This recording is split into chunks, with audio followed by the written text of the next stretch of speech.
something else. Let me take this, because now I have to mic it up. Coach Dave? It's at 50 feet long.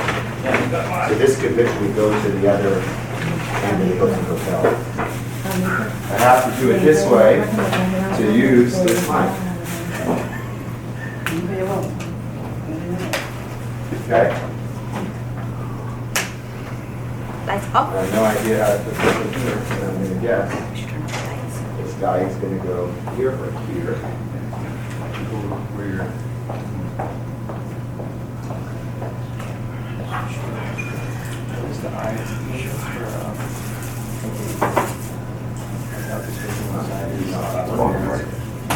Aha. Is that recording? Ooh. I believe this is going to work. I want to dim the lights. We believe too, Kaya. And Lights. and dim I believe 3. You got popcorn? Okay, you smell popcorn? Okay, first, did you want to tee it up real quick? Yeah, sure. Josh? So, one thing that NLP has done for me, taking this class so far, has given me a lot of confidence, especially with acting. And one of the things that happened to me last month was I was living more off of acting than I was with my daytime job. Yes. And that's like a dream come true to any actor. You know, when you're able to live off of your dreams, that's amazing. I just want to say to you guys that, you know, this class it's helped me so much already, and I know it's going to help you guys a lot. You just have to keep believing in yourself, and it'll happen. You know, this is proof. You know, it shows that it happened for me, and it can happen for you too. So just stay strong, stay in there, and NLP is the way to go. It's going to help you guys out a lot. So thank you. I see in 1 year from now, he's going to be presenting in our class. Maybe even sooner. But definitely after master time. Yeah. Think you'd be good? Yes. Yeah. And you know what? The aura is the energy, right? The aura, the energy, the heart. The openness. Yes. Give me a huge round of applause. I just have to turn up the volume because I haven't tested that. Just hold it. Oh, I don't know. I'll go that way real quick. Oh, it's blank. Let me restart that. Yeah. Oh, there's the. Okay. Hopefully. There's a little speaker thing. Can you turn around a little bit so I can see what non-beneficial? Just one line. I always heard the word well. Exactly. Oh yeah, here we go. So.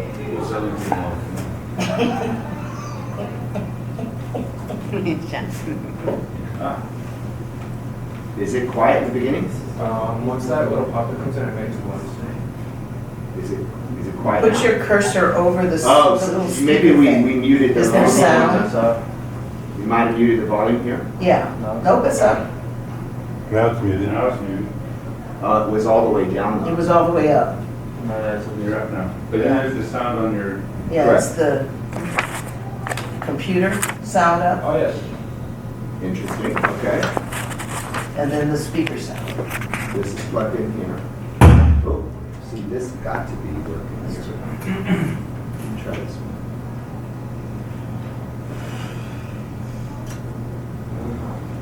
No, okay, hold on. Where's the mic? Can you put the mic over your speaker?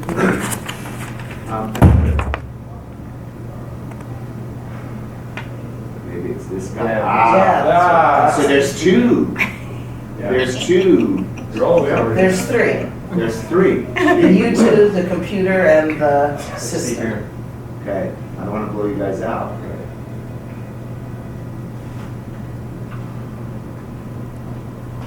I'm There hearing we it go. through here, Yeah. but I'm not hearing it through. I hear it. I'm hearing it through here. Can you put your personal mic on it? Oh, there it is. No, it's playing. Is it coming through here? Yes. Lights. Yeah. Lights, please. Lights. Lights, please. Lights. Lights, lights. You're really hearing it through here? Hey, get off my case. Louder, louder. Like a movie theater.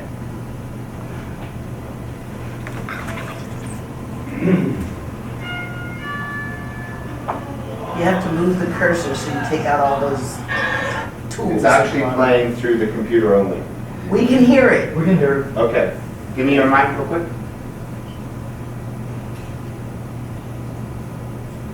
That's crazy. Let's try that.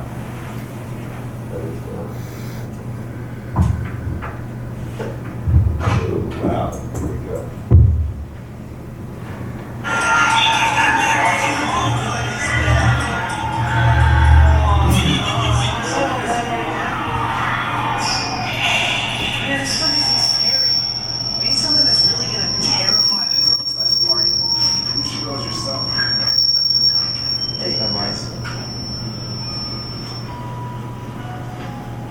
Hey man, I think this is employees only. Oh, shut up.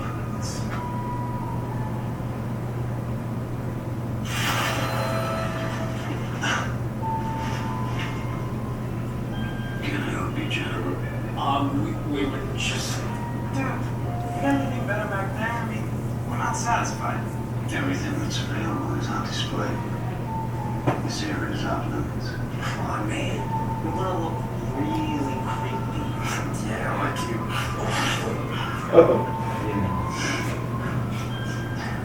Why don't you keep looking? I'm sure you'll find something that's the perfect fit.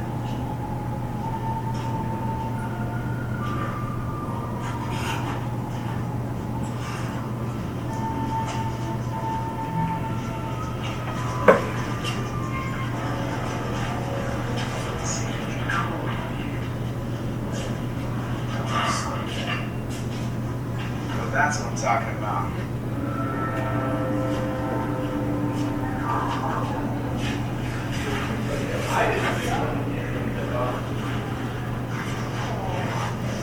What do you think? Great view, it's an improvement. I told you all the good stuff was back here.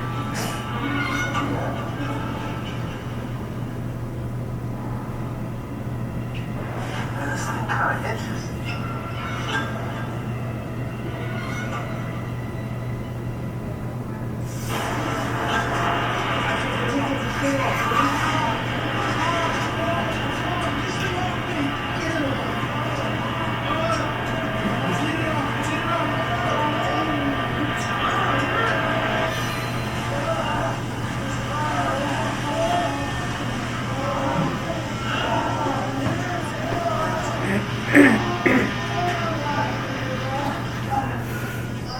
You said you wanted to look like me, didn't you?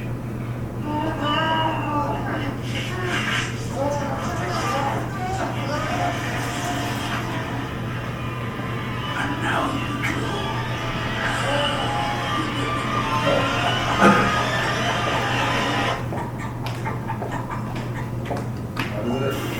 Awesome. Nice.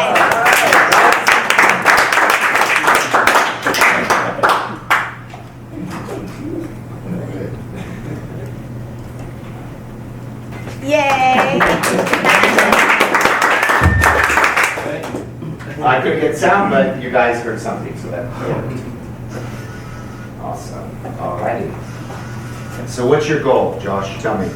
Where do you see yourself 5 years from now?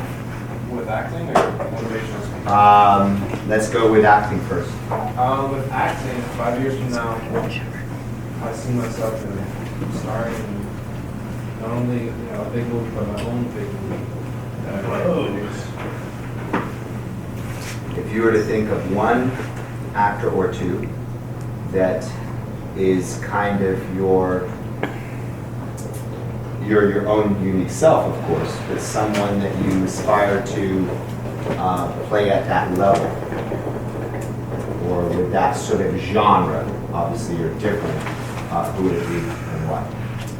I would say Leonardo DiCaprio. Oh yeah, wow.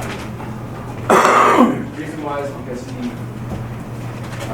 he has all different types of roles. He has like Catch Me If You Can to his latest one, in Wall Street. Like, he just plays all these different roles, and I want to expand myself kind of like he has. And I admire his hard work and determination.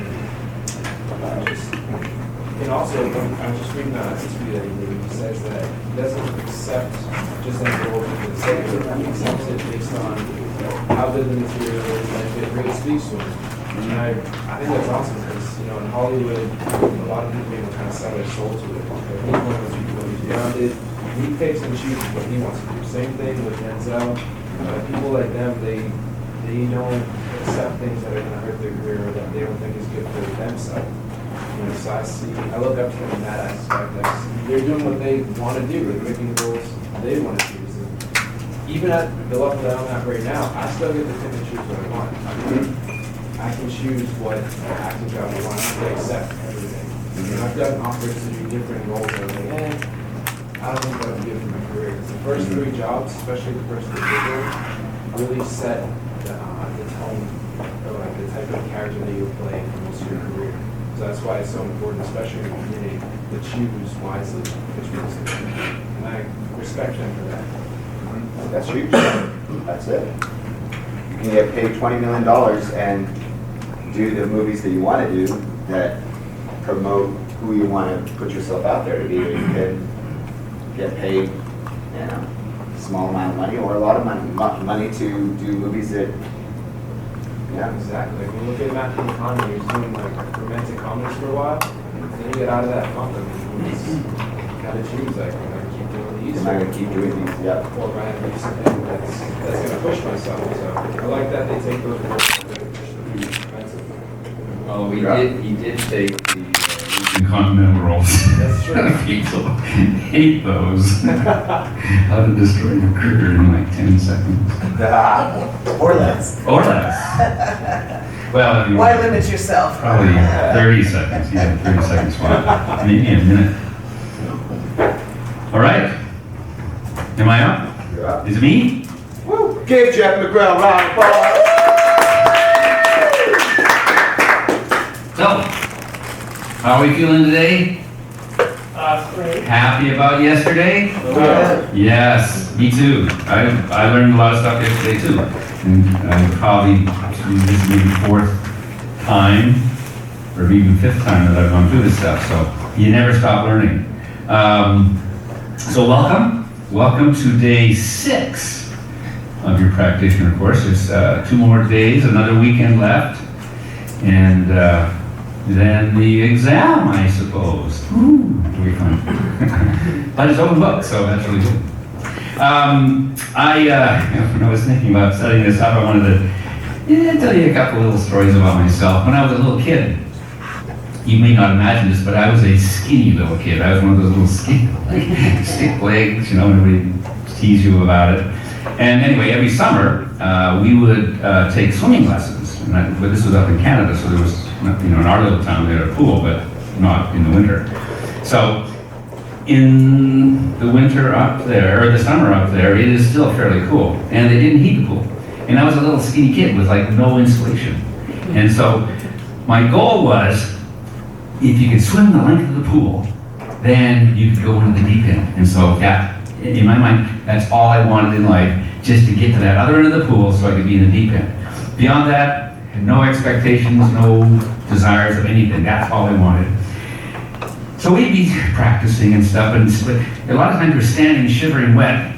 You're just shivering, shivering, and then your turn, and you jump into the water, and the water's even colder than the air was outside, and you'd be still shivering. And it came finally to my time to try to swim the length of the pool. And it wasn't even that very long a pool. It might have been 25 yards, but maybe it wasn't even that. But I was only about this tall, so, it'd be double that now. So, anyway, I didn't have a lot of faith, but I had determination. And my little skinny, shivering arms that were just shaking away, that once I jumped in the water, I would make it. So, and then I jumped in the water, and I just swimming as hard as I could. And it was cold, I was shivering, and which is kind of like the first time that I was in a play with professional lighting. I've been in some plays with some little theaters where they couldn't really afford lights and stuff, and you think, well, what's the difference? Professional lighting, not professional lighting, maybe you look better. So we went through all of our rehearsals without any lights, just the general lights like this, just general lights. You do this, you see out in the audience, all this kind of stuff, but there's nobody out there. And it came time, and we didn't have any previews. Opening night was our first big performance. No previews, no run-throughs. So anyway, I'm on stage at the beginning, and all of a sudden these bright lights come up, and they just bright lights, I can't see a thing. I'm like blinded, and I'm just like, ah! Which was not part of the play. I mean, that wasn't my character, that wasn't the storyline of the play, you know? But it was just a shock that like, wow! So, anyways, which then brings me to studying for the bar exam.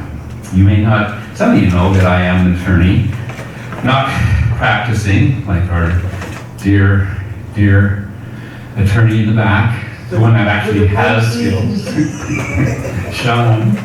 But anyway, so bar exam, California and I think New York are kind of rated the hardest exams. And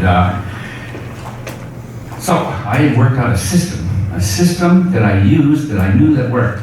So I put a lot of effort in. I thought to myself, well, I'm putting in as much effort as anybody else, as many hours, 12, 14 hours a day for about 2.5 months. And studying over at UCLA, because I actually went to Loyola. But if I went to Loyola to study, I would just chitter-chatter with everybody all day. So went to UCLA where it's much prettier anyhow. But I didn't know anybody, so I wouldn't, talk to anybody. But me and the big exciting thing was going to the North Campus eating area for lunch. That time would be coming, and all this energy would be coming up and stuff. So that was for about 2.5 months. That's what I did every day. Maybe not so much on Sundays, but pretty much every other day. And as the time for the exam came up, I just had this feeling. I was so full of information. My head was like bursting with information. It was really exciting. It was exciting to have that much stuff in there trying to get out, And so as I went to Long Beach, the convention center, for the exam, this 3-day exam. And the first day, as I'm walking up the steps into the convention center, I just felt this, because of all the preparation and because of all the time put in and the confidence that I built, I just felt, what came to my mind was, yes, I'm ready, yes, I'm gonna pass this, yes. That's what I felt as I walked up. So, you guys have been sitting in your chairs, listening to all of the instructors and some really great instructors, and you're probably wondering, you're saying to yourself, Josh, what's next? What's the next gift? What's the next gift in NLP that we're going to get? Which means that you're ready today to learn about a process we call belief change, the process of removing limiting beliefs and replacing them with empowering beliefs. We went over this a little bit last night. Why is a belief change important? Why do you suppose? First, would you agree the actions we take determine our results? Like in real estate, you do those cold calls, you knock on doors. Those things, if you don't do those things, you won't get the results. So these actions we take give us our results. Secondly, in your life, you find that your beliefs largely determine your actions and the effectiveness of your actions. So if you believe that everybody, when you walk and knock on doors, they're going to reject you, you're going to be embarrassed and everything else, that will affect your effectiveness of that. I want you to think about this. Our beliefs in our capabilities and our beliefs in who we are largely determine the actions that we're going to take. Does that make sense? Right? Yeah, it does make sense. Or I wouldn't have said it. Haha.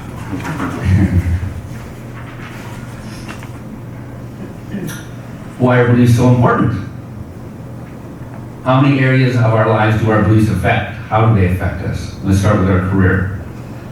How many of you want to be more successful in your business career and more successful right now? Me, everybody. Amanda's on her phone, so she doesn't really know. Okay, well, that's good. So,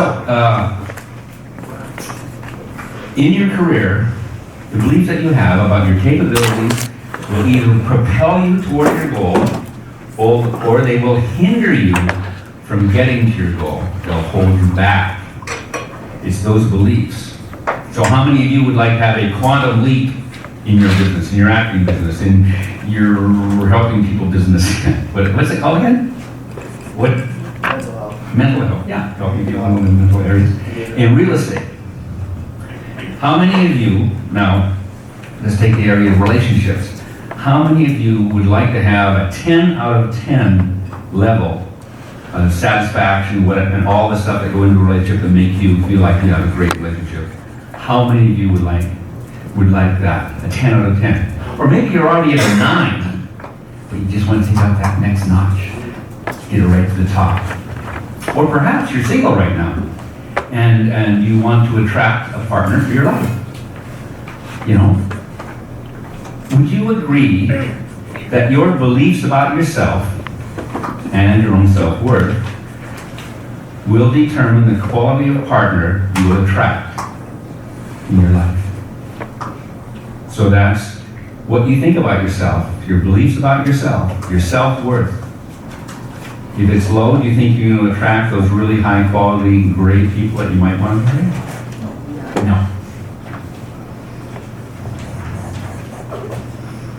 How many of you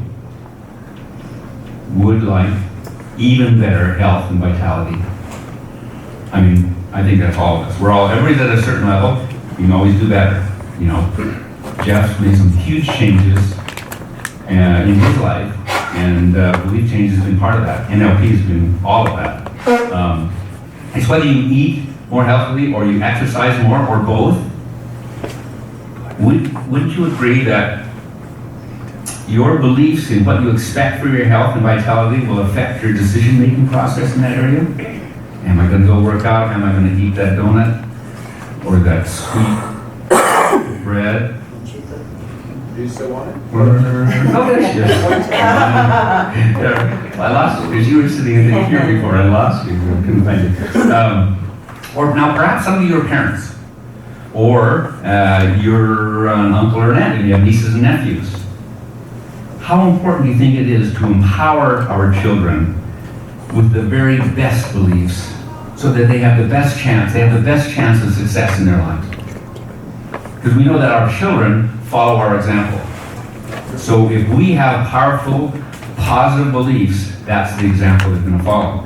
If we have negative ones, lesser ones, not as successful ones, that's what they're going to absorb in. And then they're going to have to take an NLP course to try to get rid of those things and then come to where they should have been at the beginning. So we want to be able to pass on to our children and our grandchildren those powerful beliefs. Okay, here's a quick question. How many of you have used affirmations? Or you know somebody who's used affirmations? And maybe that person that used the affirmations, they had an affirmation and they declared their individual goals, and then you saw them 6 months later and they were still doing the affirmations for those individual goals, the same ones. And they really hadn't made a lot of progress, maybe a little bit, but they hadn't got their goal. They hadn't got, it hadn't worked. Yeah, I bought those weight loss affirmations from iTunes. Uh-huh. Yeah, I lost $13. Yeah. Exactly. See, that's so what do you think is the gap between intentions and manifestations? Maybe it's their beliefs. Maybe they don't really believe the affirmation that they're reading. Maybe they have doubt. That's why belief change is so important. That's why I'm taking all this time. Belief change is so important because if you believe you can do it, it gives you so much more power. If you think you can't do it, you're pretty much lost right at the beginning. And belief, little perseverance, don't give up, you'll reach your goal. Another, I mentioned this last night, kind of a cool thing about belief change is that it's quick. You don't have to delve into a lot of negative emotions or anything like that. As you know, we use timeline therapy for that. So belief change is a really quick way to a direct approach to transform your beliefs. We'll go over real quickly. A limiting belief is a belief that holds you back in some way from achieving an outcome. We went over that last night, but it holds you back. It gets in the way of you achieving your outcome. Something you really believe. You're congruent with it. And so a belief change is changing this disempowering belief and making it an empowering belief. Changing it from being disempowering to a belief that is empowering. And we use the submodalities, the contrastive analysis, and the mapping across. That's the process where we will take the unwanted belief, banish it to a black hole, maybe back there and over there 100 yards or wherever that would be, and then replacing it with a positive belief. So I'm going to jump through this stuff we kind of dealt with more last night. We're just racing through this presentation. Look at that, page after page. It's a real page turner, some people would say. So, in belief change, we will take a client's negative belief with those internal representations, that picture, that negative belief that they don't want in their life, and we will get rid of it. We will do just that. We will get rid of it. That unresourceful belief, as you know, has a certain set of submodalities or characteristics. And we will replace those with the submodalities of a powerful universal. And we went over universals last night. But first thing, when you're getting rid of an unwanted belief, the universal you're going to take is something that used to be true, but is no longer true. I used to be a smoker, I am no longer a smoker. That's an example, because I never smoked. But, I used to be 18, I'm no longer 18. I used to live in New York, I no longer live in New York. So, what are some other, throw up a few things, get involved here, throw up a few other ideas about something in your life that used to be true, is no longer true. Eric. I used to have hair. Yes. Perfect, see, that's a great one, it's a powerful one. I would hang on to that one. That's really, really good. That's that silver lining. Frank, did you get them? Right here. Oh, Pablo! I used Saved you. to be married with my ex-wife and I won't come back. You used to be married to your ex-wife, but you're not anymore. No more, ever.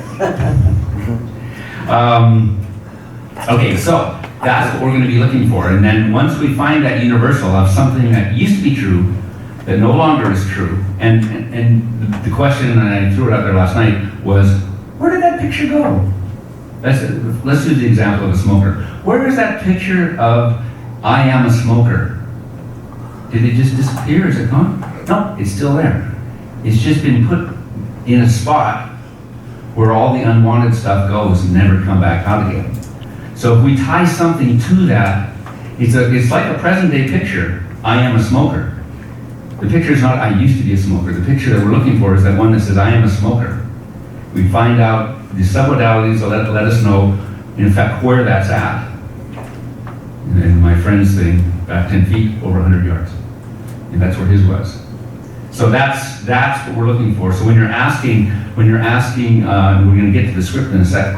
When you're asking, do you have a belief that used to be true but is no longer true?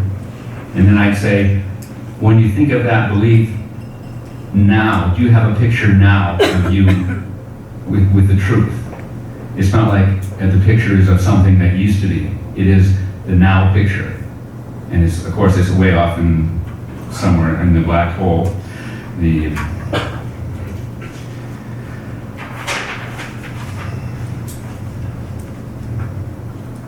So once we've elicited both those two things, then of course we're going to use contrastive analysis. We're going to examine it, we're going to see the differences, and we're going to find out the ones that really have juice to them, the ones that really have push, that move things, the drivers. The ones that, if you switch the driver, and often the driver is location, or it's associated or dissociated,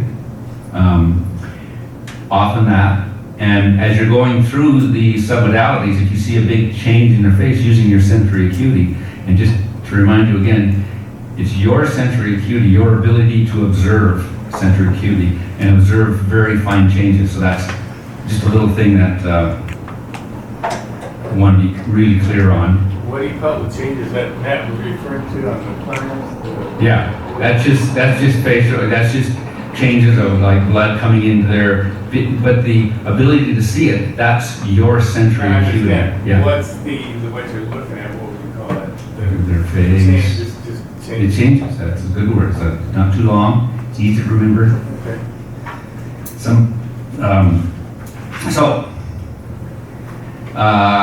We're going to take that unwanted belief, we're going to change the submodalities of the unwanted belief into we will replace them with the submodalities of the universal, thing that used to be true but is no longer true. And then, once we've done that, that belief will have gone, in my example, back 10 feet and over 100 yards into this black hole, never to come out again. So now that we've gotten rid of it, so that's kind of like like to dislike. Like to dislike, you're tying, you're moving it to something you like, to the file, for instance, that holds all the stuff you really hate, and then, whatever it might have been. In this case, we're attaching them, we're bringing these submodalities of these universals. That's a little bit of the difference. So now we've gotten to the point where we've gotten rid of that unwanted belief. Now what we're going to do next is we're going to replace that unwanted belief with the opposite. So let's look at a couple of them. Unwanted belief. I'm not smart. What would the opposite be? Ah, that's great. See, you are smart. What did I tell you? Yeah. It could be I am smart. I'm brilliant. I'm intellectually, powerful. What about I'm not eloquent? I don't like to speak in front of crowds. I can't speak in front of crowds. What would somebody throw out what the opposite would be? Perhaps our actor friend over here, Joshua. I can speak in front of nations. Right? Yeah. How about I'll never be successful at knocking on doors? That's a very limited one, but let's say I never be successful in my real estate career. What would be the opposite? I'm always successful knocking on doors. And I like that word always. So it's 100% of the time. So the client's going to have a picture. When you say, we'll use the example, I'm always successful in my real estate career. The client's going to have a picture of this new resourceful belief. And you're going to very quickly elicit the submodalities of that picture. I mean, very quickly. And all this stuff is quick, but this is super quick. We don't want to really cement those in because we're going to be changing them, but we want to be aware of them and stuff. So once you've done that, then you're going to find that universal of something that is always true. The sun will come up tomorrow is one. Let's throw out some other ones that we have. There's a few we could repeat from yesterday, but there's an infinite number of truths, of universals. Tom? I quit smoking October 25th, 2005. Can I send it, the unwanted thing, back to October 25th? Well, that would be yes, you could use that. That is, I used to be a smoker, I am no longer a smoker, and wherever that picture of you being a smoker is, you can send the unwanted belief there. Now we're more looking at how we want to strengthen and really lock in the new wanted belief, the truth, the real truth about yourself. You may think, oh, it seems kind of hard, but it's the truth. You are all brilliant, unique, exciting people, successful people you all are. And so it's just realizing that is what we're kind of bringing up. So, Jeff. And this isn't a rhetorical question, I'm really asking it because I had some uncertainty on it. Hope it's not too tough. Hope it's not too tough. When you're selecting your belief that used to be true that's no longer true, are you better served if you pick something that's further back?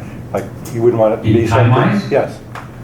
Because we're talking I about, would think that's probably a good idea, but I would defer to our fearless leader there on that question. So let's say you have someone, I quit smoking 6 months ago. So do you think if you had someone who, so let's back it up a second. So what we're doing essentially is we're taking something that we believe that's a disempowering belief, and we're wanting to render it meaningless. Make sense? So what do we want to tie that to? Do we want to tie that to something that's been long gone for a long time? Or do we want to tie that to something that we just got rid of in the last 6 months? Long gone. So it's better, it's better to pick something that's been integrated for a long time. It's so in the past, it's like done for at least 5 years or more. Make sense? So examples would be, I used to be 18. I'm no longer 18. That's not even close. There's nothing I could do to try to be 18. But I used to smoke and I no longer do. If I haven't spoken in 20 years, it's so long gone, great. But let's say I quit 6 months ago, I could always just pick up a cigarette and just go boom, right? So you'd rather pick stuff that's so done. I used to be 18, I'm no longer 18. I used to live in, I used to go to a boarding school. I went to a British boarding school back in the day. I mean, that's like. So that's what happened. That's how screwed up. Yeah. I used to have a 1954 Chevy. If you think there's a chance you're gonna go buy a 1954 Chevy again, don't do it. Don't pick that. I used to,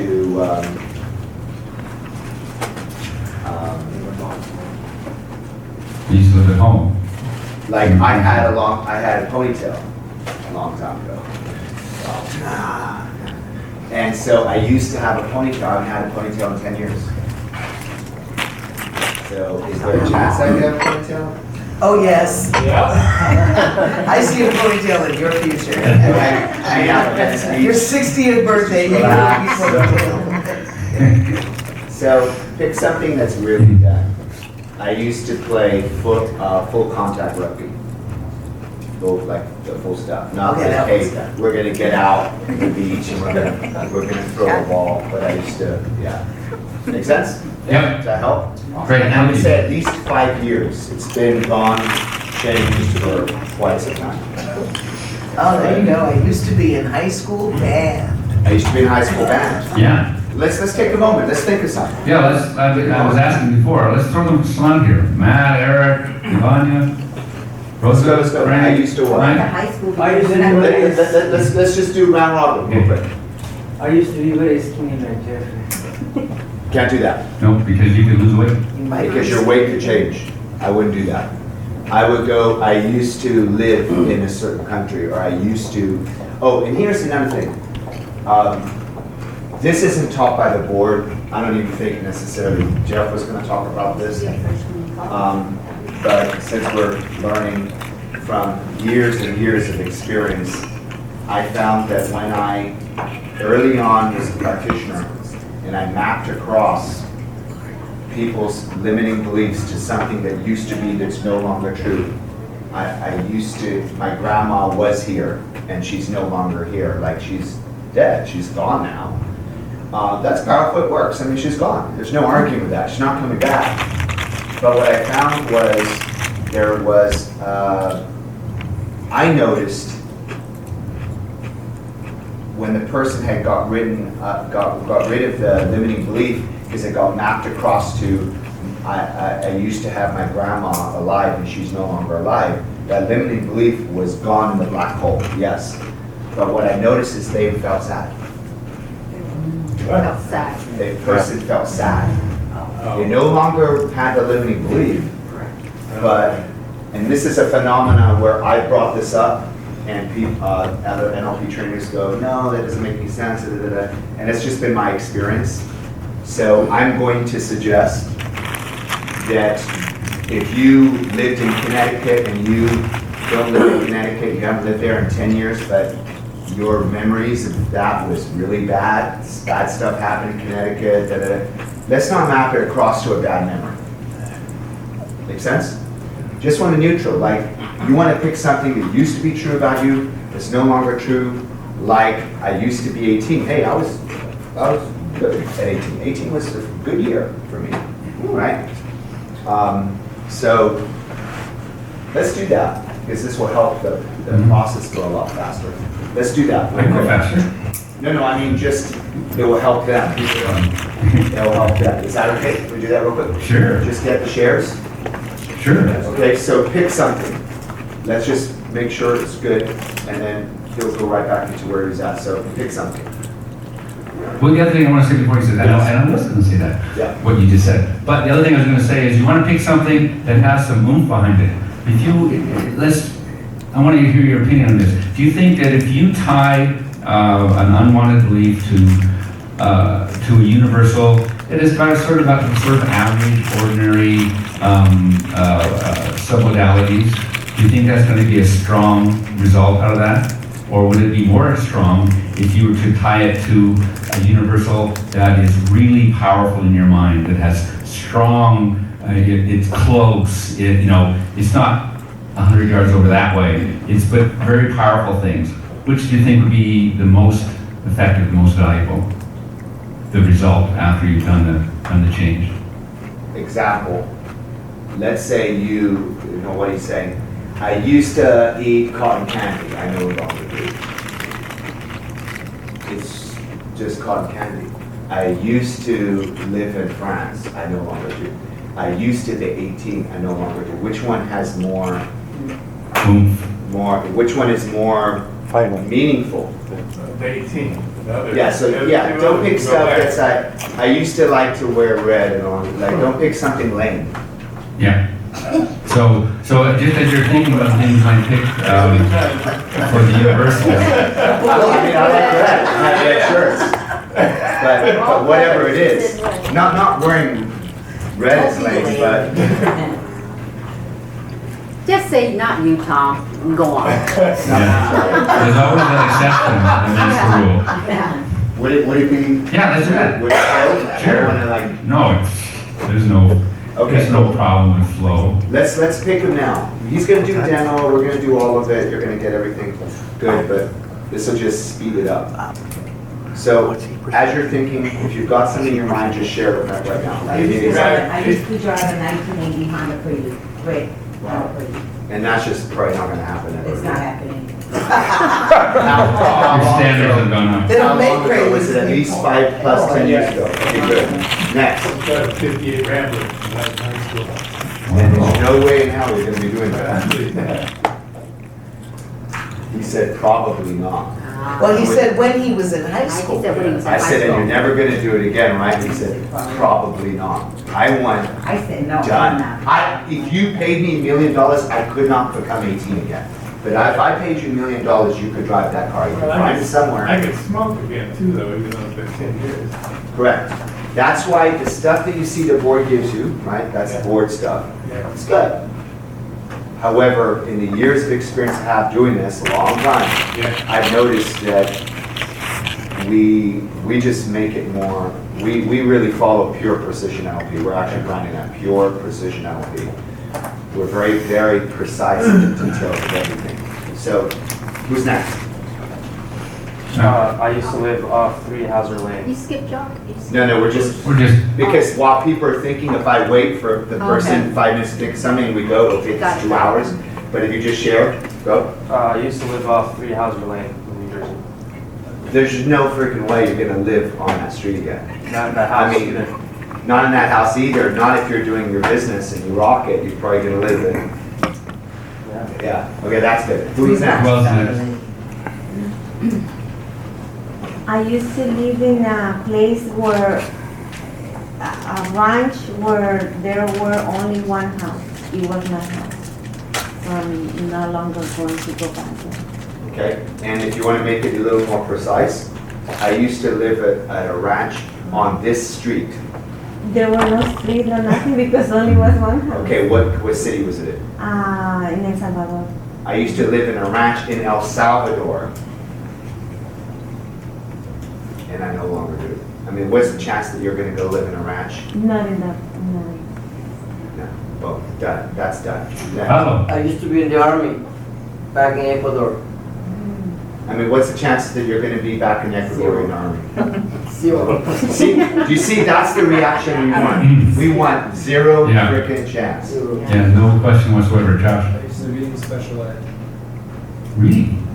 So you don't think there's a chance you can? I'm shocked. You just one blow to the head And away. how many years ago? 10, 20? Yeah, like 15 when I was. Perfect. Well, okay, but you're young now. You're like, what, 20? Yeah, but I was in kindergarten. Okay. Okay. Long time. Okay. Okay, well, the Rambler with the 0 chance, I hated that freaking car. So he does have a chance. Why'd you hate it? The Rambler. It looked like a bathtub. Now, what you could do is instead of saying, I used to drive, if there's a 1 in a billion chance that you could be in that car and drive it for some reason, you could say, I used to own. Just that one, yeah, okay, there you You go. know, you're not gonna go buy and own one. And then you could put a green Rambler or whatever. Yeah, One of those good. Rambler green colors. Austin? Red and white. I used to be in high school. You used to be in high school. You know what, you could all do that. Yeah. Ooh, Eric, did you? Right? Yeah, you said there. Oh, that's right, you're reversed. There's no It's chance. so long. There's no chance. Yeah. Mother Nature has made sure Yeah, big balls. It doesn't go at all anywhere. on the sides, but I can't.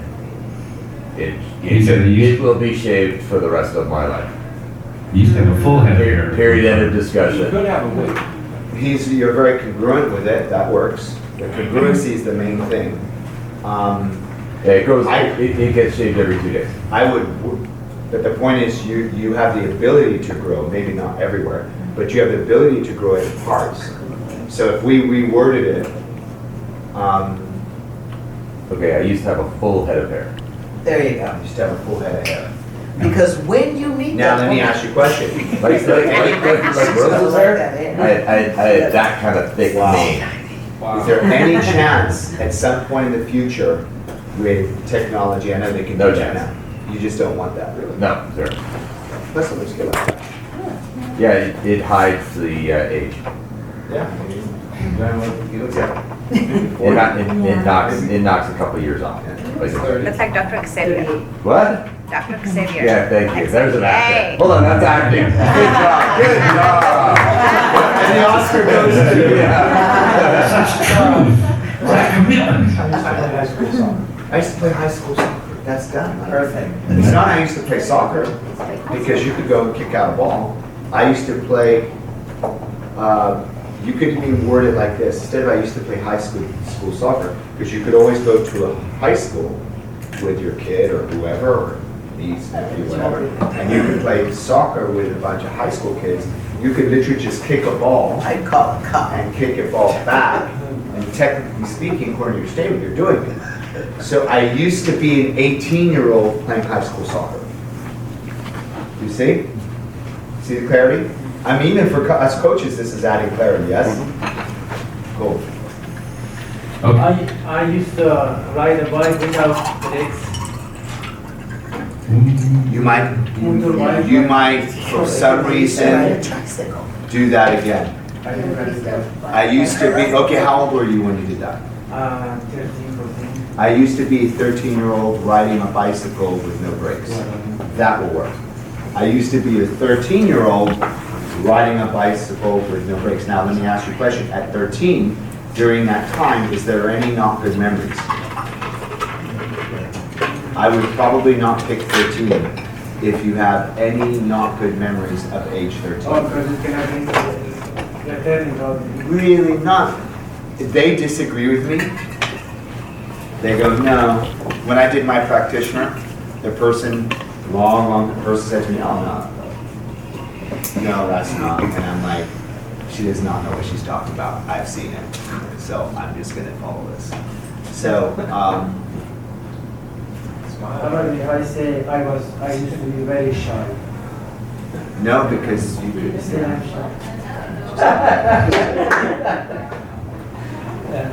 How about you used to be 4'6", Yeah, you never go and you're back. no longer 4'6", or whatever. Let me ask you a question. Was there, see, this is where it gets interesting. Because if you do these hundreds of times, you're going to come across, and his probably will be quick. You'll come across, I've spent 30 minutes with a person trying to find an appropriate thing.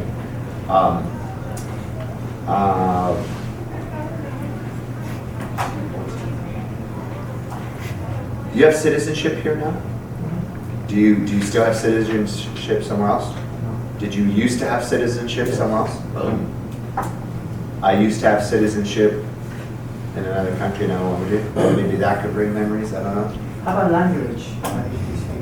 Kappa language, no more.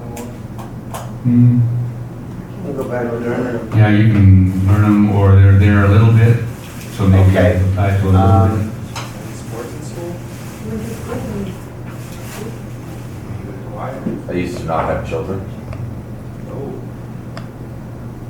Well, I have one. You could say Now does. I used to attend Sales and Leadership Mastery in 2000 and what year? We want to go a little further back. Further back. Oh, Oh, he could use his wife. I met my wife for the first time. I used to be Present wife? single. Yeah, I met my wife for the first I time. used to be a single man, I no longer am. Contemporary. No, brother. No, you could say I met Suheka for They the meet the first crush, time kill, destroy, on they'll what be month and what year. Don't Never remember create the any first time implants again. here. What's There's that? no longer, But there's But that's a no positive longer aspect to that. He's met her for the first time. I think one of the things that's important is not a- that. there's Okay, no guys. aspect. Okay, let me ask you a question. I got a great question. Tom, When you came to the States, what was the first address, what was the first city you lived in and address, street address? Venice, California. What's the name of the Polite street? Street. I used to Center live, of Mexican gang. good memories, bad memories? Yes. It's I hate that you don't want to know. Okay, what's your first car that you owned when you came to the US? Honda. What year? Green color. Green? What year was it? I don't remember. It was very old. Very old. I You could used to say, spend half of my time fixing that. I used to drive an old Honda Accord and I no longer do. Does that feel like, does it feel like is there a chance that you would own an old green Honda Accord and drive it anymore? No? I'm never gonna do that. So I used to own an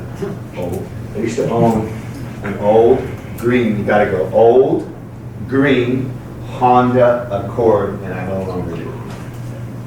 Good? And that's clean energy, right? Yes. Nothing bad happened with an old green, other than maintenance. Half of my time was spent fixing that because I started having Okay, cool. okay, can I take my, Good job. Everybody's good? I want to get this done. I've got places to go, people to see, miles and miles to go before I sleep. So the thing is, I don't want you to get too worried about getting such a specific thing. There's lots of universals out there that are easy and mean something to you. I used to be 18. I'm not 18 anymore. Easy. It works for everybody here, as long as it means something to you, and as long as it doesn't have a negative emotion. When you're 18, if you have some really bad things happen, then don't pick that. It used to be, 22. But so just pick something that's really powerful, it's never going to come back. And don't, we only give you so much time, so try to find it quickly. Now, let's really quickly look at universals that are always true. Some come up tomorrow. Just throw out a few more, somebody. The moon will come up to Not every night. So, Every there. Air's good for you. air is good for you, that's a good thing. Eric? Sorry, my AD's kicking in. Those are not universal truths. Not all air, Who? not all air is good for you. You can be in a bad situation. Well, he Not didn't good. say bad air, he didn't say polluted air, he said air. Air is by definition what it But is, that- and then you add pollutants and that changes it. But if you live in Alaska, the sun doesn't come up every morning. So my AD's kicking in. Yeah. These are not universal You truths. can go out and sit in the hallway now, right? Way to try and destroy my whole presentation. No, but I did. Thank you very much, Eric. What a guy, let's give me a hand for Eric. Can I make a suggestion? Yeah. I am a man. I am a woman. There we go. My name is Kaya. There you go. I am alive. I mean, if at some point you're dead, it really doesn't matter. If you die at that Those point, are, to me, those are universal truths. Yeah. The sun comes up, and I'm sorry. Yeah. I'm just, my obsessive And- compulsive says Well, that's and not. someone has said that to We're me. gonna work on that obsessive compulsive. Yeah. It'll make you into a real regular person. And someone has said that to me before. In all the years I've been teaching this module, the sun doesn't always come up. So literally, like that's like getting really, you know, into the details. But that's okay. Yeah. We're not looking for you to find out that, you know, one chance in whatever, that it's not gonna happen. When it says come up, that's the definition. You're saying, well, you don't see it in Alaska, in the land of the, land of the midnight sun, it's when it's always up, but it's still doing the same thing it's always doing. The sun There is, revolves will around. rotate one rotation every 24 hours or thereabout. 24 hours. So That's a truth. right, and the sun. Earth rotates, that's a truth. The Well, sun rotates, the Yeah, earth but rotates we're not looking 365 days. we're not looking to wreck these things. We're looking to make them positive. And so if you search for things, and maybe for you, you can't use that one. Okay. But, well, then don't. And, but I would keep that to myself, if I was you, rather than saying, if somebody else really liked that one, and it really worked, and in their mind, the sun does come up every day, because in their lives, it did. They live in Montana. The sun comes up every day. Sometimes they don't see it because there's clouds.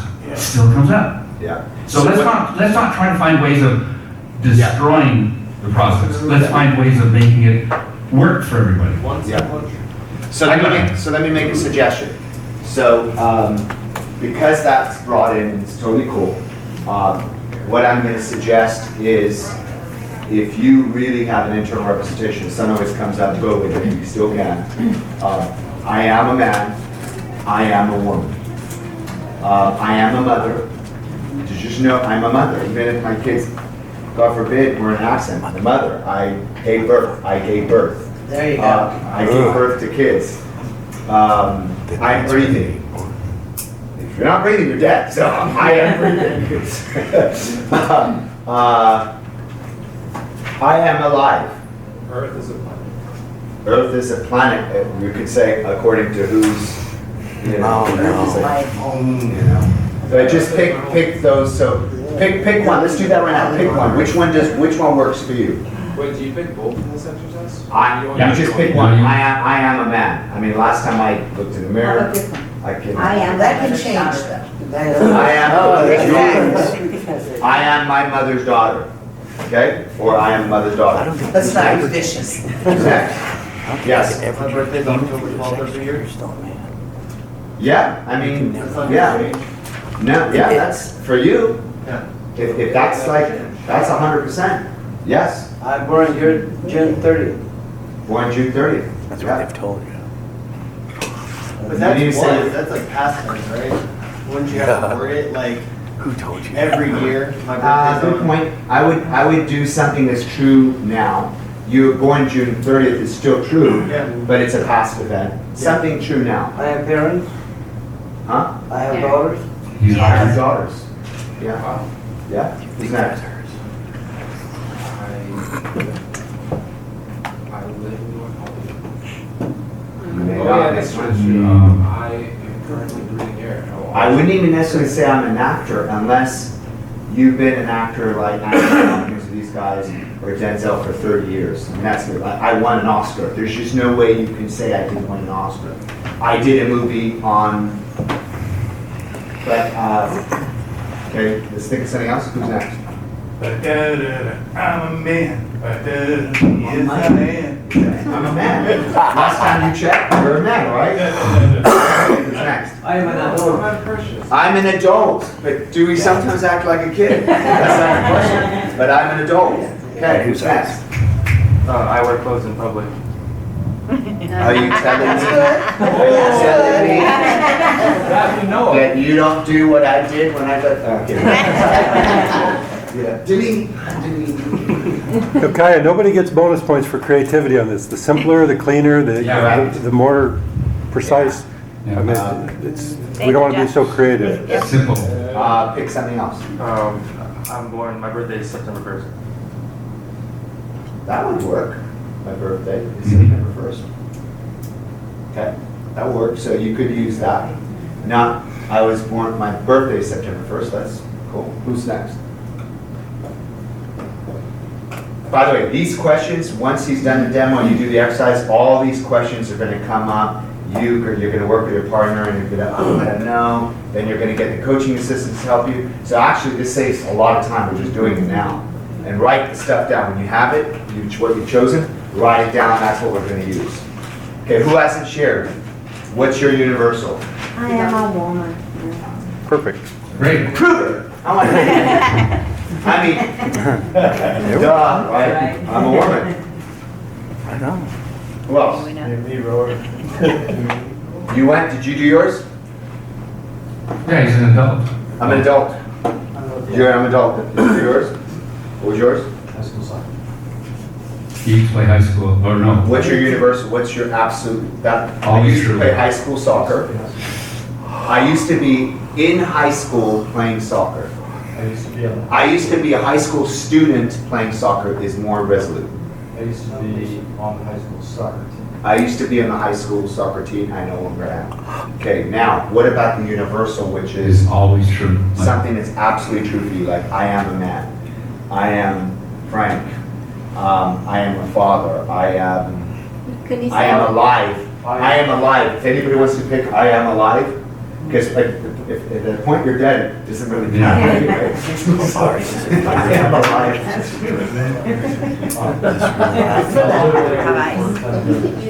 I lived in 32 Fortin.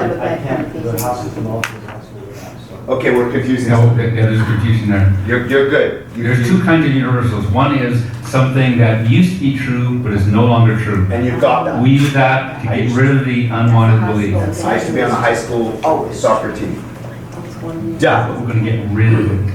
Now, what is something that you believe that's absolutely true now? Today, now, I am alive. I am a man. Can he I say am he was Frank. born in the United States of America, if he were? Yeah, No? Still past. Still past tense. I'm a U.S. citizen. Yeah. Yep. Easy. Done. There you go. Good job, Frank. Let's just hope that that stays that way. Crazy stuff like that. That's right. Let's figure it out. What's going on? We got What's everybody? next? I think we got everybody. What's yours? Oh, you said- My birthday is November 26th. My birthday, no mistake. Yeah. That I It will know. always be on November. It will always. Does anybody have an issue with I am a man, or I'm a woman, or I'm alive? Keep it simple. Keep it simple. We seem to want to go to birthdays. It's okay, and it's true, and it would work. I just don't feel it's as present moment as I am alive. Like, I'm alive. But my birthday, that's according to someone said, I was born out of, you told me that's my birthday. I can't even prove that. I'm alive. I'm alive, okay? So I'm an adult. I'm a U.S. citizen. Alive. Are you worried about anything with citizenship? Boom, ever, boom, good. Alive. I'm Filipino. That will never change. 100% Filipino? Ooh, look what he did. It's interesting. Because when you come back and you do the eye movements, you went here. Yeah. Oh. You had to go to some deep structure you had to go to some deep structure. What was that about? I'm gonna have to pick something else. Exactly. Isn't that amazing, guys? It's gotta be like, Do you get it? We're off topic. And I know Jeffrey's like, really? But I'm gonna go home eventually. I love you guys. I got a place to go. A life. Yeah, so, okay, so we'll talk about that another time. What's yours? I'm a man. I'm a man. I'm a woman.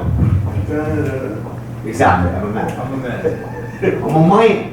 Oh, yeah. I got daughters. I got daughters. I'm a man. I'm a man. Okay, good. Good. All right, Good, Jeff. Round All clock. right. I got eyes. I'm breathing. I am. Are you a man? And what? Wait. I was born on September 20th. No, just I'm breathing. Because I'm breathing. Okay, so we are going to then take that belief that we want, the empowering belief that I am what quick. We're going to take that belief and we are going to change the submodalities of the belief that we want, the new resourceful belief, and we were going to apply the submodalities of this truth of something that is always true, is universal. Okay, so that's, to finish that part off, you want something that has some oomph to it, something that means something to you, you know, something that is strong. Keys to a great outcome. Like I said, one of them I just kind of went over. You want to have your final results tied to something that really has some juice, that means something to you, that has some oomph or push for the client. When I say for you, I mean for the client. You want to find those. Another key is finding the drivers, finding the things, the differences that make a difference. Those things that actually the picture is really tied to. And when you're doing the submodalities, as Jeff said yesterday, go through it as quickly as you can. Write abbreviations, don't write out full words, but you can want to be very, very fast. You want to, your unconscious mind learns stuff very quickly, and so you want to keep up with that and not let your conscious mind slip in and say, oh, I don't think I'm going to say this instead. And finally, belief change. It may not be magic, but it does have the appearance of being magical in terms of our ability to get people moving on projects, to get them moving themselves, to make big changes in their lives. Okay, so now we are going to go through the checklist. Let me pull up my pages. The submodalities, beliefs, change script. For me, it's page 28. Sometimes that changes, 28, 29. And you're going to want to have we have the change script and the checklist.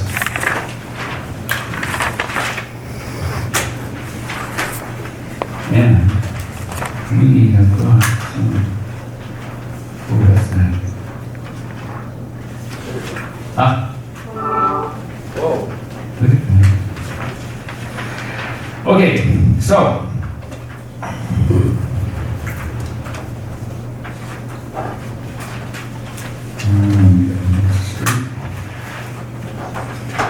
some notes on the belief change script.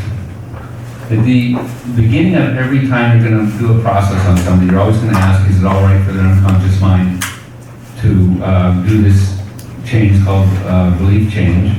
Or you can expand it out for your unconscious mind to let go of a limiting belief and replace it with a resourceful belief, and for you to be aware of it consciously.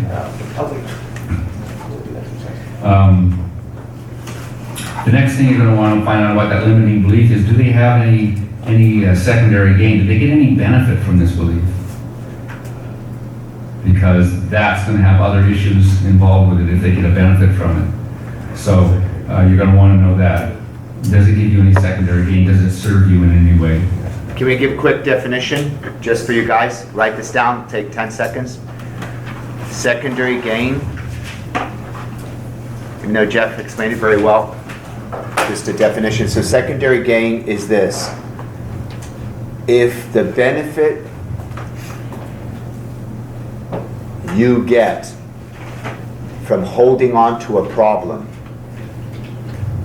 if the benefit you get from holding on to a problem is bigger than the problem itself or the pain of the problem, if the benefit you get from holding on to a problem, put your hand up when you've got that first sentence down. If the benefit you get from holding on to a problem, everybody got that? Yes. Is bigger than the pain or the problem itself, is bigger than the pain or the problem itself, is bigger than the pain or the problem itself, comma, you are likely to want to hold on to the problem. You are likely to want to hold on to the problem. This is huge. I'm not going to spend any time on it. I just want to let you know what it is, and I'll give you one example, and Jeffrey can take it back up. The person wants to quit smoking, has a hard time quitting smoking because even though the doctor says you're going to be dead within a year, they can't even get through the next day without the cigarette. They can't survive the day without the next cigarette. They can't survive the next hour without cigarette. They don't smoke a cigarette the next hour, they're jumping off. They won't be dead in a year, they'll be dead today. Thank you. So they're self-preserving themselves today. And they're not worried about a year because they're just trying to get through the day. So they'll hold on to smoking because of what it gives them now, the benefit. It relaxes them, it gets them out of that panic attack, it gets them through today because that benefit is bigger than worrying about that I'm going to be dead in a year. That was my mom. And I'll give you one last example. I want to lose weight. However, men have done all this stuff to me in my past, or women have done this stuff. I'm a man or woman. And because I know that as soon as I lose this weight, the other sex, whoever, the male or female, is going to be hitting on me, I don't want to deal with that. I don't like the way I look. I don't feel good about the way I look. But all of this weight keeps these men off my back, or women off my back, and now I feel safe. I can tell you I will never get hurt again. So the benefit of keeping me safe is bigger than the pain of me holding on to the weight. So just want you to understand. So when you get rid of limiting belief, you got to make sure that there isn't some benefit. Like, I don't believe I'll be successful. The benefit of someone saying, I don't believe I'll be successful, is now they get to be lazy, don't even have to try. Right? If at the end of the day they so badly want to be comfortable, it could interfere with the process. So you want to make sure that the benefit you get from releasing the limiting belief is the most important thing that you want, that there's not some ulterior motive of why you have it in the first place. Make sense? Makes sense. I have a question. So then what to do with those limiting beliefs that do have secondary gain, which a person still wants to be free of? Day 8 of this class, the last weekend, parts integration. All right. Okay, so we're going to finish it up really fast. So I want you to write a lot of this stuff on your script. The part about today we're going to be doing a process called belief change. Is it all right for your unconscious mind to do this process and for you to be aware of it consciously? That goes in front of and some of the scripts it's in there, and some of the scripts it's not, but it goes in front of every one of those when you're doing a process, and everything is dealing with the unconscious mind. So you get that agreement. Then you're going to ask, can you think of a limiting belief that you wish you didn't have? Good, excellent. What is it? As you think about that belief, you have a picture. Now, actually, either in the middle of that or the end of that is when I would throw in that line, do you gain any benefit from this belief? Do you gain any secondary gain? Is the benefits you get do they outweigh the negative part that you want to get rid of? So that question would go in there. It's not in the script, but it's one you want to know. So you've gone to, as you think about that belief, do you have a picture? And they'll say yes. And before you go into eliciting the submodalities, you'll ask them, how will you know the limiting belief is gone now, isn't it? How will you know the limiting belief is gone now, isn't it? And write that in your script. Right after number 1, there's a little space in there, and you can write that in there. That's a way of reinforcing the result. How will you know the limiting belief is gone now, isn't it? You got to say it exactly like that. A little space after gone now, and then a little heavier on the isn't it, reinforcing that. Every single word. You can't say, how will you know when it's gone? I mean, that's not correct. You've got to say it literally word for word exactly how Jeffrey just shared with you for it to create the magic that it can create. How will you know that limiting belief is gone now, isn't it? As I say that, as Jeffrey says that, what do you feel in your body when someone says to you, how will you know when that limiting belief is gone now, isn't it? What do you feel? It's going away. It's a hypnotic pattern that suggests to the unconscious mind of the individual before they even do the process that at an unconscious level the work is done. Now we're just going to make it official. Okay, so you will elicit the submodalities, and you will write them down. Oh, this is a good time. Get out your submodality checklist. So you guys have a question after you ask questions? Yeah, once you figure out they have a limiting belief and figure out what it is, then you're going to say, and you're also going to ask, do you gain any secondary benefit from this belief? But then you say, how will you know the limiting belief is gone now? Isn't it? And that isn't it is firm and assured, has an assuredness to it. What was the first one again? Do you get any? Do you get any benefit from this unwanted belief? Does it serve you in any way? And then you want to find out, is it more of a benefit than the negative part? And then you don't want to do it. Because that'll interfere with the success of your process. What's that? Is that when you do parts integration? No, but parts integration is exciting. So what I want you to do is we get at the top of let me get one of those written on. At the top here, you're going to see 4 columns. Yes. On top of the first column, let's get ahead here. You know, we have a screenshot of what's coming up. So we'll finish the script and then do that. I kind of got that out of order. So second, after you've elicited the submodalities of the limiting belief, then you'll ask, can you think of a belief which is no longer true? And that's right in the script. This is just going down the script. You have something which used to be true for you, but no longer is. Good, what is it? As you think about that belief, you have a picture. Now, in the script, it gives you a couple of examples in there, and you may use them, or you may not need to use them, especially if the person knows what they're supposed to be doing. You've already talked about it.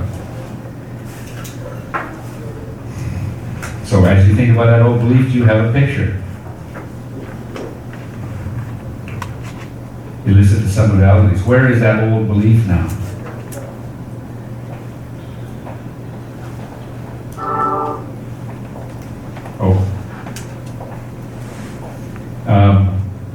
So as you think that old belief, you have a picture, you elicit the submodalities, and to really make this work, if you get submodalities where the location is very close, if both pictures are like right here, one's here and one's here, where they're like this, then you might want to pick a different universal somewhere. You'll get a lot of great results when the location, there's some distance to it. One thing's over here, one thing's here, wherever. So when they're pretty much the same, then you may want to find a different one to really guarantee, the best results. Okay, so next. So you're going to change the submodalities of number 1 into number 2. Now, I'm going to go over this right now, as I was going to do before. I want you at the top. Yeah, we're past that. I want you at the top of your submodality checklist. If you'll go to that page 29, 30, 31, it's in those numbers. Okay, at the top of column number 1, I want you to write limiting belief. That's where you put that limiting belief, that negative belief. So, it's right here. You just write it up on the top. And then the top of number 2, you're going to put no longer true. That's a truth that is no longer true. That's what you put, that's where that set of sub-values is going to go. And then on the top of number 3, you're going to put the universal as absolutely true. Number 3 is going to be the absolutely true universal. And number 4 is going to be that new resourceful belief. It's the opposite of number 1. You know, something you want. So you put that resourceful belief is fine. Just so that you know where they go, there's no confusion. And then I want you to put a little arrow going from 1 over to 2. You can go straight across, you can go kind of loop up and down, because that's the direction that you're going to go with the submodalities, the change. And then you're going to have another arrow that's going to go from 4 to 3, just the opposite direction. There. And for the belief that you want to keep, that's the direction they go. Okay, so that's just kind of, it'll help with going through all this stuff. Okay, now you're going to change the submodalities of number 1 into the submodalities of number 2. So that's, you're going to take those submodalities of the belief that used to be true but is no longer. That's number 2, and you're gonna find the differences, map them across, so that the submodalities of number 1 are the same as the submodalities of number 2. This will all make sense when you see the demo, and by the time you do it, it'll all be easy. Right now, you're still just covering the content, so. Yeah. So then you're going to test it, and it says out of your script. Now, what do you think about that whole belief? Once you've done the mapping across and changed the submodalities of 1 into 2, you'll ask them, you test it. What do you think about that old belief? And a lot of times people say, what old belief? I never thought that. Belief go that far, as if, and you think, come on, you just said this, 10 minutes ago, and now you're saying that it never happened, it wasn't there, you never had that unwanted belief, and it happens that way. So it's really a powerful change. It's gone.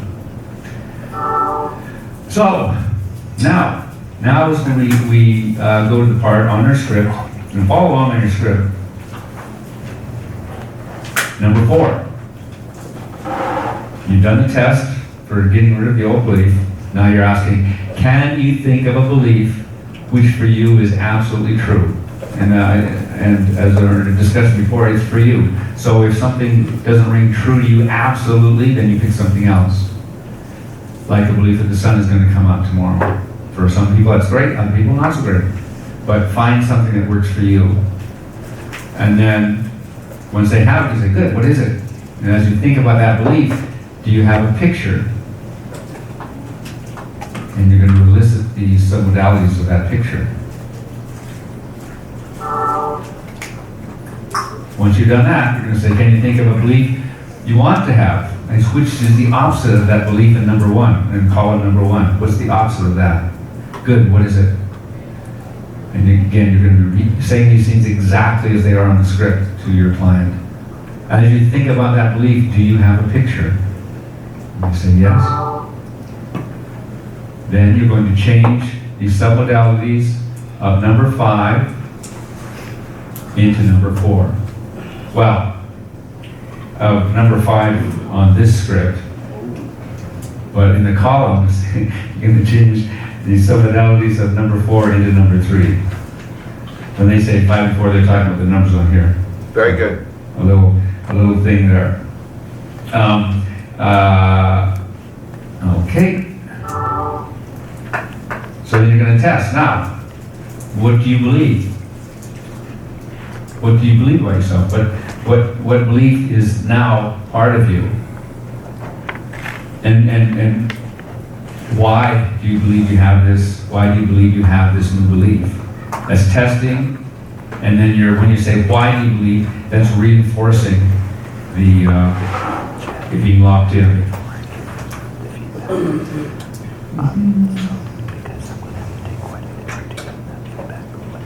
So here's what I had shown you before. Just go over this really quickly. When we do those, this is column 1, column 2, column. For these guys, this is paragraph 1, paragraph 2, paragraph 4, and 5. But in the checklist, it's 1, 2, 3, 4. And so you have an arrow going from 1 to 2 because that's the direction you're going to go for submodalities. And in the on your checklist, it's going to go from 4 to 3. So this thing that you want is going to end up with submodalities of this belief that is absolutely true for you. And just by having those arrows there, it kind of makes it clear as you're going through it what you're going to do.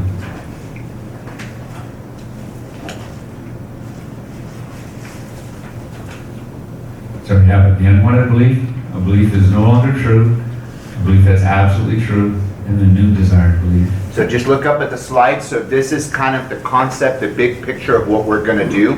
You don't really need to know that, but it just helps for you to get the concept of what we're going to do. It does 2 hours, right? What's that? If you click forward, does it have 2 hours or no? Yeah. Okay, so before we had that arrow going from 1 to 2, and here we have the arrow going from 4 to 3. That's the direction that you're going to with the submodalities. As you map across, you change those submodalities. That's your new desired belief is going to end up with the submodalities of the absolutely true belief, and your unwanted belief is going to end up with the submodalities of the belief that is no longer true. And then when you come back from the break, we're going to go through whatever's left and do the demo. So you're going to see it being done. You're going to see that this seemingly somewhat complex thing is actually very basic, very simple. And then we'll do the exercise, okay? Break starts, by the way, right now, it's 11:45. Be back in the room at 12:05. Coaching assistants, stay in the room, please. So the rest of you be back in the room at 12:05. And we will be getting the demo shortly, and we'll be getting to verbal exchange as well.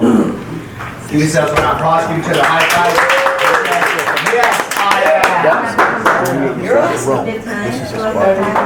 I didn't know, I forgot. Systems. That's what that is. Oh, yeah. I like it. Anything that works. Whatever works. I like it. Whatever works. That's what I did. That's what I did. You know how this I'll is. give it back to you. Okay, honey. Yes, I do. Go ahead.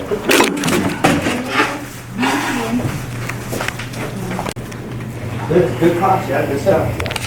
Yeah. I'm curious, Vanya, what happened? Turn it off, spin in a circle. I'm curious, Vanya, what happens when I do this? Oh, no, thank you. You're not even looking at it. No. Wow, it's interesting, blood's going to your face, you're getting a little red. Yeah. And it's funny, last night, I went to this place for a funeral and they were serving coffee and You didn't have any? no. Conchitas?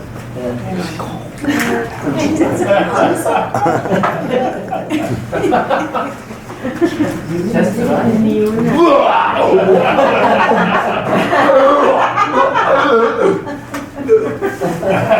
Show you still don't want it? Bill's an error, so utilize everything. I watch menudo. You know, that actually, now that I see it live, what you just did, it would have been a very good thing to map it to. Because that really, that's, I don't know why that happened. Okay, so we are going to start into, we're going to do the demo. Or I'm going to do the demo, and you guys are going to watch. And so, good to have your belief change script there in front of you. And also, just so you can refer to it and say, oh yeah, that's he's saying what it says there. And also your submodalities, the eliciting, wherever I have it, here somewhere. those pages.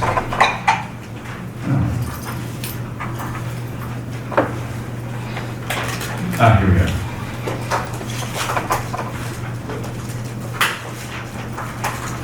You have your pen? You want to have your pen? Okay, so as you are going out and some of you be making, becoming trainers and having clients, and remember that each person is different. And what may be an absolute truth to one person, like with Eric, was not. And so you just got to be, go with their map of the world, and that's what you're going to go on. And for the rest of you, it may be or maybe not a truth, but it's just an example. So always be ready to see how your client looks at the world, with their map of the world. Step into it, understand it. Doesn't mean you have to agree with it, or you can agree with it, doesn't matter. Okay, so who here has an unwanted belief that they'd like to get rid of? Just 3, 4, 5, 6, 7, 8? Yeah, when you guys are back. Okay, we got over 10, that's good. Who here has an unwanted belief that is really interfering with success in their life?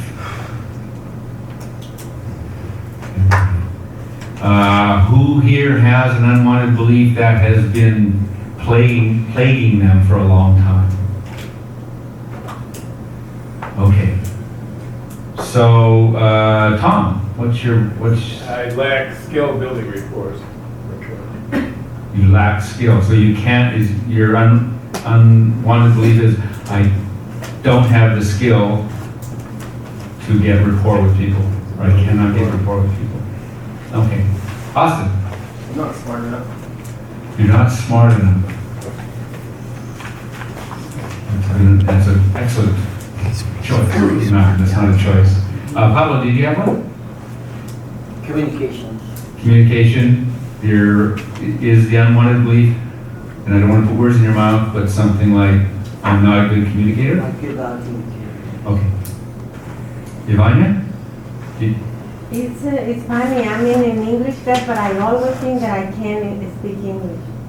I'm thinking, I used to think, because I don't want to think that anymore, that I can't speak English. Okay, because your English is really good. It's better than mine. You just did it. You're wonderful. Yeah. I wish I could speak Spanish, even a smidge. Eric, did you have anything?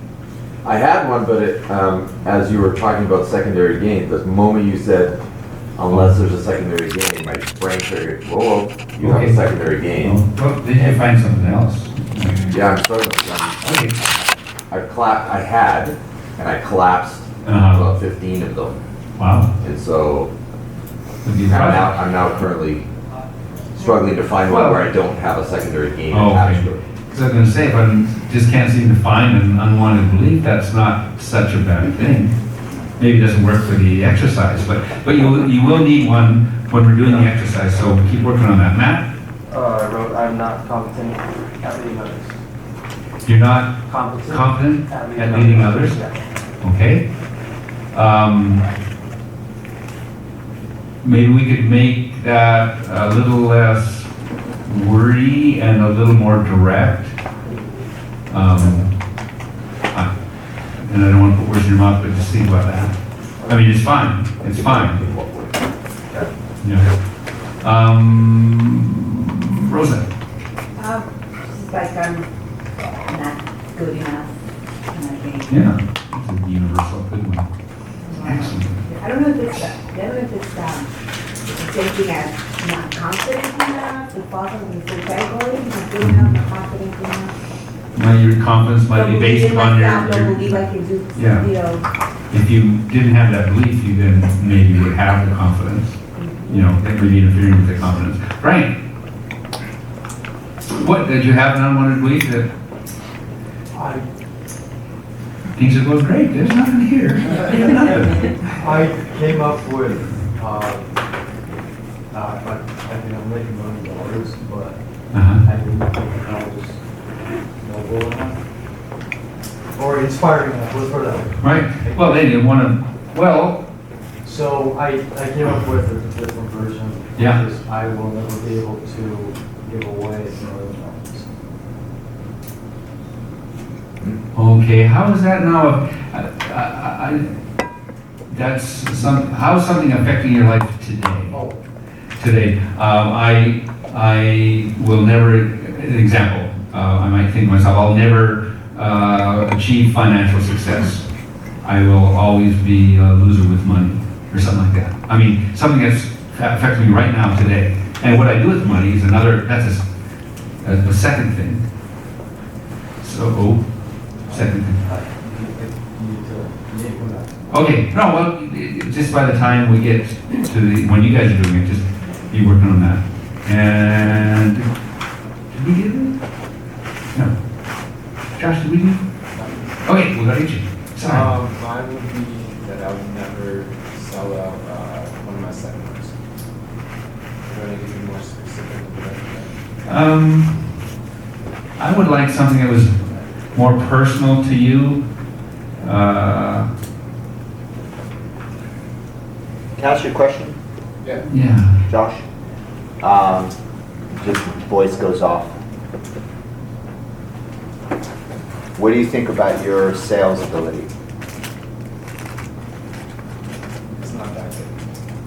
Do you believe you are good salesman in a sentence? I am not a good salesman. See, that one's great. Do you believe that? At the moment. But I won't in a moment. Right. So whatever you guys pick, and I know he's going to cover this, just make sure that it's something you believe 100%. It's a living belief 100%. It's not like some days I wake up, I feel I'm a good salesman, and other times when I don't close the room, I start feeling I'm not. It's got to be something that you believe. Yeah. My personal experience is when I hear the word salesman, this is my story, but my experience tells me that most people have a negative association with the word salesman. And so if you were to replace that with, I'm currently not a good communicator of value versus salesman, usually it opens up the door to learning what it means to communicate value or communicate differently. The salesman, my experience tells me most people think sleazy, manipulator, conniving, liar. Oh, the lawyer. Exactly. Exactly. Exactly. And so if you have any of those, even one of those slight perceptions, then you're going to have internal conflict in trying to become a good one if you have a negative association to it. But if you change the association to, I want to become a better communicator of value, then you remove the barriers or the internal dialogue. Who here feels that they're not good enough? Be honest. Who here feels that they're not good enough and really just feels like that almost like every single day? On some level, every single day. Not sometimes I feel I'm good enough, other times I'm not, but I'm pretty congruent enough, I'm just not good enough for where I want to go, what my goals are, what my dreams are. Put your hand up high if you believe that 100%, at the core of your being. At the core of your frickin' being, you believe 100% you're not good enough for XYZ. Share with Jeff what those are. Okay, Tom, share with us.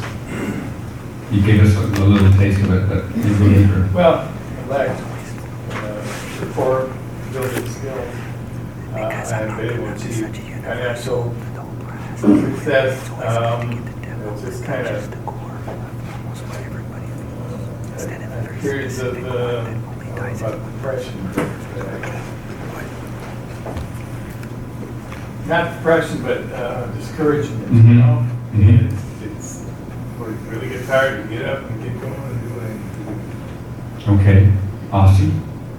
I've been in school for almost 2 years and I've gotten like barely any credits. I feel like I won't be able to complete that with my new job. I just see everyone else kind of thriving and doing, really well, and I'm like, scared that I can't match up to, what they're doing. And, like my last job, I just kind of thought that I would just be stuck where I was for a while, that I would never be able to move up in the company or, really make a career out of what I was doing. I was just kind of where I was at. Bonnie, did you have your hand up? One person over here had it. Oh, no, Matt, sorry. I wrote down I am not competent at leading most people to become self-reliant, and we see that. The belief comes from, I just believe most people are so domesticated, programmed to be lazy, and I don't think it's just worth prospecting, which is going to be what I need, the behavior and the habit I need to be successful, but I just don't believe, because I don't believe in others, that I have the ability and competence to get that person to go and not rely on me, and so I don't have to do everything for everybody. So, leading. So now, Austin, you have that belief 100% of the time. It's very powerful. Yeah. Tom? Same question. Yeah, I kind of push it to the back a little bit, but it's pretty much always So, and in both cases, it's really affecting your lives. Yeah. So when you think of that, unwanted belief, do you have a picture, Tom? Yeah. Where is it? Tell me where that's at. Well, it's just me not connecting, I understand I'm not so worried about what the picture looks like. What I really would like to know is, where is that picture? When you think of it, is it like here? Or is it back at the screen? Or is it where? The belief that I'm not good enough, specifically. Yeah. As you think of that, encompasses that. do you have a picture? So it's sort of off to your right a little bit? And how far away? Pretty close? Yeah, it's like... Okay. Now, Austin, when you think that you're not, the idea, the unwanted belief, the actually not true belief that you're not smart enough, do you have a picture? Yeah. Where's that picture? When you think of it, where do you see it? It's probably like 10 feet away. Okay. Kind of in this area here. Okay, so the thing to know on these demos, it's if I didn't pick one person over another person like that, it means nothing, for you guys, because you're all having to do it yourselves anyway. So it's just who I think we will show the best example for you guys to look at and go, okay, I see how that works. So. Can we ask one more question? Yes. Real quick, just to check. And these are the things you guys are going to want to ask. So be remembering these questions, or even write them down. These are the things you're going to be wanting to ask your clients. And if you get into stay with us and become a teacher, these are the questions you're going to want to ask, because you want to have the very best demo up here. And with your clients, you want to have the best results. So you ask these questions. Sorry. Go ahead. So for both of you, and you too, Matt, for all three of you, is it right for your unconscious mind for you to release that today and for you to be aware of it consciously? Yeah. Is it right for your unconscious mind to release that? Okay. And another question is, so what did you guys have for breakfast? What did you have for breakfast? I'm still fasting. Still fasting? Okay, what did you not have for breakfast? You did have something for breakfast. What was it? What What you did not have? Protein. Einstein's bagel. Huh? Einstein's bagel. Oh, nice. Nice. Steak and egg, Oh, nice. Did you write down what was the thing that used to be true that's no longer true? I used to play high school soccer. What was that? I used to live on 63rd Street, Milwaukee. Okay, and as you think about that belief, as you think about the belief that what was the name of the street again? 63rd Street. In Milwaukee. 63rd Street? 4315. 63rd Street. As you think of the belief that I live on 63rd Street in Milwaukee, I mean, it used to be true, it's no longer true now, right? Right. As you think of the belief that I live on 63rd Street in Milwaukee, do you have a picture? Oh, yeah? And share with Jeffrey where it's at. Yeah. Where do you put that As picture? you think of that belief that I live on 63rd Street in Milwaukee, I live, present tense, as you think of that belief, I live on 63rd Street in Milwaukee, do you have a picture? Yeah, I'm standing right in the middle of the street, little two-story, white. with And that where is slate. the picture near or far? I'm standing across the street, so. How far away from you is it? 30 feet. Okay, I cool. mean, I'm actually standing in the street looking at it. Correct, but it's 30 feet away. Yeah, Okay, and in what direction from your body is it? right from me. It's not going to be 30 feet, okay? Black and white or color? Color. Color. Bright or dim? Right. Okay, focused or defocused? Focused. Okay. So it's right in front of you. Okay, awesome. Clear screen. And as you, what was your one? I used to be a high school student. I used to be a high school student. As you think of the belief that I am a high school student, it used to be true about you, but it's no longer true, correct? But as you think about that belief, I am a high school student, do you have a picture? Yep.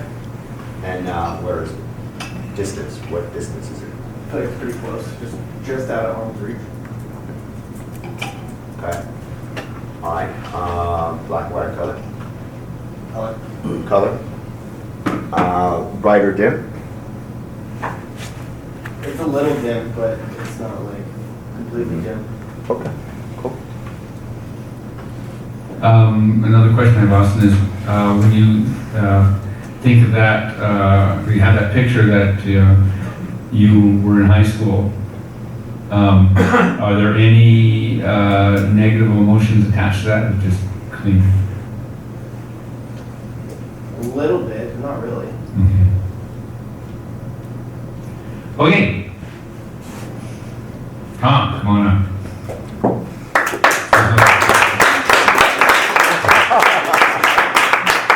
So Tom, and if you just jumped into the change chair, you know that nobody sits in that chair without changing.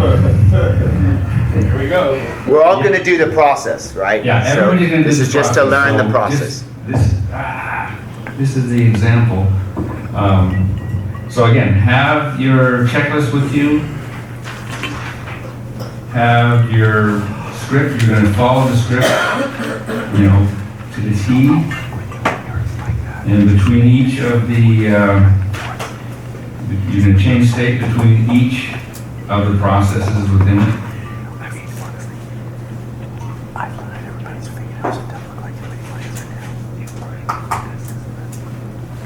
Okay, Tom. Today we're going to do a process called belief change. Is it all right for your unconscious mind to do this process and be aware of it consciously? Yes, my unconscious is. Okay, that's great. And that's the kind of thing you really want to get in your client or in your demo, is people that really have no reservations, that really want this change. They're, almost, desperate for this change. So you're looking for that kind of stuff. Okay, Tom, can you think of a limiting belief about yourself that you wish that you didn't have? Yeah. Good. What is it? Well, it's not good enough to achieve financial freedom. Not good enough. And I'm writing that at the top of column 1, so I know that's what that column is. Okay, continuing down the script. I'm going to sit like this. Okay, so when you have that picture, can you tell me, is it black and white or color? Picture of failure. The picture of the unwanted belief. Do you have a picture for that unwanted belief? I'm not good enough to achieve financial. That's just more of a feeling. It's a picture, actually. Well, as you think of that belief, I'm not good enough, do you have a picture? Because you did say before you saw yourself, remember, not being able to connect with people, blah, blah, blah. You did come up with a picture before. So we're not saying come up with the exact same picture. We're just basically saying, as you think of the belief, I'm not good enough, do you have a picture? Does a picture come to your mind? Yeah. Because this is a visual process, which will make you feel very different, but it's not a process that's based on feeling. It's a process that's based on pictures that from which we derive our emotional feelings. Yeah, that as a result from me feeling to connect with people, because the people are my, Correct. Business, my success. So yeah. So, So- yeah, I do see that picture. You do? Yeah. Great. Now, is that picture black and white or color? Color. Is it near or far? Fairly near. Near. And when you say near, how? 10 feet, 15 10 feet? 10 feet. 2 to 10 feet. Is it bright or dim? Wait. You said 2 to 10 feet. Now, when you said, here, yeah. 10.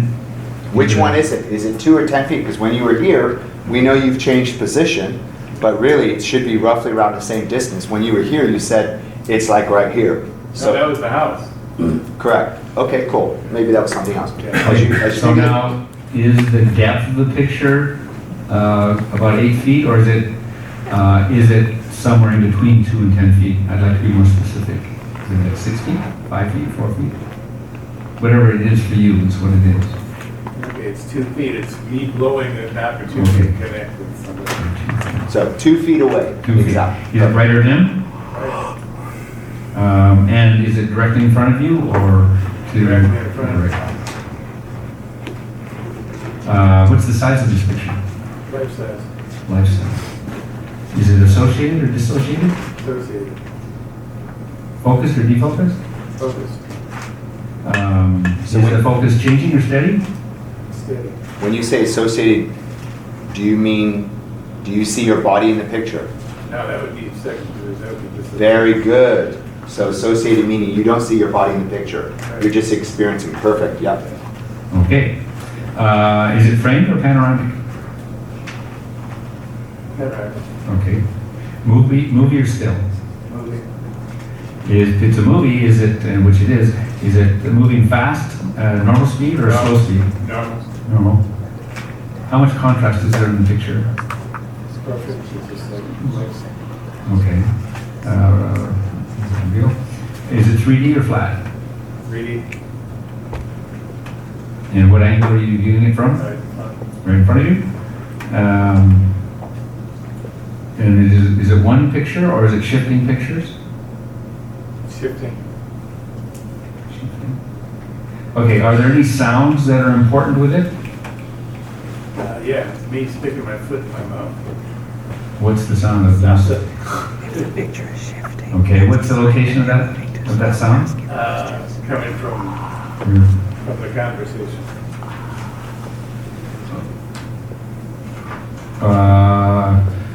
So I'm clear on that. The sound is coming from, that you hear is coming from a conversation that's in the picture. Okay. Okay. And so that's coming from what direction? This is going to be a Yes, straight ahead, because the picture's straight ahead. Straight ahead, Yeah. So the sound is internal or external to you? Both. Is it loud or soft? Normal. Conversation. Fast or slow? Normal. Is it high or low pitched? Medium. Medium. What's the tonality of it? Probably strained. Strained. And the timbre? Put it a little higher. All right. Are there any pauses in the conversation, or is it continuous? Continuous. Continuous. Is there a beat to it? Is there a cadence?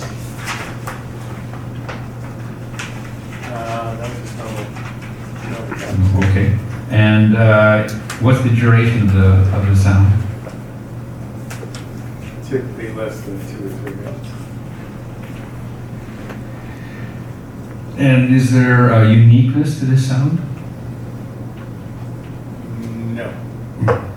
Okay. Are there any feelings that are important to this picture? Tense, stress. What's the location of that feeling?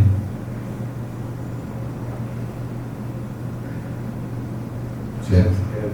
Okay, inside you, chest, head? And what size is that feeling, if you give it a size?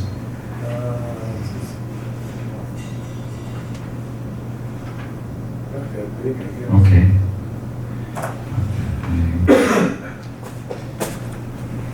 And it just has a shape? Does it have kind of a shape? No particular shape? Is it intense? What's the intensity? It's actually kind of a dull. Oh, okay, great. Is it steady or does it fluctuate? Stronger, less strong? Fluctuates. Fluctuates. Does it have a duration or movement? Or is it just always there? Typically, well, it persists after, Okay. after the fact. Persistence? Is there any vibration to it?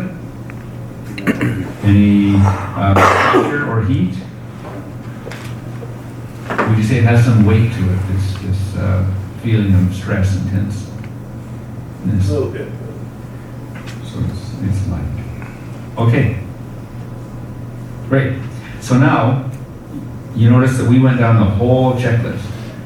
You're going to ask that question, are there any sounds that are important? And a lot of times,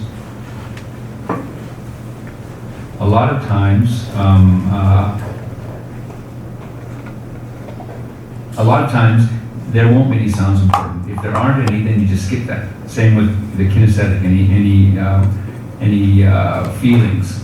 If there aren't any, just skip that and you go on to the next belief. So,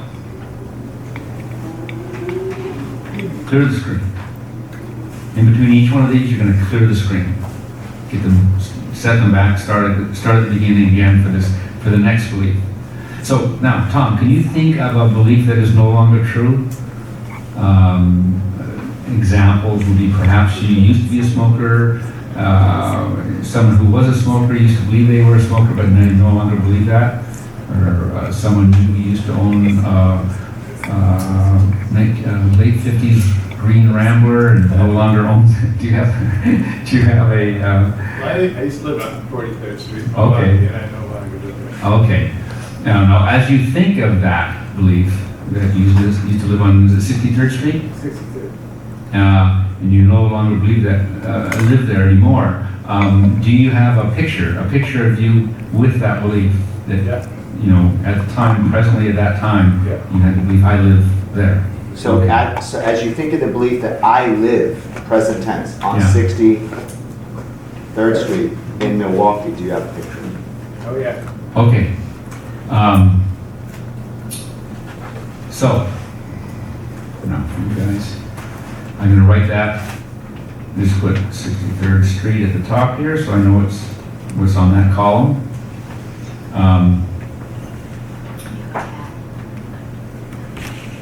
So Tom, as you think of that picture, as you see that picture, is it black, white, or color? Color. Is it near or far? Medium. Medium. So that was 30 feet. 30 feet. Standing in the middle of the street facing it.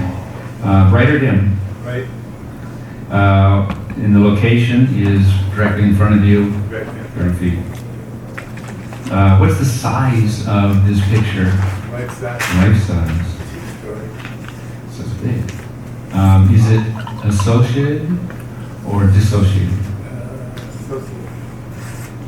When you say life size, right, before you said life size with your person, which is a certain height, but when you're saying life size and now it's a 2-story building, the question is what is the actual height of the picture and the width of the picture? Excellent. Yeah, good point. Is it, so 2 stories? By 30. 30. How tall? 30 feet tall. 30 And feet. wide? 30? No, 30 by 100. Oh, 30 by 100. The yard, you know, the Got yard of the house. Okay. And you said it's associated, is it focused or defocused? Focused. Is it changing at all, or is it just steadily focused? Framed or panoramic? Panoramic. So let me just make sure. So the height is 30 feet Right. of the picture. The question is not what's the height of the building, what's the width of the No. building, the actual picture. What's the, if it's 30 feet away, what's the height of the picture and what's the width of the picture? Panoramic's probably 200 by 100 feet. I can see the sky. Of the picture, not the contents of the picture. Oh. Like, let me give you an example. I could have this Hilton Hotel. This Hilton Hotel right now The size is of that door. What size of that door is? big, big, big difference. Huge difference. Yeah. The size of this Hilton right now is, I don't know, how many feet's that? 300, 400 feet? Sure. That's 300 feet tall. The width of this building is 300 feet wide.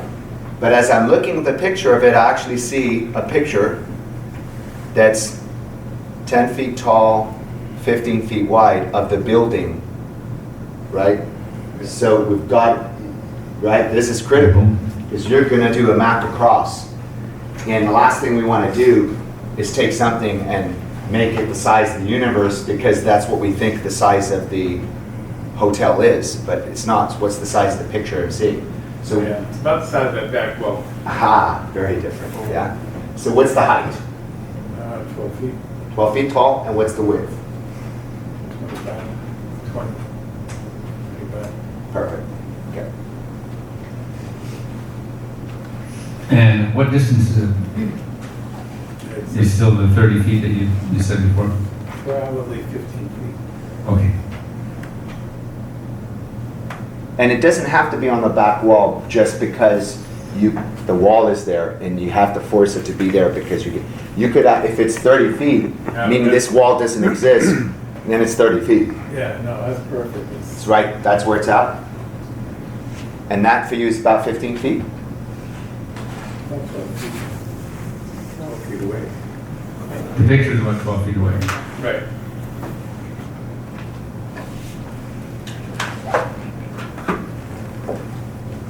This is 12 feet according to roughly my measurement. So it's about there, or 14, so it's a little farther, it's pretty close to the wall, if not on the wall, but right close to it. Okay, is that picture movier still? Still. What's the contrast in the picture? Normal. Normal, life picture. Okay. Is it 3D or flat? 3D.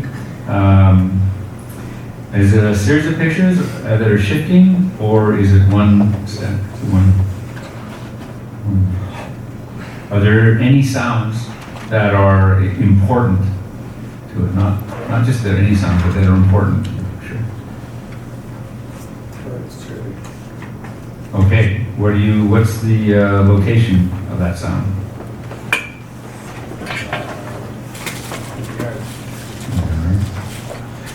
What's the direction of it with respect to you? All around. Is that sound internal to you, or is it coming from the outside, external?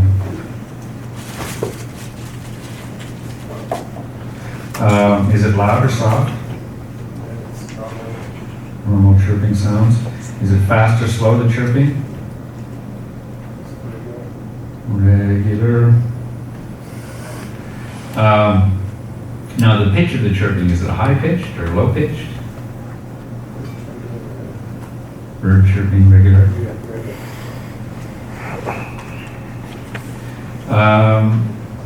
Is there any tonality to it? What's the timbre of the chirping?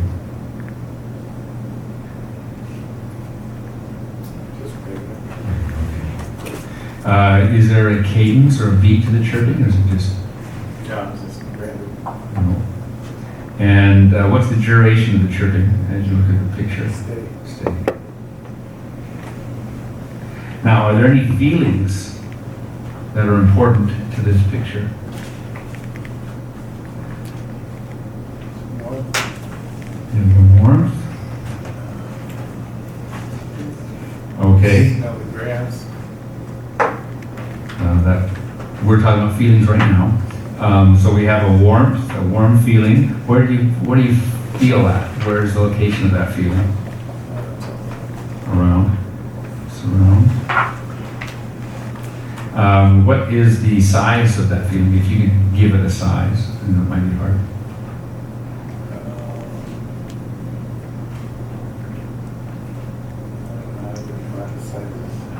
Okay. What's the shape of it?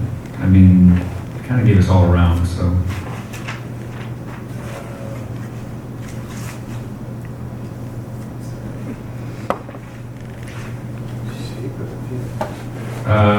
The shape of the feeling.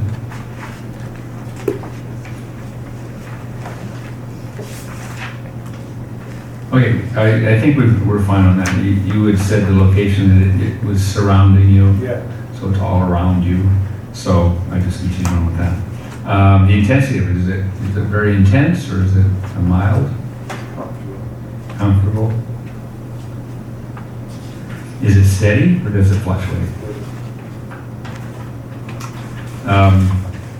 Is there any movement or duration to it, or is it just constant? Maybe rustling of the trees. Okay, now that's back into the auditory. I'm talking about the feeling. Is it constant or is it okay? Does it have any weight? That feeling. No, very light. Okay. Clear the screen. Okay, so now we're going to map across, first we're going to analyze and find the drivers. Then we're going to map across and change the drivers of. For number one, they're going to change into the drivers of number two. Number two was the universal of something that used to be true but is no longer true. So as I look down to find the differences. The differences, of course, that the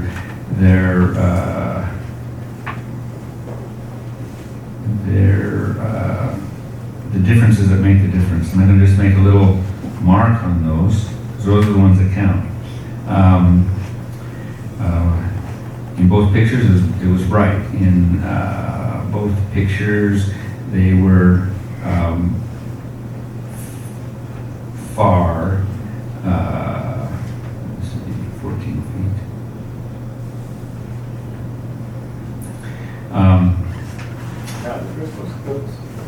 First one's, 2 feet. Oh, 2 feet. How did I put it? I made a mistake there. 2 feet. Okay. And that's really important. The having, if there's a great distance on location, that really helps your process, and the results will be stronger.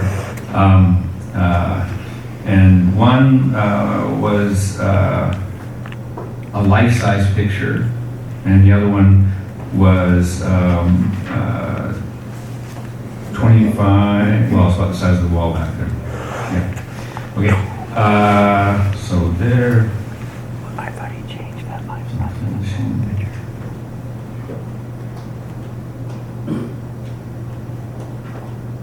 So yeah, the one that's in first column is 2 feet away, life size, which I'm assuming is height, your height of your body, and the other one's 14 feet and it's the size of the wall. Size of the wall. Okay, so I'm just running down and to see what the other differences are. First one was a movie, the second one's still. Everything else.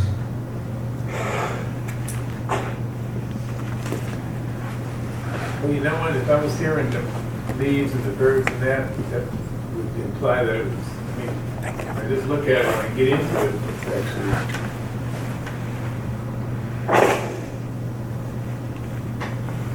As I step into the picture. You're not doing any of that. No, okay.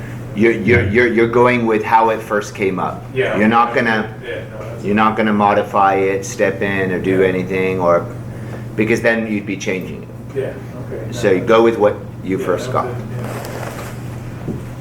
Okay, so, Tom, I'm going to, the first picture, the picture that you're not good enough to achieve the financial success you want, where was that picture again? Well, let me ask you a quick question. So it was I'm not good enough, right? Universally. It wasn't not good enough for one specific thing. Because when we elicited, I remember when we asked you, as you think of the belief that I'm not good enough, it was just I'm not good enough. Was it? I think he changed it to I'm not good enough at creating rapport with people. Well, yeah. So let me ask you this. My intuition is that's what we got. So when we asked you, really doesn't make a difference because you've elicited it and we're just going to do the process. But I have a theory that when we do this map across, it's going to target the bullseye if I'm not good enough, period. Not good enough to build rapport, not good enough to make a lot of money, not good enough to, not good, like, I'm not good enough with anything and everything after it. Yeah. Literally, put any labels, words after it. I'm not good enough and for, period. Yeah. Right? And then what you did is your unconscious mind gave you a picture of what that was and represented it in the form of how it works in rapport. Right. But the feeling is the core feeling that I believe is cross-contextual on life. Right. Correct? Okay, cool. Because here's the thing, we want you to have massive change. Right? Make sense? We don't want to just, oh, now I'm better at building rapport. I feel good enough for rapport, but I still got to make $1 million. Or we want it to be for everything, and that's, I believe, what we elicited. Yeah. But you verbalize it in a specific context, but I believe we elicited it universally. So can you guys see? It's good that we're, we tag team a little bit, we chip in, because there are lots of little details and things to think about, and that's why we get you in groups of 2 and with a coaching assistant, also because there's a lot of details and things to think about. So in groups of 3, you can make sure you cover everything, right? Make sense? So that's why even the way we teach it, we jump in, we add things, because it's impossible for one person to include every single thing, because we're human, right? Even me, I forget stuff and I add stuff and stuff. So it's a collaborative effort. NLP is not a do-to process, it's a do-with process. You do it together. You're all learning from each other. Okay? Cool. Okay. Yes, Josh? Oh, resume. Oh. I thought you meant, is it?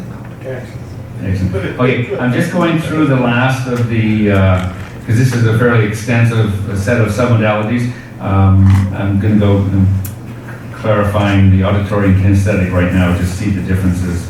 And let me ask you, while he's doing that, Tom, what do you think is going to happen when he maps across this belief to what used to be true that's no longer true? I'm curious, what do you think you're going to feel?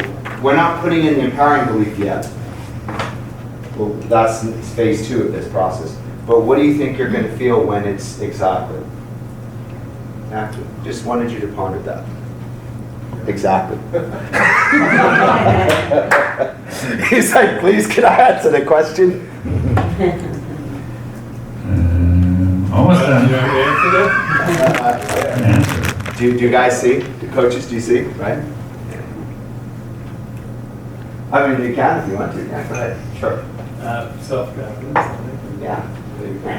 Self-confidence. At least the limiting belief will be gone, which will open the space for something new. And then phase 2 of this whole process is to now install the new program. Okay? Cool. Okay. Tom, so that the first belief, the belief that you're not good enough, where you said was it off to your left or off to your right? It's right here. It's about here. Okay. So what I want you to do. Now everybody pay attention to Tom. I want you to attach that picture onto my hand.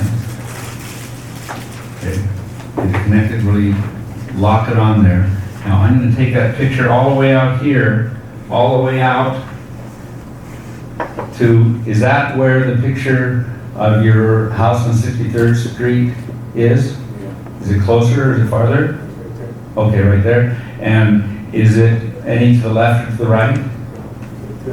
Okay, so now, what I'd like you to do is I would like you to, running down all these things, I would like you to change that from this picture here, change that from a moving picture to a still picture. Can you do that? Right, absolutely.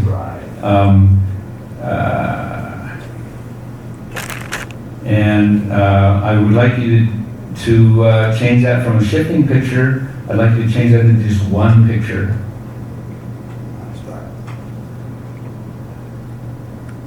And I want you to make this picture bigger. Before it was life-size, so it was about from here down. And I want you to make it the size of this whole wall. So you can expand it out. You want my limiting picture to... Yeah, the limiting picture, make it as big as the picture of the house on 63rd Street. Yeah.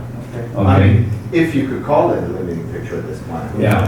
That's what it used to be called. Limiting picture. Okay, so now, I want you to add into it, around it, I want you to add the sound of birds chirping. If you can add that in. And I want you to have that sound just surround you.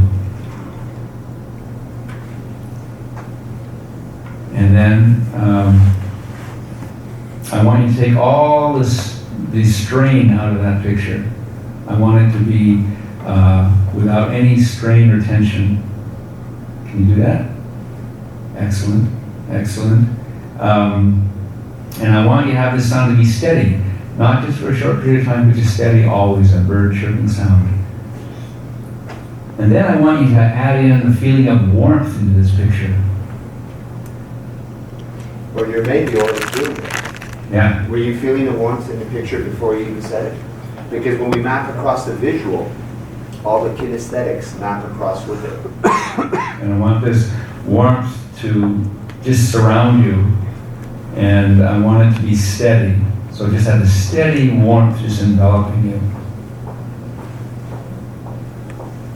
Okay, now I want you to lock this picture in right here. I want you to lock it in. You know the sound that a BMW or a Mercedes car door, those expensive cars, when they thump closed, or maybe the sound of Tupperware snapping the lid on it. I want you to pick one of those sounds and then just with a thump sound, lock it in. Okay. Excellent, Tom. So we get back to our script. I don't know where the little flip thing went. When we get back to our script, we're going to test. Clear the screen. We clear the screen between everything, and then we're going to test. So Tom, what do you think about that old belief?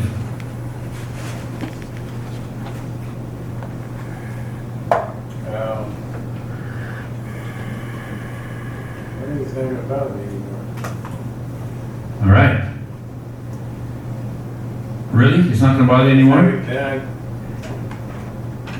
Is it gone, or is it still a little there, or is it? See, I'm not convinced. I'm not convinced that it's gone that fast. Well, I see the open road now, you know? I'm like, All right. You see that? Yeah, this pause.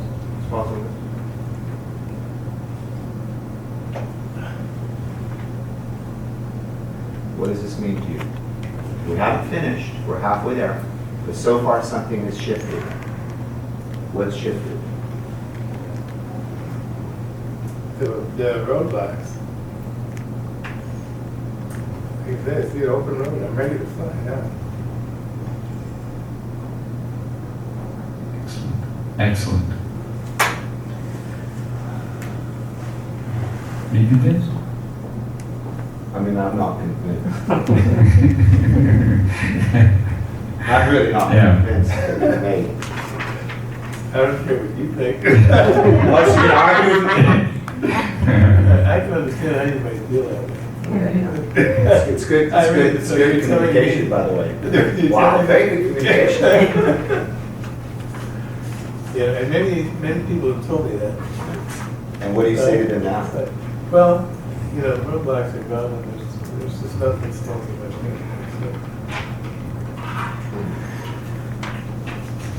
Okay, let's go on to the next part. Now we've gotten rid of that old unwanted belief, it's gone. Let's replace it with the opposite. Let's do that. Yeah, so what is the opposite of I'm not good enough? What rings true in your heart as the opposite? I'm confident and confident. Competent. What about even more than competent? And empowered. You're empowered. That's good. Empowered, powerful, resourceful, determined. So we got all these beliefs that we're going to put together in one group, that you're determined, resourceful, competent, empowered, competent and confident in any situation. Okay, now when you think of that, of this new belief, this one where you're determined, resourceful, you're competent, you're empowered, you're confident, do you have a picture? Yes. You could even, if you want, add in the opposite of I'm not good enough. You could, if you choose, I'm the best. There you go. Well, maybe that term I am the best sort of encompasses all of those things. So I'm going to put that here. I am the best. Okay, so when you think of that belief, that new belief about yourself, that I am the best, do you have a picture, Tom? Yes, I do. Okay. Is that picture black and white or color? Color. Is it near or far? About 5 feet. 5 feet. 3 to 5 feet. 3 to 5 feet in front. Is it bright, the picture, or is it dim? Right. What is the location? I think you've already said it, but I'll ask you again. What's that location?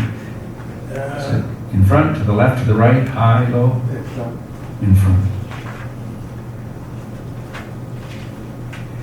What's the size of this picture? So you're saying about the picture itself, but Which is about half the size of that wall. okay, half the size of the wall, so about you're saying 12 feet tall and about 15 feet wide. 12, 15. Okay, are you associating that picture or dissociated? Dissociated. Is it focused or defocused?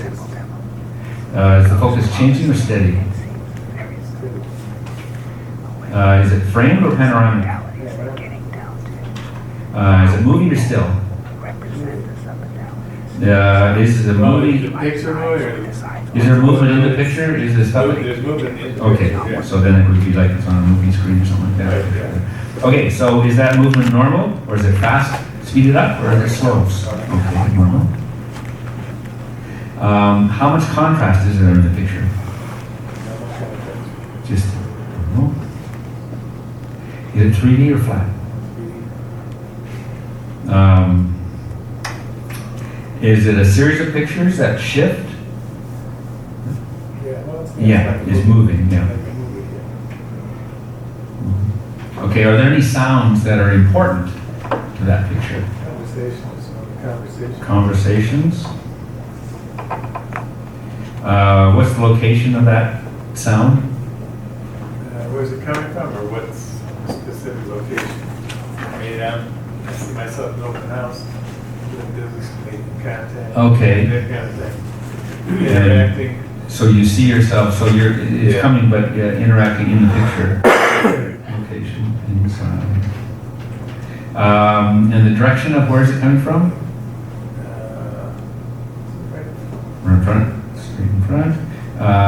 So is that sound coming, is it internal to you right now, or is it external coming from the picture to you? External. External. Is it loud or soft? Normal conversation. Conversation. Is it, are people speaking quickly or slowly? Normal conversation. Okay. And the pitch, is it high or low? Normal, normal. The tonality, how would you describe it? Upbeat. Upbeat. The timbre? Normal. Are there any pauses, or is it continuous? Is there any cadence to the talking, or is it just? No.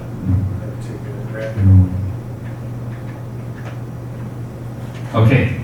Are there any feelings that are important to that picture? Confidence.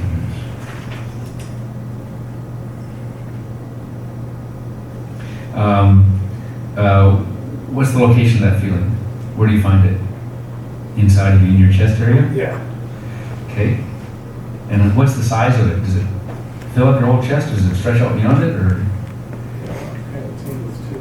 Okay, fills maybe your, so in your arms, your head, does it go down your legs? Fills me up, yeah. Fills you all up. Size, body size. Does it have a shape? No. Well, it filled you up, it might be the shape of Tom.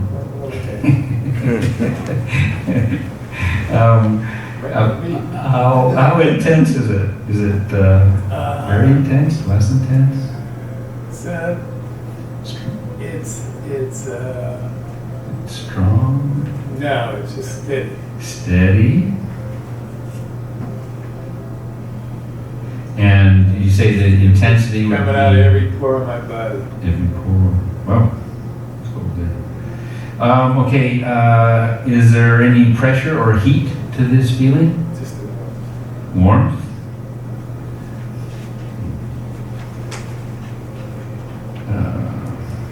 And does it have any weight? Is there any weight to this feeling? light. Okay. Break safe. So what did you have for breakfast this morning? Oh yeah, steak and cheese? Steak and eggs? Any cheese? Any potatoes? Cheese, yeah. All right, sounds tasty. Okay. So now we broke steak. Now we're going on to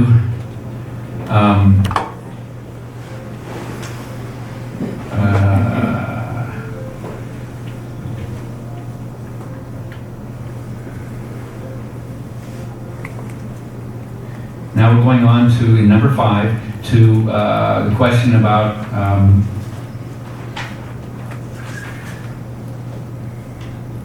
we're going on to the question of can you think of a belief that for which is absolutely true?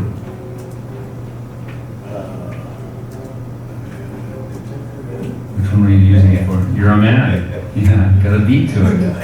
Okay, that's gonna come up.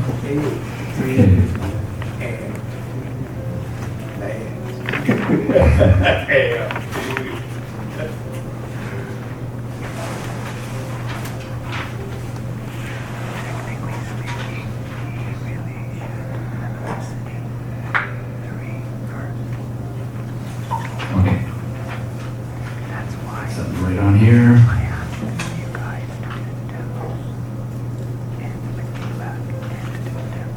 Okay, so now, that belief that you have that you're a man, you have a picture in your mind that when you think of that belief that's always true.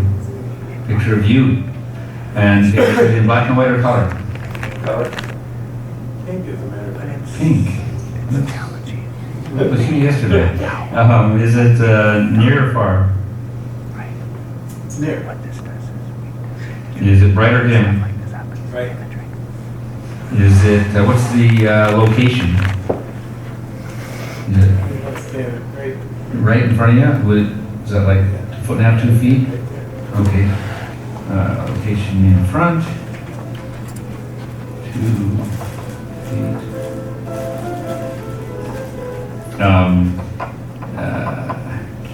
feet. What's the size of this picture? So would be about 6 feet tall, and the picture would be in so many, how wide?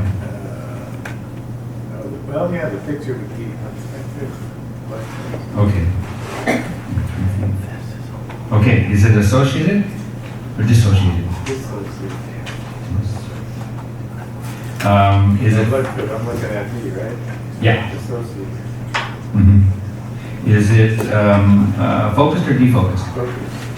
Is that focus changing, or is it a steady defocus? Hard to tell, it's so critical. We go with steady on that? Steady. Okay. Is it framed or panoramic? Right. Movie or still? How much contrast in the picture? Is it 3D or flat? And are there any sounds that are important to this picture? No. Okay. Are there any feelings that are important to this picture? Familiarity. A feeling of familiarity. Okay. What's the location of that feeling? I'll just throw it. Okay.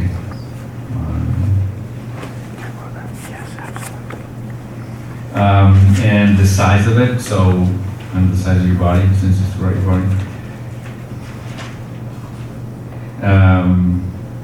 Does it have a particular shape? Yeah, looks like me. Okay. How intense is this feeling? Okay. Shake my hand. Okay. Is that feeling, is it steady? Yeah.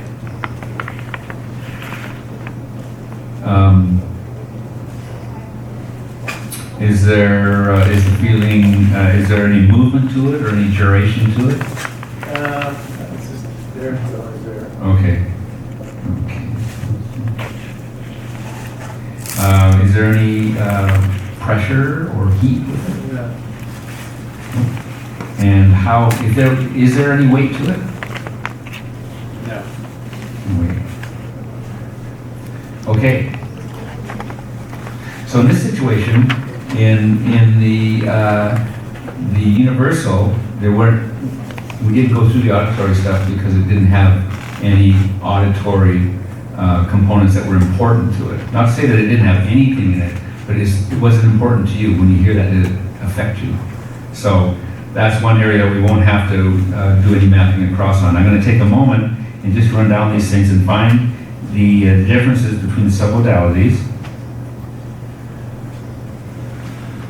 And while he's doing that,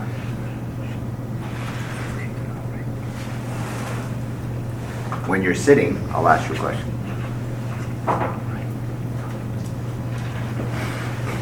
What do you think's going to happen when he maps across the new desired belief, which is it's pretty strong. It's in its process of integrating. When he maps that across to what's absolutely true for you, like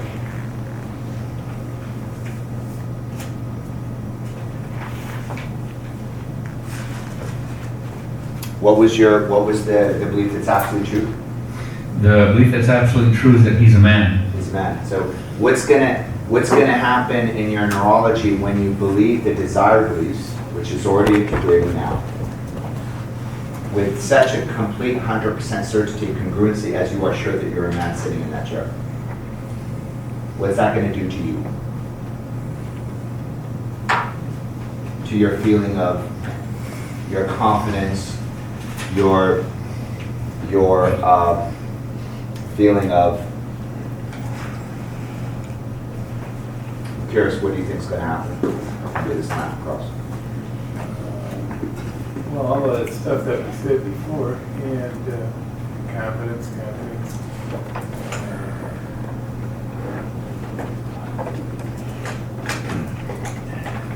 And a sense of ease, a sense of. Right. Now, before we do the map across, those are great things, yes? And what percentage certainty do you believe you have those now, even though we haven't done the map across yet? Scale of 0 to 100.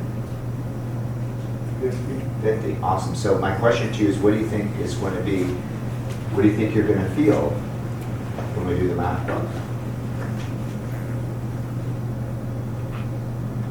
Exactly. Exactly. Exactly. Yeah. Exactly. All right. I was just curious. And as a teaching point, these questions that Kaya is asking, they're not on the script and stuff, but they're the ones that really enforce or build up the result, strengthen it. The ones that really make it certain for your client. So they're wonderful. It's good to be writing these kinds of questions down, jot them down so that you can use the same kind of thing to really give the final result as a very strong one. So this is your advanced training. This is advanced NLP certification, right? And what I do is I throw in some, since Sean's not in the room right now, I throw in some Jedi stuff in addition. Yeah, so that's excellent stuff. And whenever Kaya brings something up, it's those fine points, those little adjustments that really make the difference. It is kind of the difference that makes the difference. Okay, got it. All right, let's clear the screen. I guess we probably already did clear that screen. What kind of car do you drive now? Okay. Just clearing the screen a little bit more. Okay, so we are now going to take, and we're going to, of the wanted belief, we're going to take the submodalities of the universally true belief. We're going to apply those submodalities to the wanted belief, and the universal belief is always true. And what's going to happen is those things we wanted, all those positive things. And what was the final statement? That mine is kind of scribbly here. I want to get it just right. I am the best. My writing is squiggly. I am the best. And that's going to be changed into not just something he'd like, but it's going to be a certainty, an absolute truth. That's why we're applying, because both these things are good. The I am the best and the universal, they're good things. So, but the one is absolutely true. So we're going to make the other one absolutely true.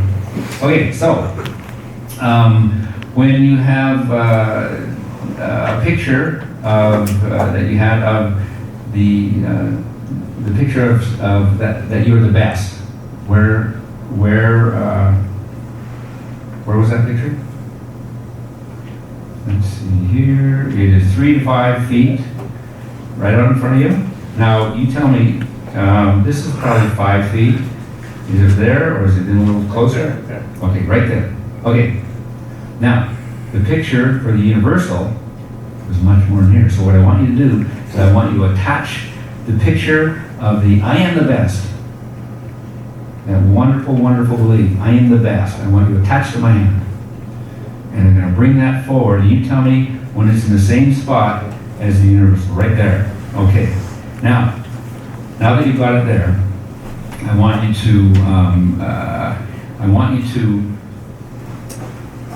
make this picture a little smaller. It's going to be about life size, like you said, maybe 6 feet tall for the picture, and whatever width, 3 feet wide. I want you to make it that size, and I want you to change it from being a movie to a still picture.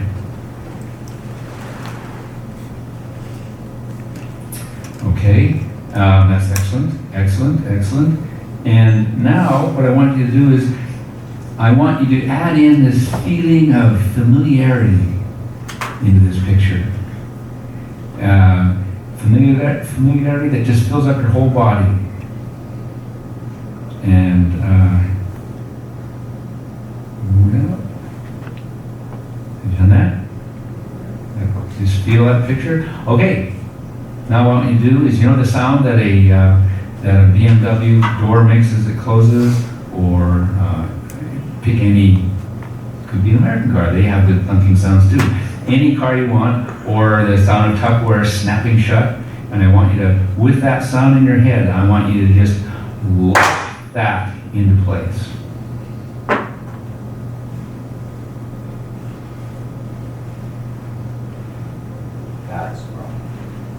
That's right.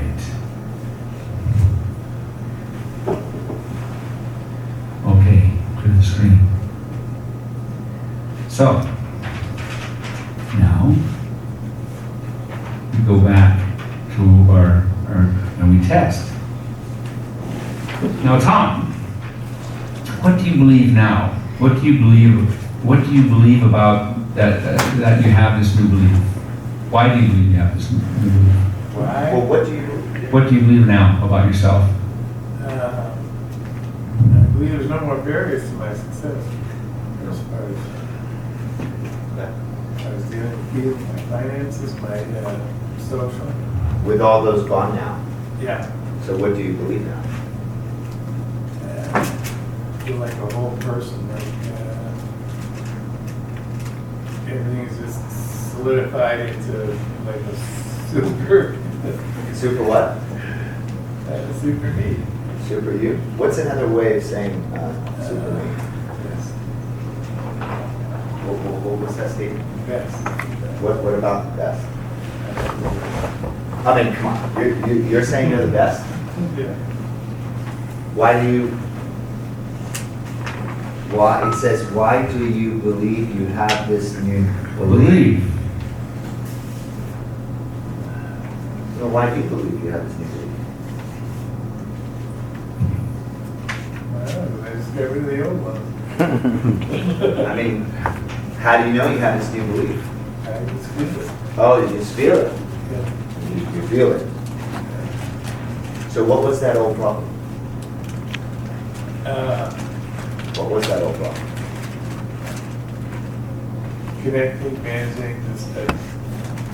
What happened to that old problem? What? It's gone. I mean, we're not convinced. We're not convinced that could happen that fast. We're not convinced.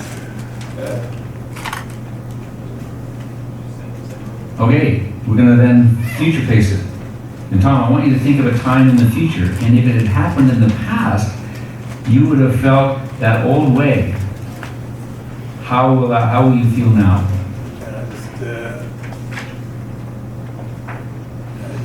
Continue on, do what needs to be done, handle the problems, just do what needs to be done. Great. No crime, no bullshit, just. So what happened to that old person that was crying that used to say they were not good enough? What happened to that old person? I don't know. Where do you go? Exactly.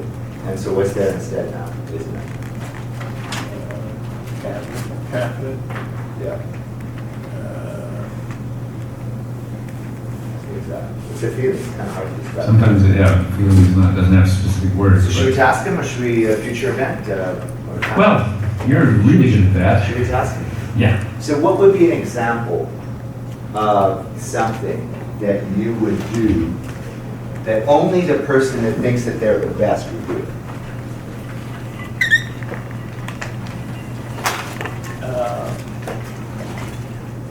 Build rapport, close deals. What would be the behavior specifically? Confidence to help my clients. Don't you? Exactly.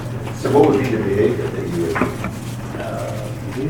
Yeah, what would be the behavior that only the person, you, that knows that you're the best would do? What's the behavior? Just give me an example of one thing. That you, the yoga you may not have done, but the new you will do starting tomorrow morning. Open house, I'm gonna connect and have rapport with clients as they come into the house and engage them, find out what they need, find out what their needs are, and close them. Cool. That's good, yeah. Well, let me ask you another question. Because this is cross-contextual. This works with everything. Right. Business, personal, health, fitness, love, relationships, you know, career, money, spirituality. This is literally for everything. Right. What's something else? Give me another context of your life that has nothing to do with real estate, nothing to do with career. Money management. Money management. So what's going to be different with that? Well, be more careful with my expenditures. I'm going to build some savings. I'm going to spend more wisely. And what else? How about relations? How about health and fitness? How about love? How about relationships? How about relationship God? Whatever it is. How about pick another? What's the next area of your life? I'm just curious. Lose another 10 pounds. So what's different about you regarding your health?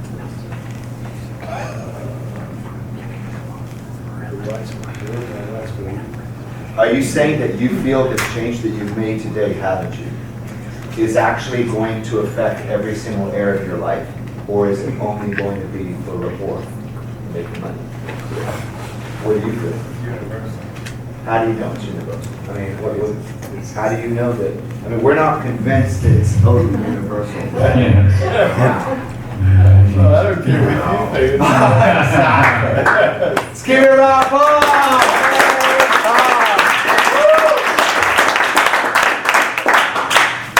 And a round of applause for Jeff.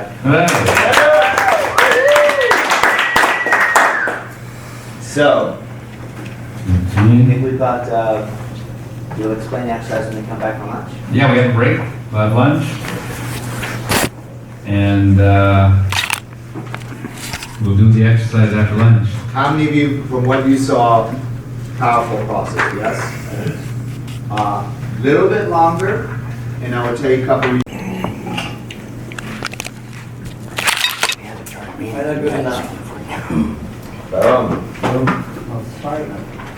Smart enough. Boom. Who's next? About 4 or 5 left.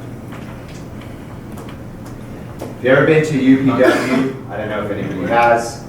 I went and, checked it out like a year and a half ago. It's interesting because what Tony said to the whole room is you all believe you're not good enough. Like, whoa, that's an interesting language pattern to throw out there. You know what your problem is? You all believe you're not good enough. It's exactly what the room. So, we have a different philosophy, and I love him. I think he's absolutely amazing. Reading his book now on money, very good book, by the way. A lot of respect for him. And at the same time, do you believe that maybe there are people in the room that do believe they're good enough, but their block is something else? So there's a style of teaching, and that can that can actually be an installation. It's just my philosophy. You look at a room and you say, that's an installation of a belief. So I'm going to say that a lot of humanity is in that place, but to say everybody in the room does not believe they're good enough, it's not something I would ever say to a room. I don't actually believe that. I believe there are certain people that feel they are, yes. What if Tony meant by that, like, I don't believe I'm good enough, not in general, but I don't believe I'm not good enough, like, in making movies, or I'm not good enough in fitness, I'm not good enough in, Yeah, like, there so- could be like all, I'm not good enough in all different So there's, areas. for me, it doesn't work. Because then, even more so, if I say that and I blanket it, then, by the way, we're going to learn Milton model language. Who like to build instant agreement with everybody all the time? Who like to build such agreement where you put people in a trance, where they just agree with everything you say? So, it's ambiguous, I'm not good enough, so I'm now not going to give you the specificities. So the room can then adopt it as a whole. So I'm not good enough as a whole. So that's actually even worse. The explanation for that for me is even worse, because then I can then take that in as, well, maybe if I'm not good enough this, I'm not good enough this, I'm not good enough this, sure, maybe I'm just not good enough here. Right. And maybe I was doing okay, but now I'm not really doing okay. Right? So the fact that we're getting some of those in the room is not a bad thing, it's a good thing, because that's, if you feel it, you feel it. But not necessarily everybody's in the same place, yes? And again, this is not to take one necessarily, not to take anything away from Tony, he's amazing. He's probably done more for NLP than any single person has on the entire planet in the history of NLP. Even more than Richard Bandler. Even more than the founder of NLP. Tony Robbins has probably done more for NLP than anybody on the planet. He's brought more light, more attention and awareness to it than anybody on the planet, right? That doesn't mean we need to agree with every single thing, right? It doesn't mean we're not taking anything away from him. This is an amazing guy. But in this academy, we're getting distinctions. Make sense? Getting specific distinctions. Did I explain that good? Yeah. Because the last thing you want to do is start. Anybody that's doing transformation, we need more coaches. We need to send love to every single coach out there that's doing what they're doing with much positive light. Okay, so what we're talking about is pure precision NLP. Here, we do not say, this is your freaking problem to a whole room. Why? Here, we know that's an installation. A person who didn't feel that way might start to go,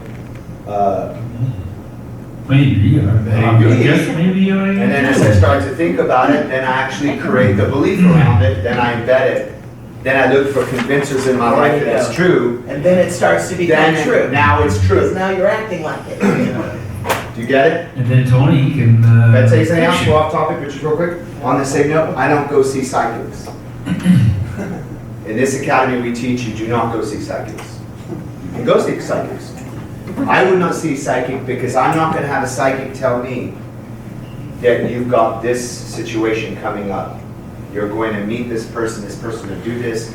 You're going to start this company and it's going to fall apart. But you're going to, hey, you're going to learn from it, and your positive is going to come. And you're going to meet the man of your dreams. But this other dark stuff is coming. Why? Why? You said you create it. Yeah, you will.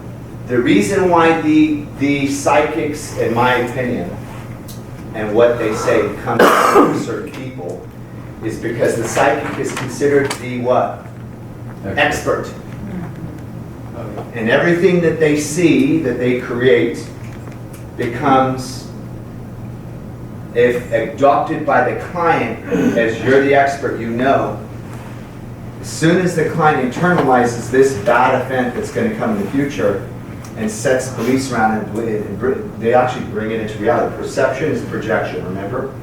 Whatever you perceive, you go out and create. So now, since you created a perception in me that this thing bad's going to happen, my reticular activating system is now focused, which is the part of the brain that tells me what to notice, is now focused on that happening.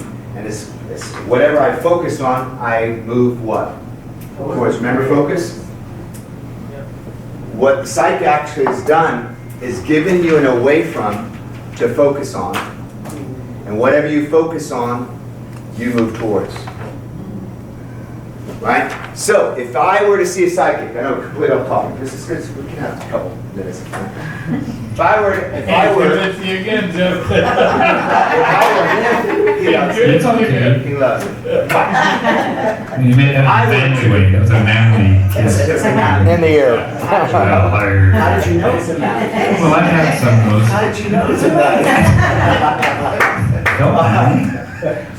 man? So, if I were to see a psychic, what I would do is this.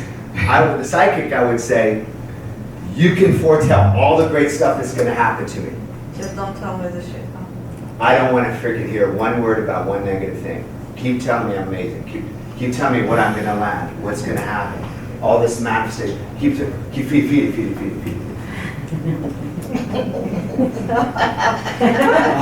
Baby. But shut up about the other stuff. Because I'm going to delete that. Make sense? So this is good. This is something that we teach at MasterCard more. But write this down. Just write this down, please. What about? You do not install. Okay, you said my question. Yeah, write this down. You do not install.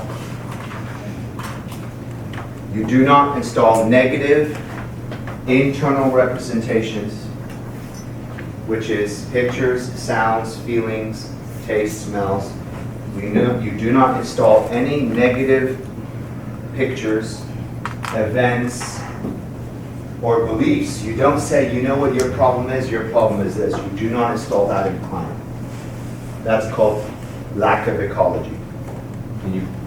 You do not install negative internal representations into the other person. Your client, your father, your brother, sister, your family. You know, that's Instead, if you have a theory, write this down. And they need to be a little bit open to NLP, right? Because what I'm about to say, not everybody on the boulevard knows what the heck what this means. You say your unconscious mind can accept, or if you're speaking to a layman term person who does not know unconscious mind, you can say subconscious mind. Your unconscious mind can accept or reject the next thing I'm about to say. Your unconscious mind can accept or reject the next thing I'm about to say.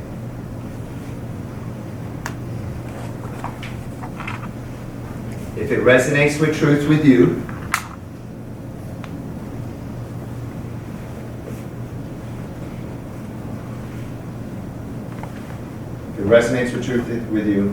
accept it. If it doesn't resonate with truth with you, reject it. Now you can share what you think with a client, but without installing it, without forcing your belief on them. So you would not say, you know what, you just don't think you're good enough. Or you have this belief that you're not good enough. You wouldn't say that. You would say, your unconscious mind or your subconscious mind can accept or reject anything I say. If it resonates with truth, accept it. If it doesn't resonate with truth, delete it. Is there a part of you that believes you're not good enough? Or do you believe you're not good enough? And pose it as a question. Now, if they say it's true, well, let me say it. If you say this is their belief, could they question it? But if they say it's their belief, well, that's true for them. Okay? So, let's just wrap it up. I'm not good enough. I'm not going to cut it. Who else? Who else hasn't shared what their limiting belief is? I want to make sure it's needed. I don't want to. Yvonne here is the only one. Saying I'm not good enough. Not good enough? Who else? Lisa? What if I want to believe that I am a powerful realtor, that I'm this and that, whatever? So you're going to get rid of I'm not good enough. And you're Exactly, gonna, right. and you're going to replace it with I am powerful in everything I do. Not just a realtor. In everything. Right. Okay, who else? Who else hasn't shared? Pick yours.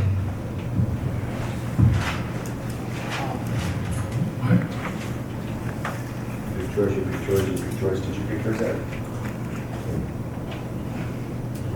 still struggling. without, I've got 3 or 4, but they all have secondary gains. Share with Eric. Well, I mean, like yesterday, women are unable to surrender to integration versus life balance. Let's make it about you. So that's about women. Well, okay, so my limiting belief of that would be, I'm not gonna find the woman who best fits me. Okay. And what else? What's your next one? I already have an intuition what you're... Well, the secondary gain on that is it keeps me safe. Yeah, we'll get to it. So- What's the next one? I didn't write the rest down. Give me a couple minutes and I'll read. I dismiss them once I establish that they have a secondary gain, so I have to come back. So Eric, let's fish around a little bit. And be 100% honest. Yeah. Or if you react with the very first reaction to the question. Do you believe you can be loved? Be honest. By the right person, yes. Let me ask you another profound question. Let me ask you another question. Just I'm throwing at you. By the way, I'm fishing. I'm not, none of these are installations. Well, the evidence would suggest otherwise. I'm twice divorced, right? So evidence. So I'm fishing now, yes? Okay? Your unconscious mind can, and this is not, like I really don't know. It's all good. Your unconscious mind can accept or reject even the question itself. If it resonates with truth, accept it. If it doesn't resonate with truth, delete it. Delete it. Eric, do you believe you are lovable? By the right person, yes. By the wrong person, evidence would suggest otherwise. It's Okay. my struggle is I'm picking I'm taking ownership that I'm the cause of choosing the wrong person for the wrong reason. Usually, what we find is if there's something going on out here, it's a representation of something much more unconscious, much more unaware of, that the conscious mind, the AD mind does not know this. It's more an internal feeling, right? It's the feeling mind. By the way, we're speaking to your feeling mind more than your thinking mind, right? So I'll ask you another question. Do you love yourself? Yeah, I actually have. Now, there's been That's fascinating. No, but there's. Let me ask you another question. So the answer is yes, but it's been a tremendous amount of work. Because I feel like when I say that, I sound. By the way, I'm gonna give you a high five there. I sound arrogant or something, and I don't want to. No, high five. Sorry. Not a little I'm resonating with something, okay? So Okay. I could be completely off. Let me ask you another question. Sure. Do you truly love yourself? I do. Second question. Do you truly accept yourself as you are? As you are. Accept yourself. Are you okay and accepting of you and your colors and who you are and how you show up the world? No. Boom. Okay, but there's a purpose behind that. And what's the purpose? The moment I accept myself, that means that I'm done learning. I'm done growing. I'm done Let me ask you a evolving. question. And I never want, I want to be plugged into a machine on my last breath, still learning. Okay, let me ask you a question. So I don't want to get to that place. Now we're literally going into language now. And we're going into meta model now. Yes? Meta model. Meta model. Learn something new. Yes. Which you're going to learn meta model in next weekend. Well, they're going to get meta model next weekend. So, do you know anybody? This is breakthrough coming, yeah?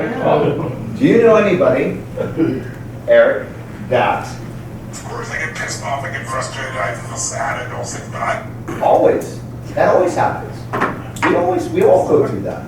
Happens all the time when you really think about it. So, is there a person that you know? Not is there a person you know? Is it possible? Let's rephrase that question.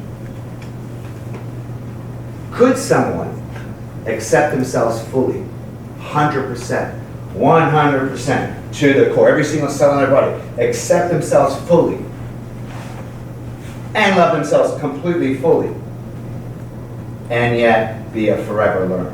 So just say yes or no. No. I love it.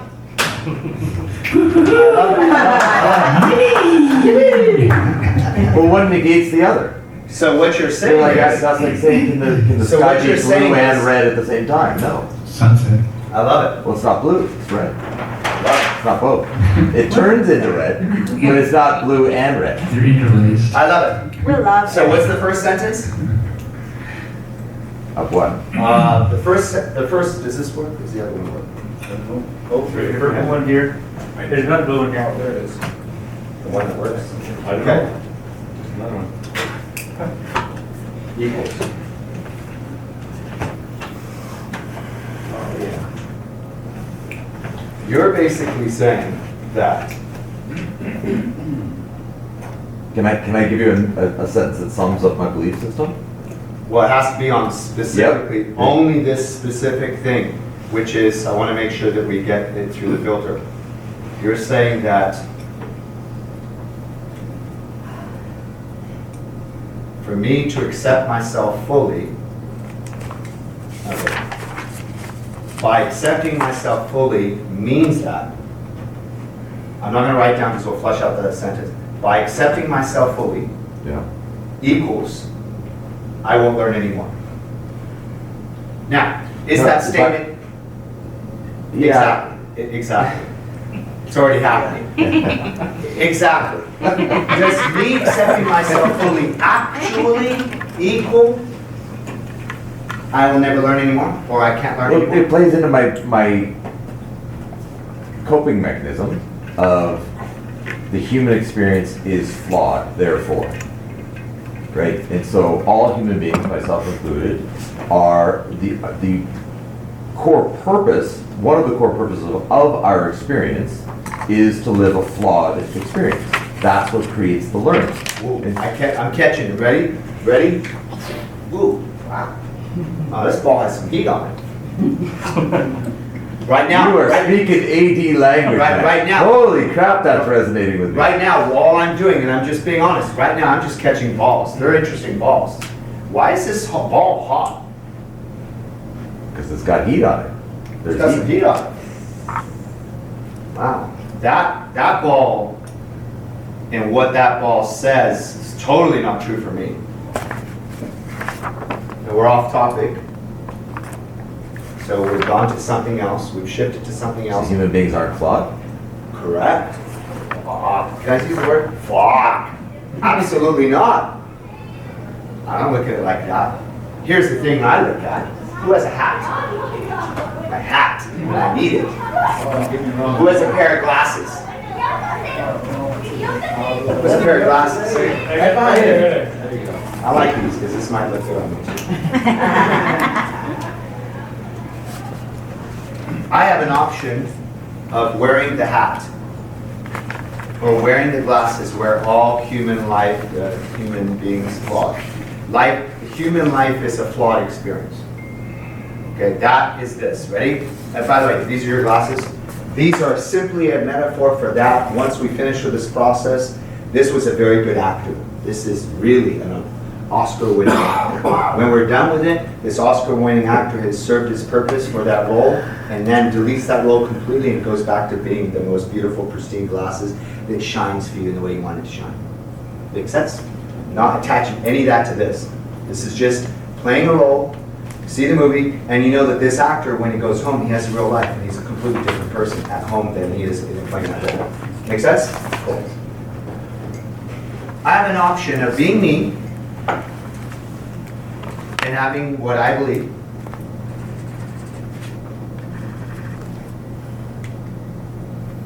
We're perfectly as we're supposed to be, where we're at, as we're supposed to be in. The universe and us, we conspire for our advancement. There's no flaws, just learning. There's no flaws, just an abundance of learning and growth. Actually, there's no flaws. There's only an abundance of learning and growth. Because flaws is away from language. Flaws is an away from language. In anybody's neurology. Even if we go flaws that make me successful, it's still an away from that makes me successful. It's still negative language. So I say there are no flaws, there are no failures, there's only feedback. Write this down. There are no failures, there's only feedback. Since there are no failures, there's only feedback. There are no flaws.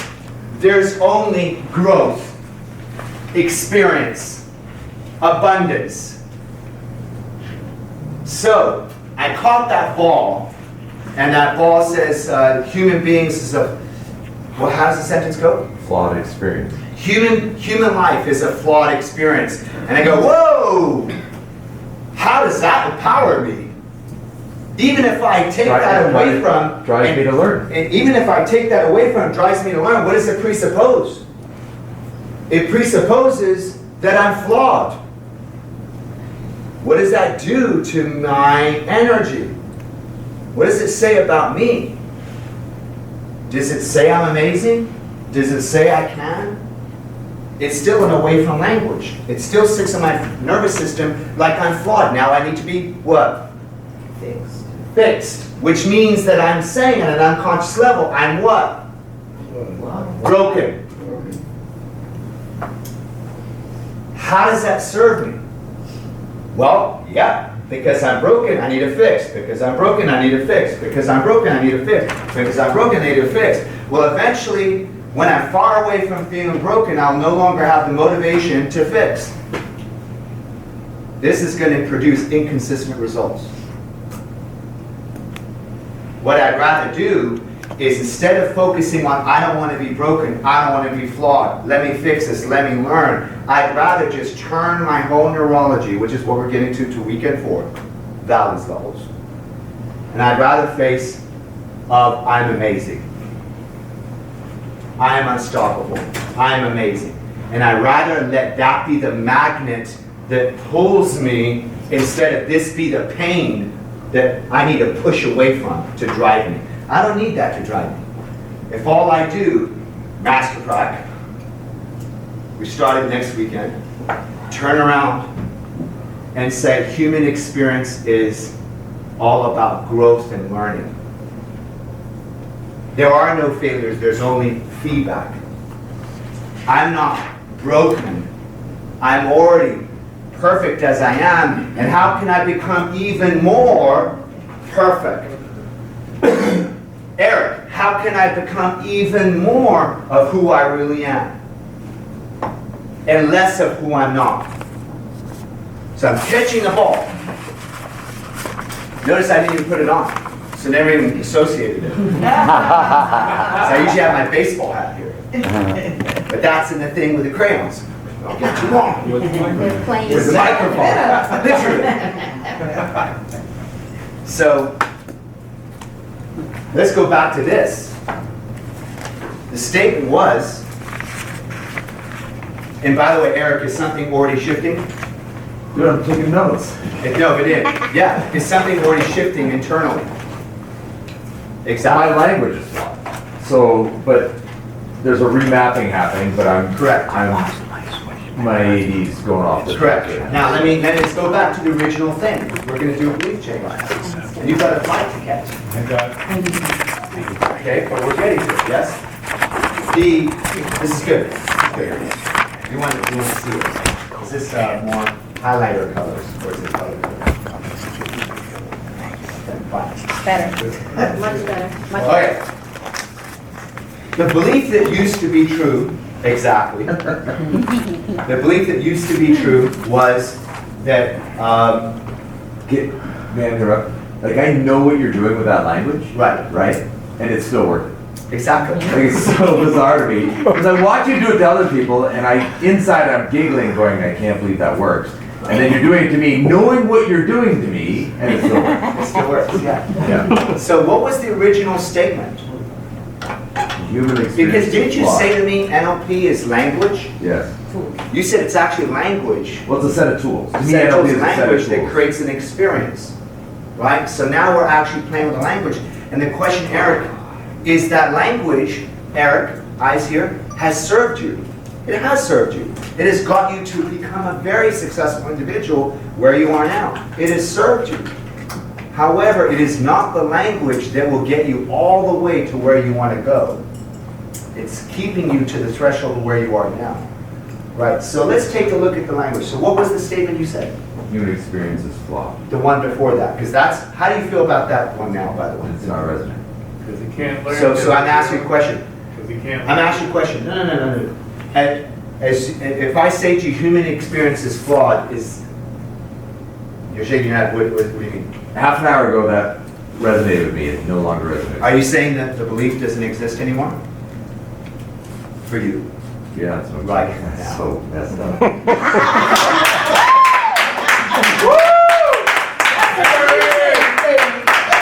Did I say that we would have belief change without doing that? Just in the first Are you telling me that you can sit across the table from someone who says, I can't join ECN, this network marketing thing will never work, and I don't believe I can be a top producer? Are you saying that in a matter of 5 minutes of just talking, that you can get rid of that belief? Are you saying that? I don't know. Okay, so here we go. Let's go to the other one. But then we got to do the process. By the way, the other one, I'm not going to change the belief. I'm just going to expose it, and you can work on it. I don't remember what the other one was. Exactly. Exactly. I don't remember what. Exactly, but I will remind you if it's okay. Okay, yeah. The other one had to do with something, and then that means I can't learn. I won't learn. Oh, If I accept, fully accept. So I mean, I 99.9% accept because I enjoy my day. I enjoy joy. Because I it's enjoy got to peace. 99. Exactly. But I need I need something there that creates If I fully accept a driver myself, to behavior change. if I fully accept myself, ready? Yeah. At 99%, good. That means that's what you said. Yeah. The concern is getting to 100. No, I remove His the driver. concern is I won't what? Learn. He actually said 99.9. Ooh. True. I didn't want to correct him because you corrected me on correcting people. Yeah. Good job.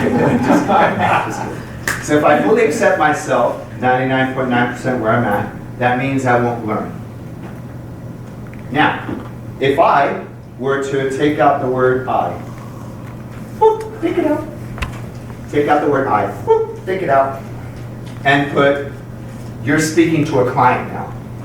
You're speaking to oh yeah, that sucks. your son. That sucks now. You're speaking to your son, your daughter, your niece, your nephew, your cousin, and I put the word in you.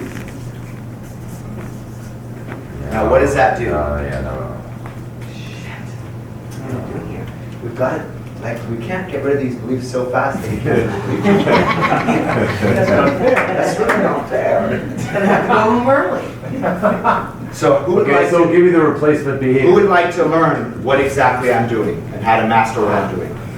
Okay? We're going to learn meta model. Yeah, great. What's the replacement behavior? High D. Come on. Give it to me fast. Give it to me right now. Result. Well, my Result. brain's remapping and it's hitting a void. So let me ask you a question. There's a void, there's a vacuum there now. What do you think is the solution to your old problem right now? I'm here to learn Exactly. what is that solution. And since you're if I very knew, resourceful, I would. and since you're very resourceful, Yeah. and since your unconscious mind wants you to get it, what's the learning which will allow you to completely let go of what you have, and what is coming in replacement of this? I know that I don't know, but if I did know, what would you say it is? I have to create a replacement. There has to be a method by which that I currently struggle with, that I'm sure there's a solution to, being able to fully 100% accept and love myself and still learn at the same time that I'm currently struggling with. Could I just ask one thing there? But the thing is, do you think that just by the fact of loving yourself, you'll forget that your joy in learning? That's not going to go away. The reason you want all that learning and stuff is because it brings you positive things, joy, happiness, and stuff. It still will. Yeah, so I have another. I have another limiting belief that just. Okay, we'll get to that. But it's stopping this. We'll get to that. Okay. You think it was stopping? You think it was stopping it, wasn't it? I mean, really, you think it was stopping it, wasn't it? Which means that now. So here's your solution. Fill in the blanks. Look at this and fill in the blanks.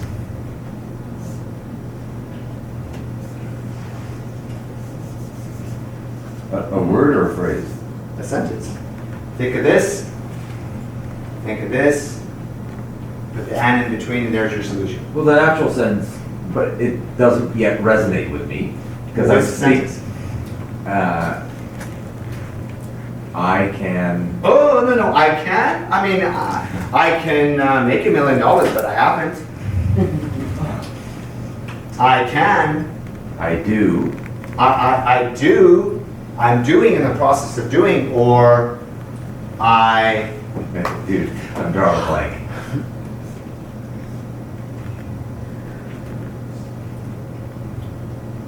Would be am. It would be just present tense. I. Accept. I fully accept myself. I fully Accept myself. accept myself. And I will continue to learn. And I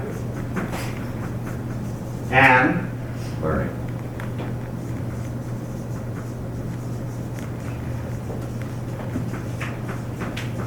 And I am continuing to learn. and I'm continuing to learn. Or I am learning.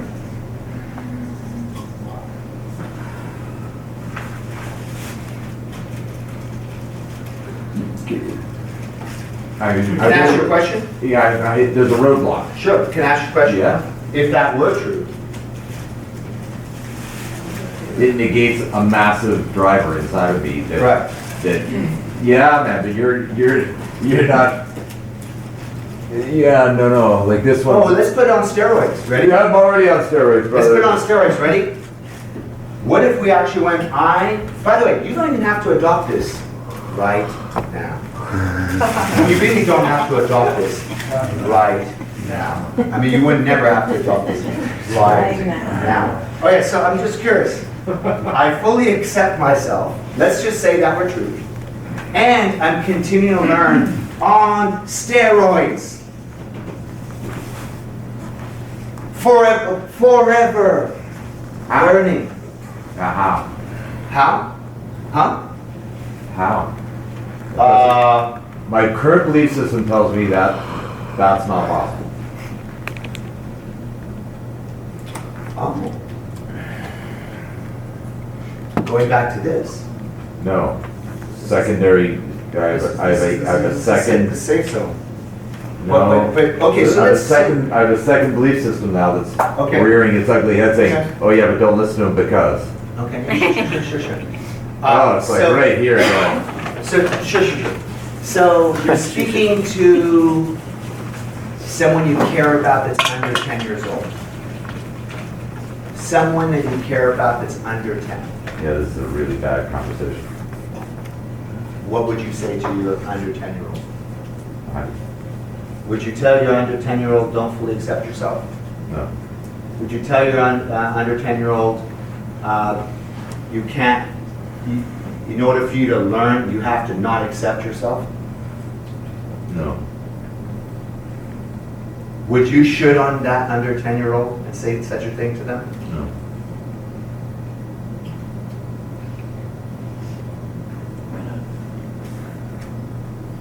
Because I have an installed driver that conflicts with it. Okay.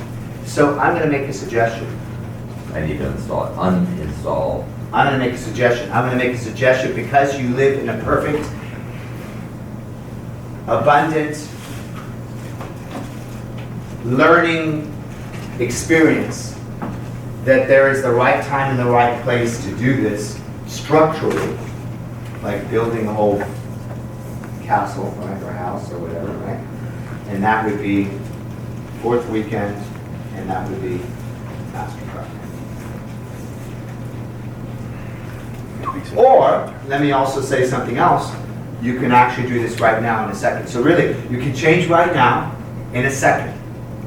Or you can change literally, and I'm not sure, I'm not just doing the language stuff. You can change right now in this second. Or you can change on fourth weekend at Prague, which is coming up, 4 weeks.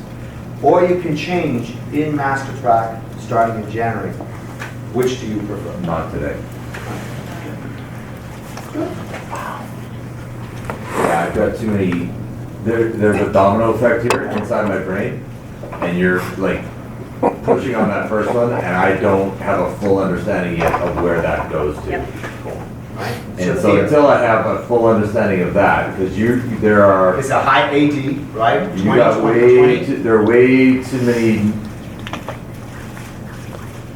alternate ramifications that can happen here that would have significant negative implications in my life Now- that I can't Exactly. engage Yeah, in currently.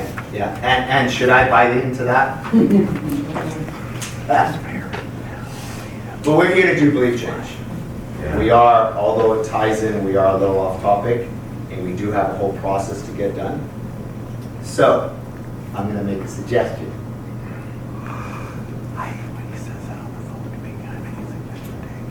That, going back to what we were talking about, which is, what is it about what has not manifested in you in relationships that, so the love thing, let's go back to the love thing. Because you want to have a limiting belief that you work on. And the average person has about 500 of them. And I know you're not anywhere near average. But to not have one doesn't really. Well, clearly, I've got a couple. And which one do you want to work on?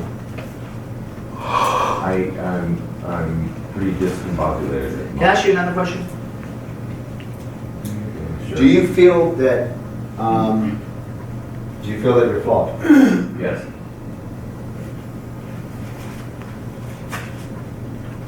Do you feel that if you felt you were not flawed, if you felt you were amazing, do you feel that you would still feel a desire to grow and become even more amazing? Yes or no? No.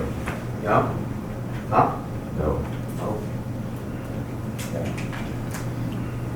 So this is a perfect example of belief change when you say, is it right for your unconscious mind for you to make this change? By the way, this is the perfect example of why you asked that question. Is it right for your unconscious mind for you to make this change today and for your conscious mind to be aware of it? Yeah?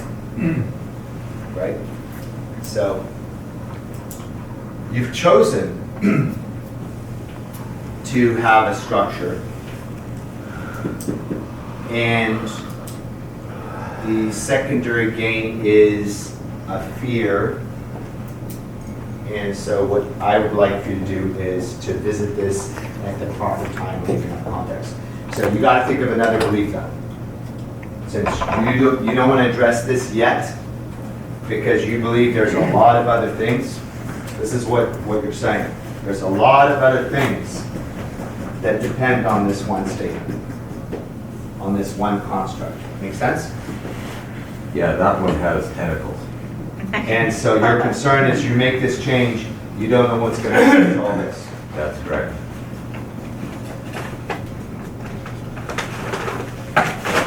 I have very predetermined set daily activities.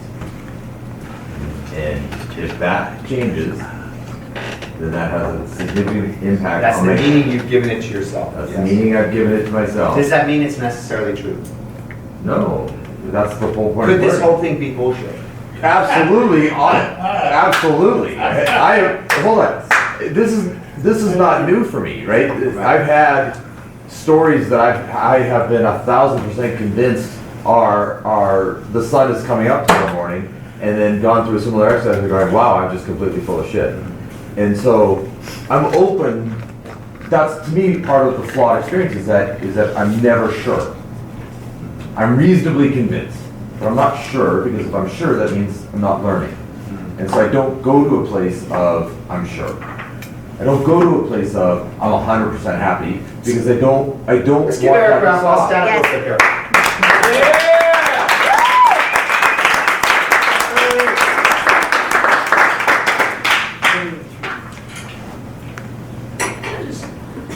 Something comes to you, something comes to you. Great.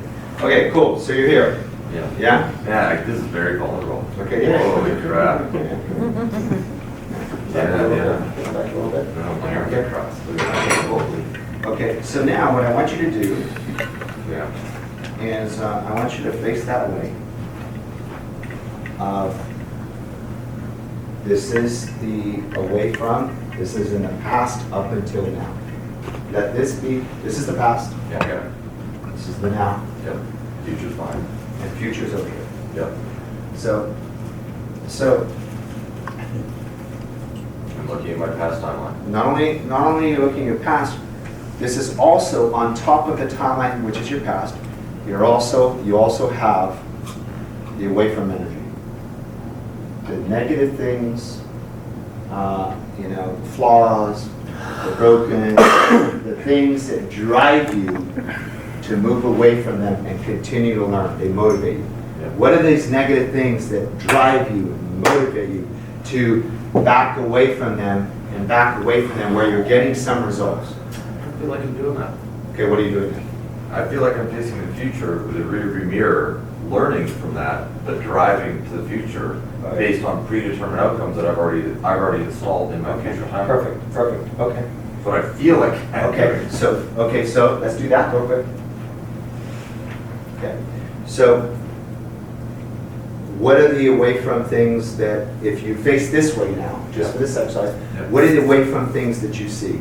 This is not necessarily the past. This is just the I'm not. The lessons? Well, I mean, you did say. Or painful moments. You did say the human experience is what? Flawed.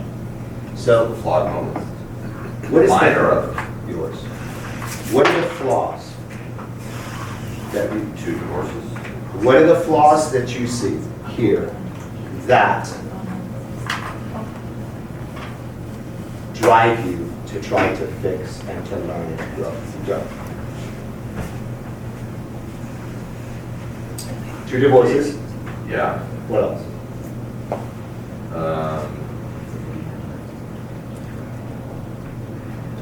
Exactly. The stuff that pops into my head is not me. Then who is it? People that I care about.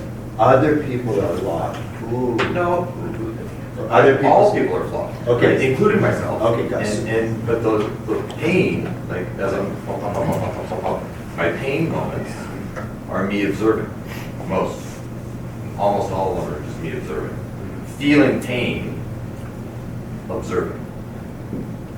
Okay. Well, is that first position or second position? Third. And if you were to step into first position in those, what do you experience? Thanks. Okay. So let me ask you a question. So now turn around. Clearly, you have part of you that's focused on your future. Clearly, you've got your goals, you've got your outcomes, you've got your stuff. Yes? Yeah. And you're also looking in the rear view mirror. Yes. Let me ask you a question. And yes, you could learn from the past, and we get that. But if you're looking through the rear view mirror at the past, but yet you're facing toward the future, and I'm going to exaggerate a bit, and let's say you're looking in the rear view mirror an awful lot. Why are you facing the future? And let's say you're good at transmuting flaws or negative things into learnings. But let's just assume even you want. If there's a reason. Right, if you're looking in the rear view mirror a lot, Fair amount. from a neurological perspective, not what your AD can turn it into, because your AD can channel it. From a neurological perspective, is there much of a difference between looking in the rear view mirror a lot and this? No difference. I don't know what that means. Love it. You just, did I say no difference? I said no difference. I know what the learning is. You're saying Okay, there's ready? learning, but I didn't learn anything. Ready? Okay. When you're here, you're saying, I don't focus on that. I'm faced, turn around. No, I don't focus on, I can't see me Right. doing a pain. All I want to do is connect one. View. But wait a second, there's a few. There's a whole bunch of stuff. Yeah, okay. But we're not even to all those yet. I just want us to look at one thing. Okay. One thing only. Yeah. When I asked, are we focused on this? You're like, no, I'm over here, turn. I'm actually focused on this. Glancing Then- over your mirror. Glancing. As needed for learning. Correct. Don't forget, don't do this, don't forget, you better do this, don't forget.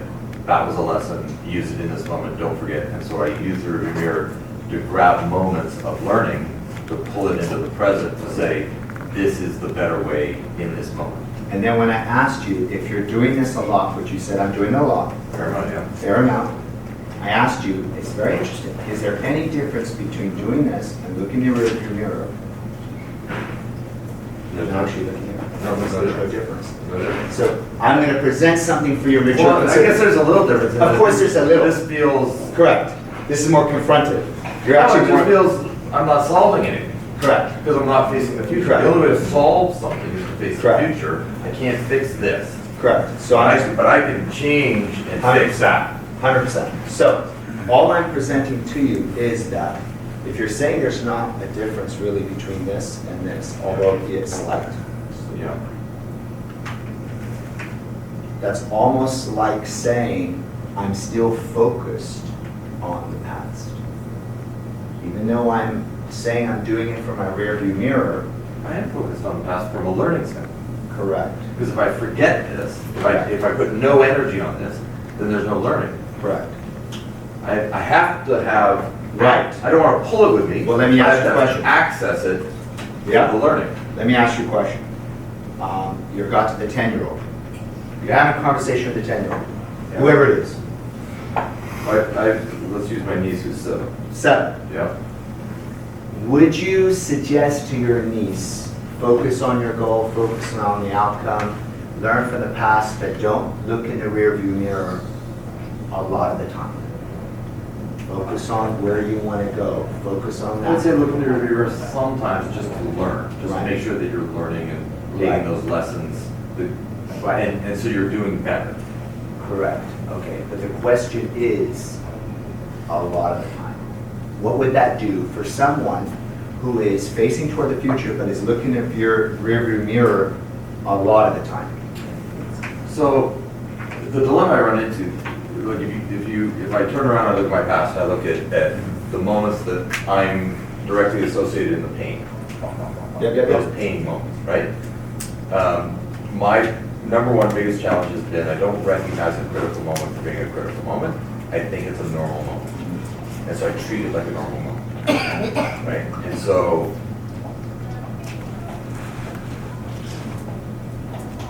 that has been my struggle. And so if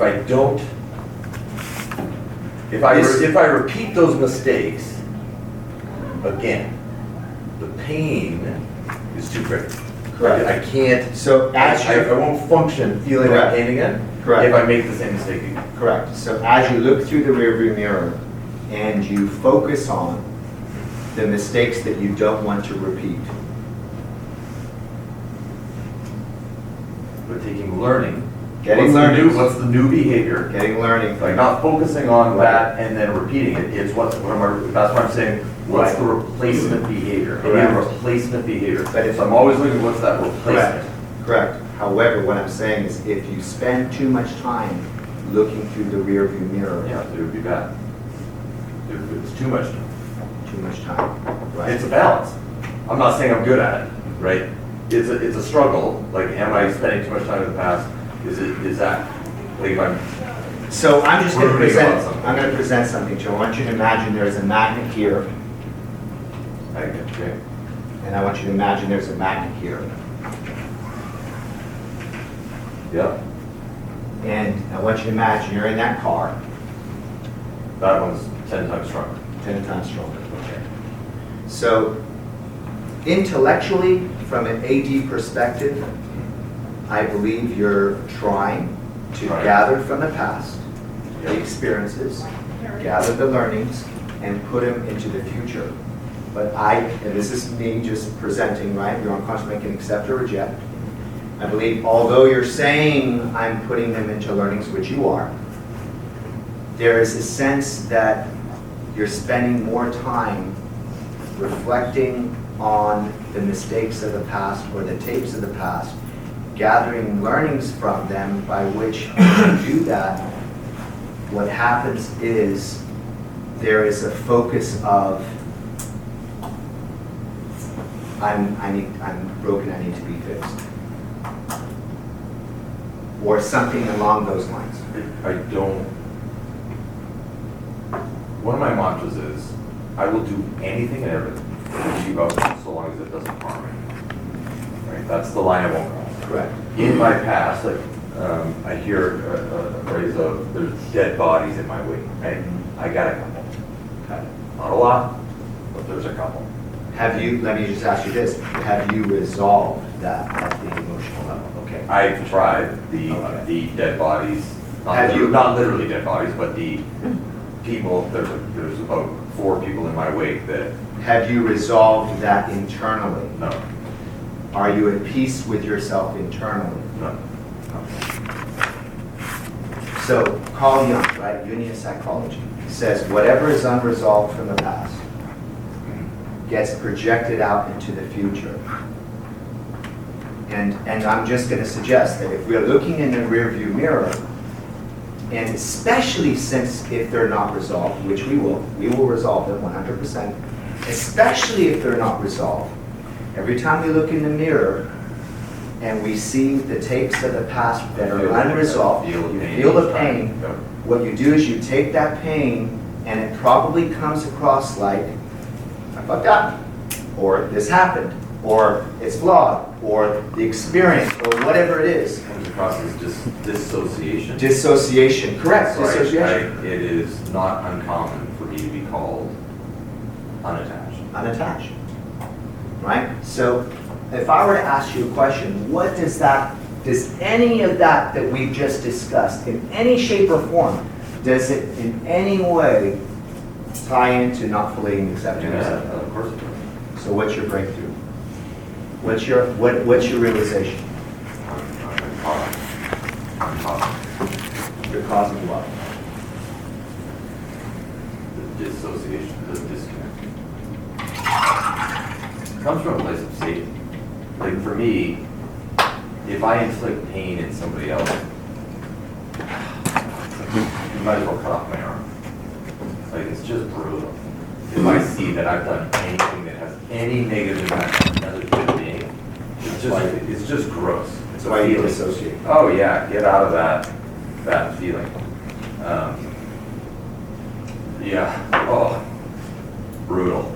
And so what do you want to do? Who do you want to be different? I feel like, sorry, what's the question?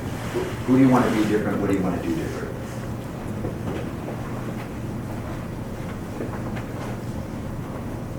First, we got to resolve. You got to clean the past up. Yeah, I don't know the who is. Have you done timeline therapy? Yeah. That. The very first time I did timeline therapy, I had to leave, literally had to leave the room I was in and go walk for 2 hours. Okay, so. And then I came back to her. I My can't whole attest. body almost had a break down. Right. I can't attest for anybody else that you've worked with. I just can't. That's fine. All I know is that for me, if you're my client and you've got this in the past, then Something else. well, not necessarily there's something else there. I would like the opportunity to do timeline therapy with you to heal and resolve all those different things, those 4 dead bodies, and what you feel about them, such that you dissociate, such that when you look in the rearview mirror, the feeling comes in, and you go, fuck that, I'm not going to look at it. And you try to be here, but look in the rearview mirror and just, and do you feel, let me ask you a question, do you have guilt? Oh. What does guilt do to a person's life? Not good. Bad. So, again, I don't need to know who or what or when, but this is a highly unusual for someone who's gone through timeline therapy and the things that didn't happen. You did timeline. It was other things that had to get resolved. Okay. So you're ready for a big breakthrough.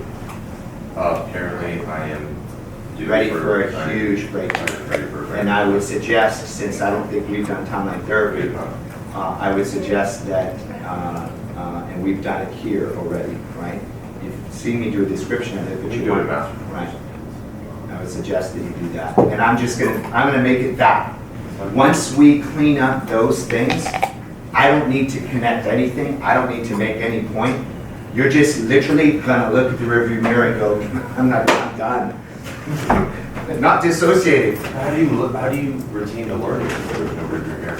How do you Because the learning. How do you feel Exactly. the learnings? Exactly. You can't. That's why I'm saying the time. Whatever you did in the past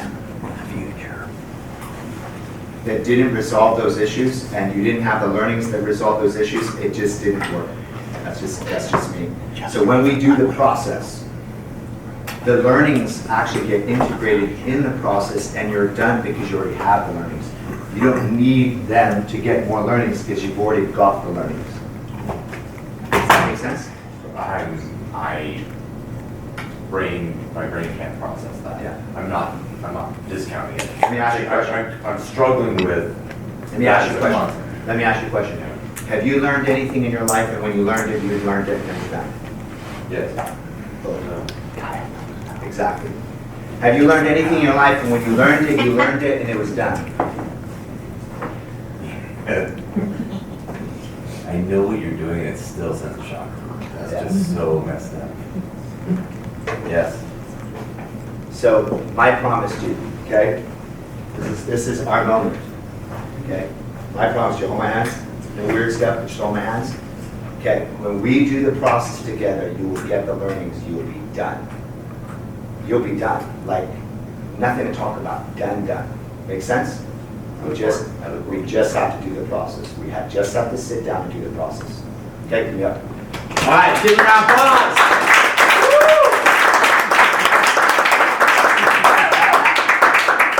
Ladies and gentlemen, Kyron. Well, okay. So, yes, so we are, do you have your limiting belief written down? Write it down. Write it down. Not anymore. Not anymore. What was that old belief? Yeah. Yes. Okay. Everybody have one? You had one? You have one? Yes? Anybody not have one yet? Besides Eric, who's working on what his is going to be. Got one? Speaker? What's yours? Speaker? How would you put a sentence? What's your belief about you and speaking? I believe like when I start speaking, probably people like him I'm not good enough, maybe I cannot. I'm not good enough to be a good speaker. Oh, good. Good enough. What's that? Not good enough. Right. I'm not good enough. That's fine. That's not good enough. I'm just kidding. It's fine. Okay, get with your partner. So this is what is going to be the exercise. You have practitioner. Make sure you got two things. You've got this and this. You have the script and you have the sheet. You're going to ask the first question. So this is the sub-modalities of the limiting belief. Brain state, clear screen. Second question. Second question, the belief that used to be true is no longer true. And this is sub-modalities. Clear screen, do your map across. Then you're halfway done.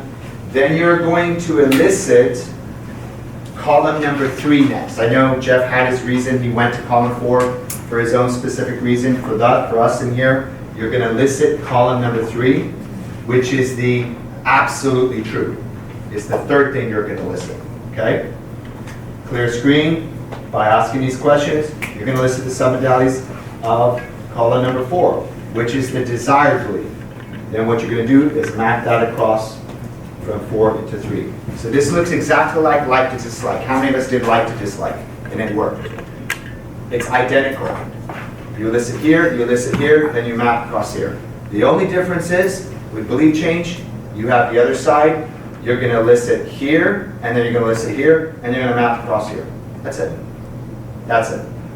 So I'm going to say 30 minutes. Practitioner, do the process with the client, 30 minutes. 2 minutes of feedback, coaches will be there with you, and then the client does the process, becomes practitioner. The client becomes practitioner, does the process with this person who's now your client. So total hour exercise. What I would suggest is get started now, and what I would suggest is after you get done, you can take a quick break, come back in, and get back into the process. Make sense? So right now it's 4 o'clock. I would say give another 10-15 minutes of feedback. I would say you're done by 5:15. Okay? With one process or both of So a break at 5:15, you mean? 30 minutes, and 15 minutes for whenever you decide you need to take your potty break after the first person goes if you want, or if you need to go right now real quick, you can come back in. You have a total of an hour and 15 minutes to do the process. Does anybody have any questions on how to do the exercise? Does anybody have any questions on how to do the exercise? No, on your marks, get set, go. Hour 15 minutes. Come back at 5:15. I wrote this down. This is something you do. Don't do that at home. I'm not ready for that. Even.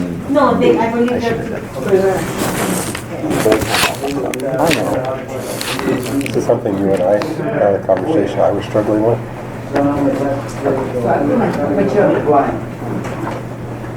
I have to find my book for the exact. Well, but this is just a I fully accept myself as a person. Fully accept myself as a person who loves learning. Fully accept myself as a person who loves learning. This is not a fully accept myself. This is just accepting himself. Right, so because he's saying that learning means he can't accept himself. And there was a similar issue, his is so much up that are all about but when you did this for me, when I said I can accept myself, as somebody that loves to learn, and I want to learn for myself, be able to share others, then it just all came together for me. Because it has that conflict and learning. Is it very interesting? He went to the mental and said, oh shit. He's like, I'm adopting it. And then fear of, it was fun to watch. he wants the full break before he needs to know. And you just don't do that quickly. You're amazing at work. It's amazing. I think you're doing a hell of a job orchestrating this whole thing. You're teaching two separate groups at the same time. Two what? Two separate groups at the same time. And you're standing back in third position orchestrating this whole thing. And I'm fucking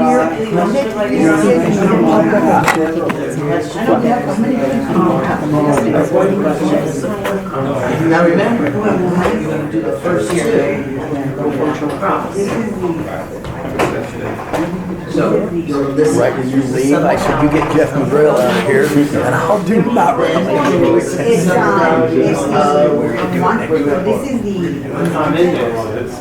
no longer true.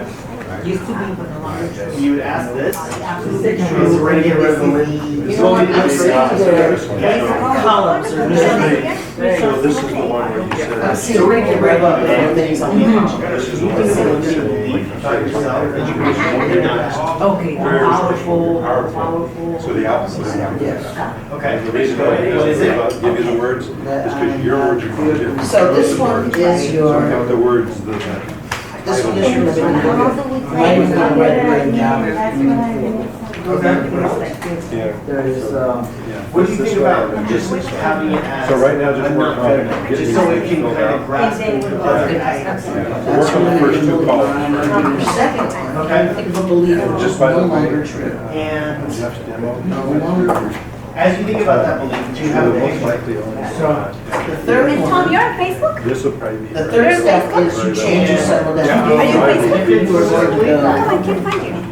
This, so we go like that. No, you change. So you're going to all of these similarities of that living second, you limit all of the similarities of something that they believe that's no longer true. Stop right there. And take a look at the differences. What's different? What's the same? How will you know? that Whatever is the same is not what you're gonna use. Okay. What you're looking for is the differences in these two columns. Okay?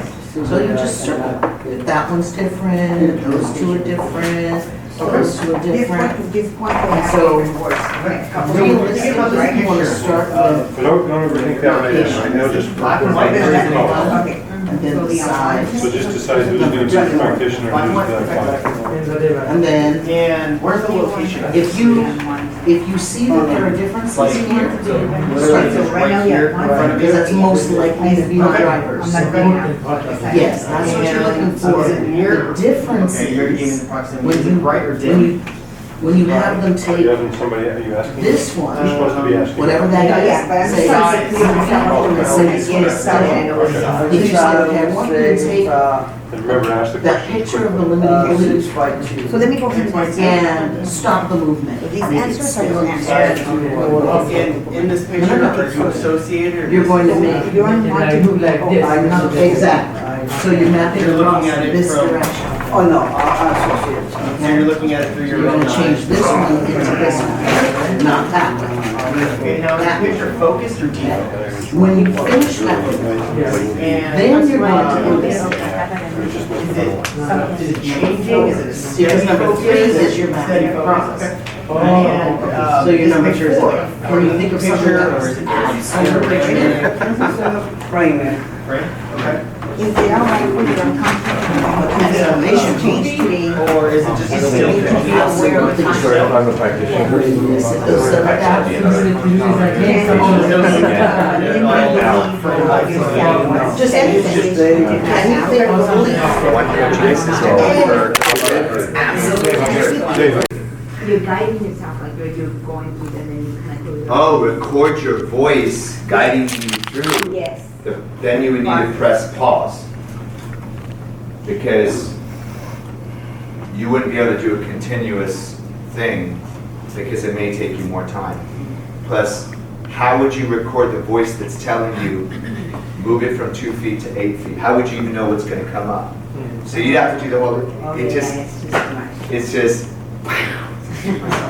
yes. I'd recommend. Did I answer your question? Yes. But the answer is you can do it, because you're a Jedi in the making. Or like a Council Jedi. of Jets. Like a Jedi. She doesn't believe in the word, she's an attorney. It's a Trademark violation. Trademark. I did not say that.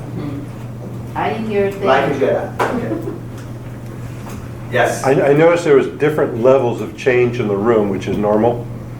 And if your level wasn't a like. You mean they all had massive change on different massive levels? Right. Oh, okay. And if you really want to master it even further, I'd recommend getting with your partner or even a different partner and come into the classroom next month, maybe a half hour early, and go over it again to really nail it. Command of it.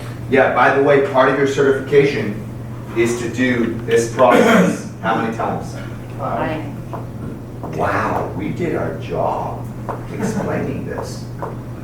They don't do that in any other NLP academy. I don't even need to ask Eric, I just. 5 times? Exactly. You are crazy. We want to make sure you get They it. don't do that. No one does that. Why?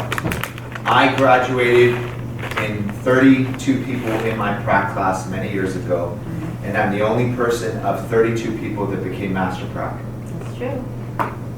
I'm the only person that became speaker, presenter, trainer, the person that went the whole way. Why? And I asked myself, what did I do different? What I did different is I started to do the processes with people every day. Literally, immediately after a practitioner, I did this full time. I just went full time. Not that it's about money, but at the time, it was not bad to have it. I made $20,000 my first month, right after practitioner, with about 3 or 4 clients. How did you get the clients? Not that I want you to change your careers, I want you to do what you're doing. We'll get to that. Agape. A lot of people spiritual have money problems. They believe in abundance, but there's a lot of spiritual teachings that create issues with financial. I don't know if you've noticed that, right? So I found a place where I could bridge the spiritual wealth with the unresolved imprints and installations through old spiritual teachings of, you know, the mind, the root of all evil, that, you know, it's easier for it to get into heaven than, you know, all that stuff that people just. So I specialized in helping people using NLP to connect to their resourcefulness that they were conflicted about through the different spiritual teachings. So anyway, I just did it again and again and again and again, and I just became damn good. I've done hundreds of these belief changes, hundreds. So what we've done in our academy, one big difference, is that in order to get certified, you have to do these exercises. You don't just go through the 8 days, yay, here's your certification. We want you to master what you're doing. Make sense? Who wants me, okay, let's say black belts in karate. This is like karate. Who wants to receive the black belt and to be on TV or someone seeing you doing it and they see a total crappy black belt? It's fumbling, can't even throw the kicks, but they got a black belt on, but they absolutely suck. Who wants to be that guy? You look it up on YouTube. Go black belts that suck, and you'll see black belts that are so freaking embarrassing. That is so They wrong. throw a kick and they fall on the ground, they're out of it. They're like, dude, street fight, just stay home. Just, dude, stay home. So what we want is when you're a black belt, because I believe everybody in here is going to get, is in road to mastery, yes? You're all going to become like Jedis, black belts. I want you to be really good. So you tell me, do you think after you've done this process 5 times with 5 different people that you're going to know this process on a whole other level than by doing it once? Yes. That's required for your certification. There's 30 hours outside of class time. Yep. No one said you have to do it all right away. We don't want to get in the way of prospect. One session a week. Just take your time, right? We got, this is a whole 1.5 year process anyway, right? Do the process, and if you can't find subjects, do it on 5 belief changes on the same person. I'm sure the average person has 500 limiting beliefs. So pick that person. Pick someone for you. Pick someone that's in your team that you want to get them producing, because you get a return on, you know, someone you work with, right? You might as well do it and get paid. Yeah. You're already getting paid to do the therapy, so now just do it all 5 times you just made it. Does this make sense? Yeah. What was the question that spurred this thing?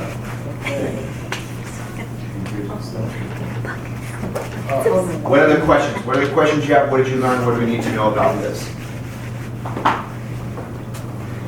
Do you realize how big this is? Huge.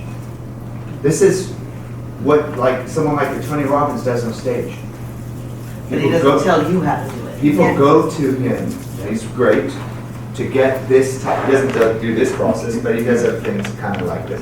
This is what people pay big bucks to go for someone to do for them, yes? Yeah. You actually now have this in your palm of your hand. You can take any limiting belief of yours ever in the future. Boom. You can partner up, take care of it. You can do this for someone else. Boom, you got it. We are teaching you how to fish. We're not giving you the fish. Because if we give you fish, and if I do the bleach change, I could do a bleach change on this whole room. And you go, wow! Then what happens when you're blocked next time? Who do you need to come back to? Me. Every time you're hungry, you want more fish, you got to come back and come back and come back. Right? What I'd rather do is give you a gift that puts you in such a more powerful position where you can fish for yourself. And come back to Coach Assist, to staff, to give back, to sharpen your skills presenting. Come back and work on that stuff so you can play an even bigger game. Make sense? Yeah. We're not even charging. We're not charging you to come back. Is this a much better way for you guys? Oh yeah. It's like, you know, right. So, any other questions on that? Okay. So, I'm going to share with you something before I bring Miss They're amazing. They patty up. Before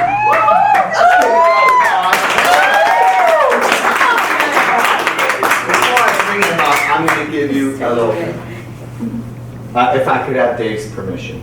Absolutely. Let me steal his whole presentation. Just kidding. Just kidding. Only the one. Has anybody heard of the 30-day rule? Yeah. Heroic habits. Okay. Do you know that there was a study with astronauts on what happens with them when they're in outer space? Oh, yeah. Right? They put them through all kinds of crazy tests because you don't want something to happen in outer space and now they're not able to handle the situation, correct? Billions and billions of dollars being spent. You've got lives up there, you've got insurance on these lives up there, you've got all kinds of crazy stuff. So you want to put astronauts through every conceivable complication here on Earth, so when they're up there, they can adapt and they can figure it out, yes? Yes. So they did a test with astronauts. And this was the test. They took an astronaut and they designed the headgear, which has a visor, right? They designed headgear with a visor that took the image of everything they saw outside of the visor, took the image of everything and flipped it upside down. So in other words, Pablo, you're in the training program to become an astronaut. You put this headgear on. Now everything you're looking at is upside down. The floor is the ceiling is the floor. It's very confusing. So now you need to think about gravity, balance. You need to operate machinery. You got to do this stuff. You got to do it all with everything upside down. Can be confusing, right? Now, when they first did this test, they weren't expecting something to happen.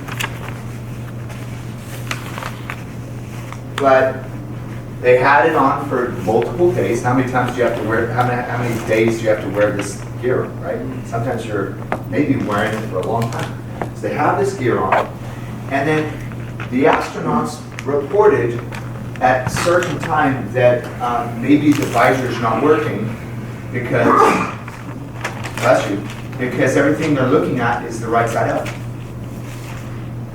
And then the technician said, well, we haven't done anything.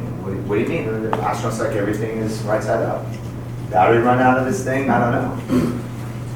So what they found was that the human brain, after a number of days, learned a behavior which took this upside down image and reversed it. Can you believe this? Isn't that pretty crazy? Isn't that pretty crazy that your human brain can do that? Right? So who'd like to take a guess how many days it was? 30. It was actually 26, 27, kind of like the 30 days, but it was actually like the 26, 27 day right in that area. So they said, oh my gosh, wow, I mean, what does this mean? So they said, okay, so let's start testing the human brain and what it can do. So what they did is they started to get little subgroups. For some people, they put the visor on in the first group, and they went through the 26 days, 27 days. Everything was upside down. Then the brain itself switches it right side up. They took another group, they put the mask on. Sure, day one, immediately everything's upside down. And instead of letting the person or the astronauts go through the 26 days where it switches back up, they just took it off after 10 days. They took it off. So now the brain is not looking through the mask. Then they put it right back on. Could be a few hours later, maybe a day later, whatever it was. It had 10 days of working on this image upside down. Had not had the 26 days yet to flip it back upside right. They'd taken it off, which is kind of like, see what's going to happen. And then they put it back on. So my question for you, just logic, is when they took the headgear off after 10 days, what do you think was the additional number of days? After 10 days, they took it off, they put it back on. It takes 26 days for the brain to do this, and all the tests, 26, 27. What was the number of days when they put the mask back on that they needed to keep the headgear on before the brain went to switch the image? 27 days. That's not fair. I don't want to be What did we learn from that? So what's the answer? This is the first time the whole class has got this. Guys are making one. I'm going to have to teach you something new. I'm going to teach you something new. Why are you guys so smart? So smart. 26 days. Why? It's continual habit. Because it takes 20. We call it the 30-day rule, but it's in actuality 26, 27 days. It takes that period of time for your brain to hardwire a new what? Habit. Now, what did we talk about yesterday? About habits in the morning? Would you agree that a lot of people have a difficult time doing something for 26 days or 30 days to install the new habit? Yeah. They go to the gym for 2-3 days, they're getting it, then some drama happens at home, the client is, they skip gym, then they go with a friend or a client and then, they're eating ice cream and now they eat that. The next thing, 2-3 days of bad eating, 4 days of bad eating, and then what that does is it disrupts the what? The pattern, the cycle. So most of the time, people do not successfully change their habits. Put your hand up if you agree with me that most of the time people do not successfully change their habits, because if they did, they probably would already be habit. Yes? One of the issues with it is what? It takes 30 days and it takes consistent every day. Skip, right? Like alcoholic people, right? All you have to take is what? One sip. And you're like, bam! Right back to freaking zero. Make sense? So what we're going to learn is a technique that, and I will be honest with you, we might end at 9, we might go a little bit over. If it's okay with you, I'm just being honest. We're shocked. We're shocked. Definitely, we're shocked. We're definitely not going to 11 or midnight, but definitely But we might have pass the night. And I'm going to say this, it does depend on you. It does depend on you. Teaching-wise, we'll be done. Teaching-wise, we'll be done with our demo. It's just the time that it will take for you to do the breakthrough process based on the belief change was a little slower.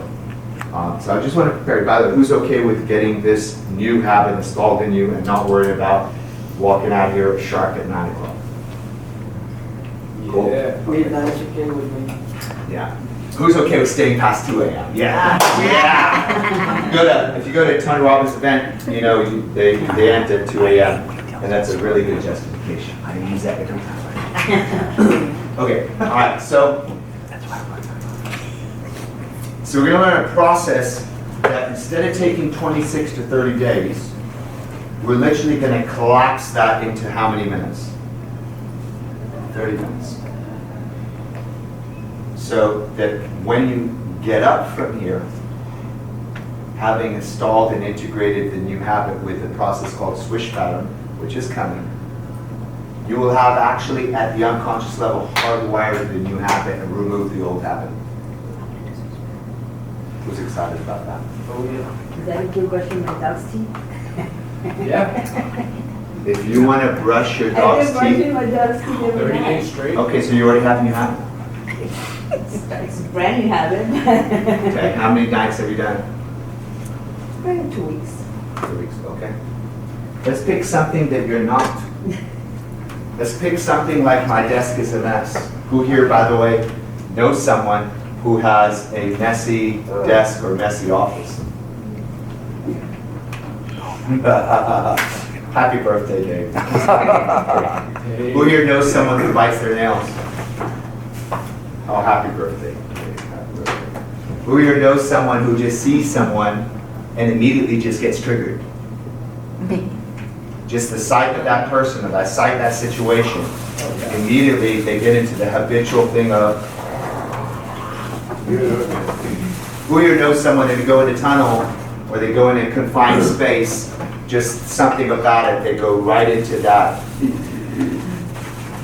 right? Tunnels or stuff, right? Who here knows someone when they think of prospecting or they think of what they need to do, they go into a disempowered state and maybe they don't want to do it. So this process is kind of for a whole bunch of stuff. However, Dave is going to share with you some amazing information about it. Please give Dave Patty a huge round of applause.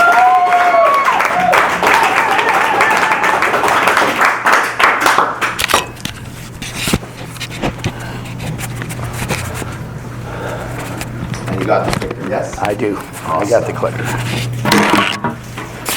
Give Dave another round of applause.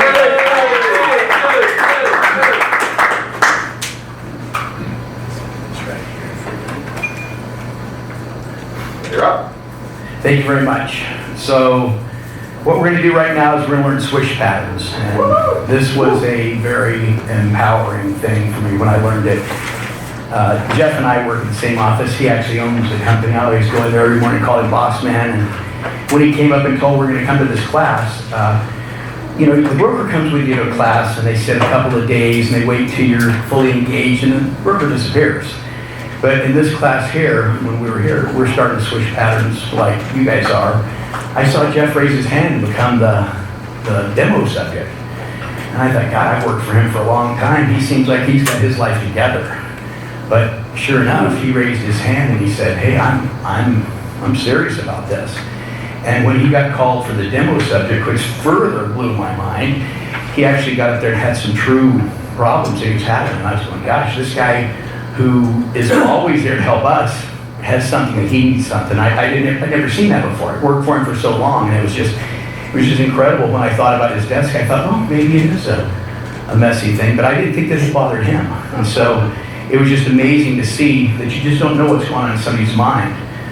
Last year I bought a house, and for Thanksgiving, my sister had told me, my older sister, she told me, hey, let's have Thanksgiving at your house. And I said, great, awesome, I can't wait. She goes, I'll come over next week, we'll go out to lunch, we'll just kind of see how it's going to work, and we'll kind of plan it out. I thought, perfect, that's even better, go to lunch with my sister. So we went out that day, and we're in the place to get our food, and I was just asking her, who all's coming. And so her daughter's married to a guy, Jameson, and I told her, we're standing in line, and we're waiting to order our food, and I asked her, I said, is Jameson coming? And I just kind of looked away a little bit, and I saw in the reflection of the chrome that was all over the wall that my sister turned her head. She goes, and she didn't know I saw that.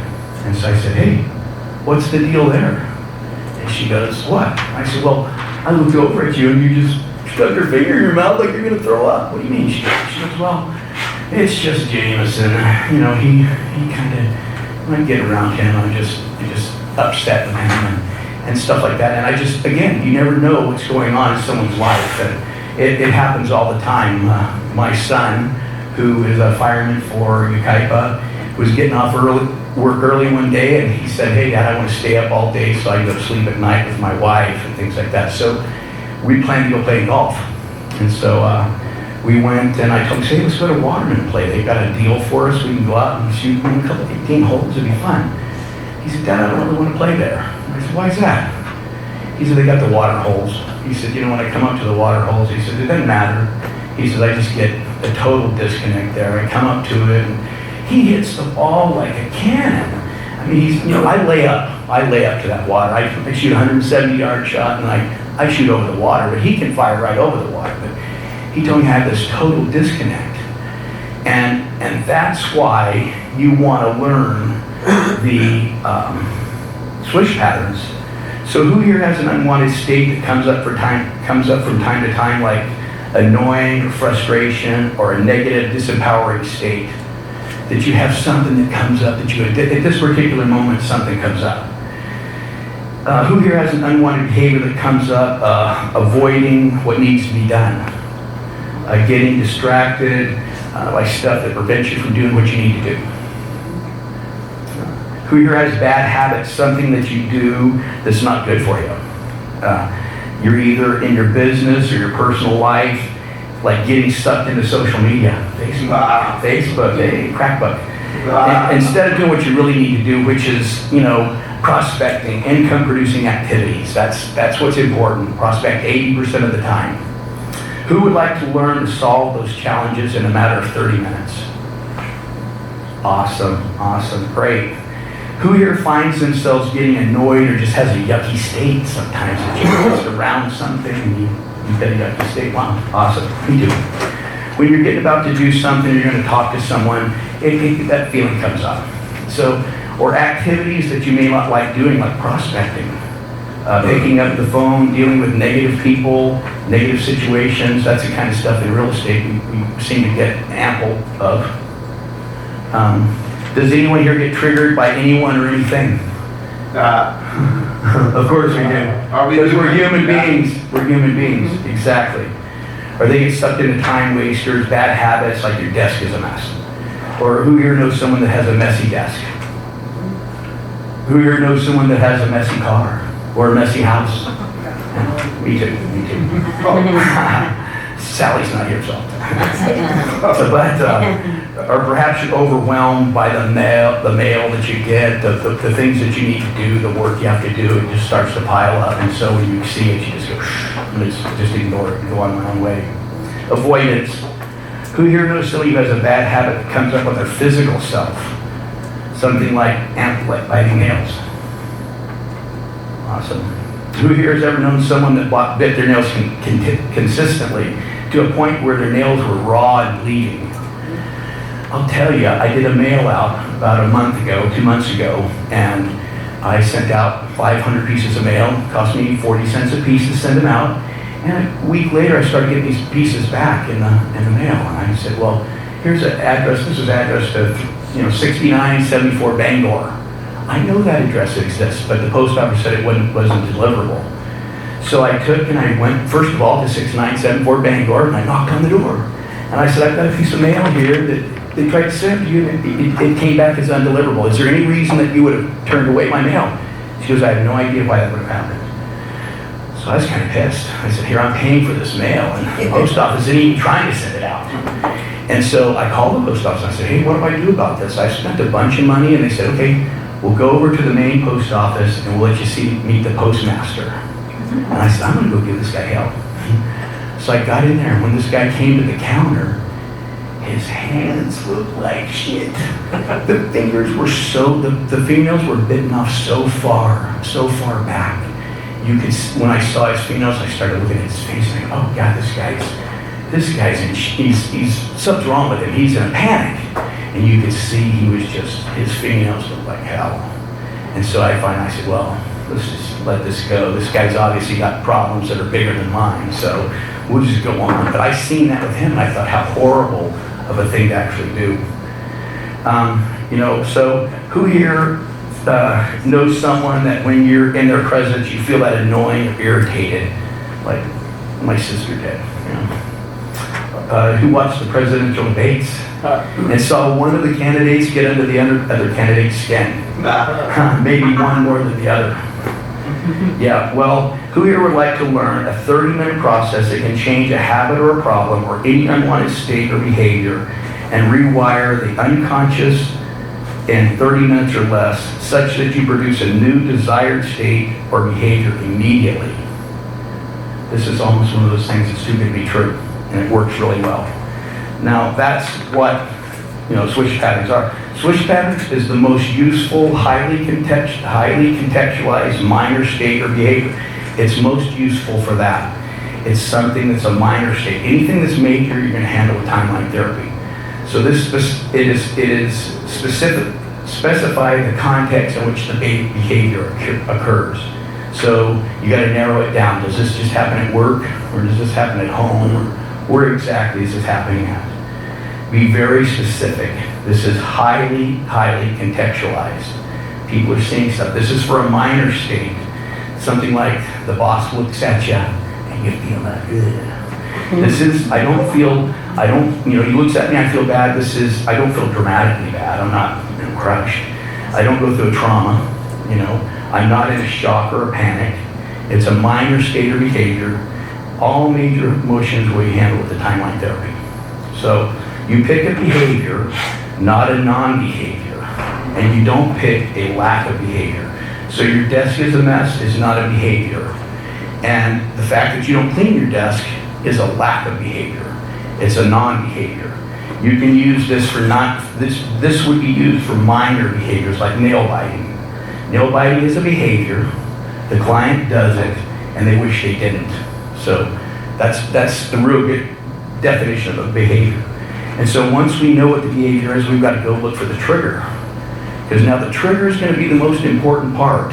That'll be the most important part where you take and do this. You're going to really want to take and work on that.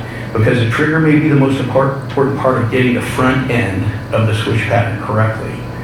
So what you're going to do there is, that's probably the hardest part. This is a very easy process. You guys have learned some hard stuff today.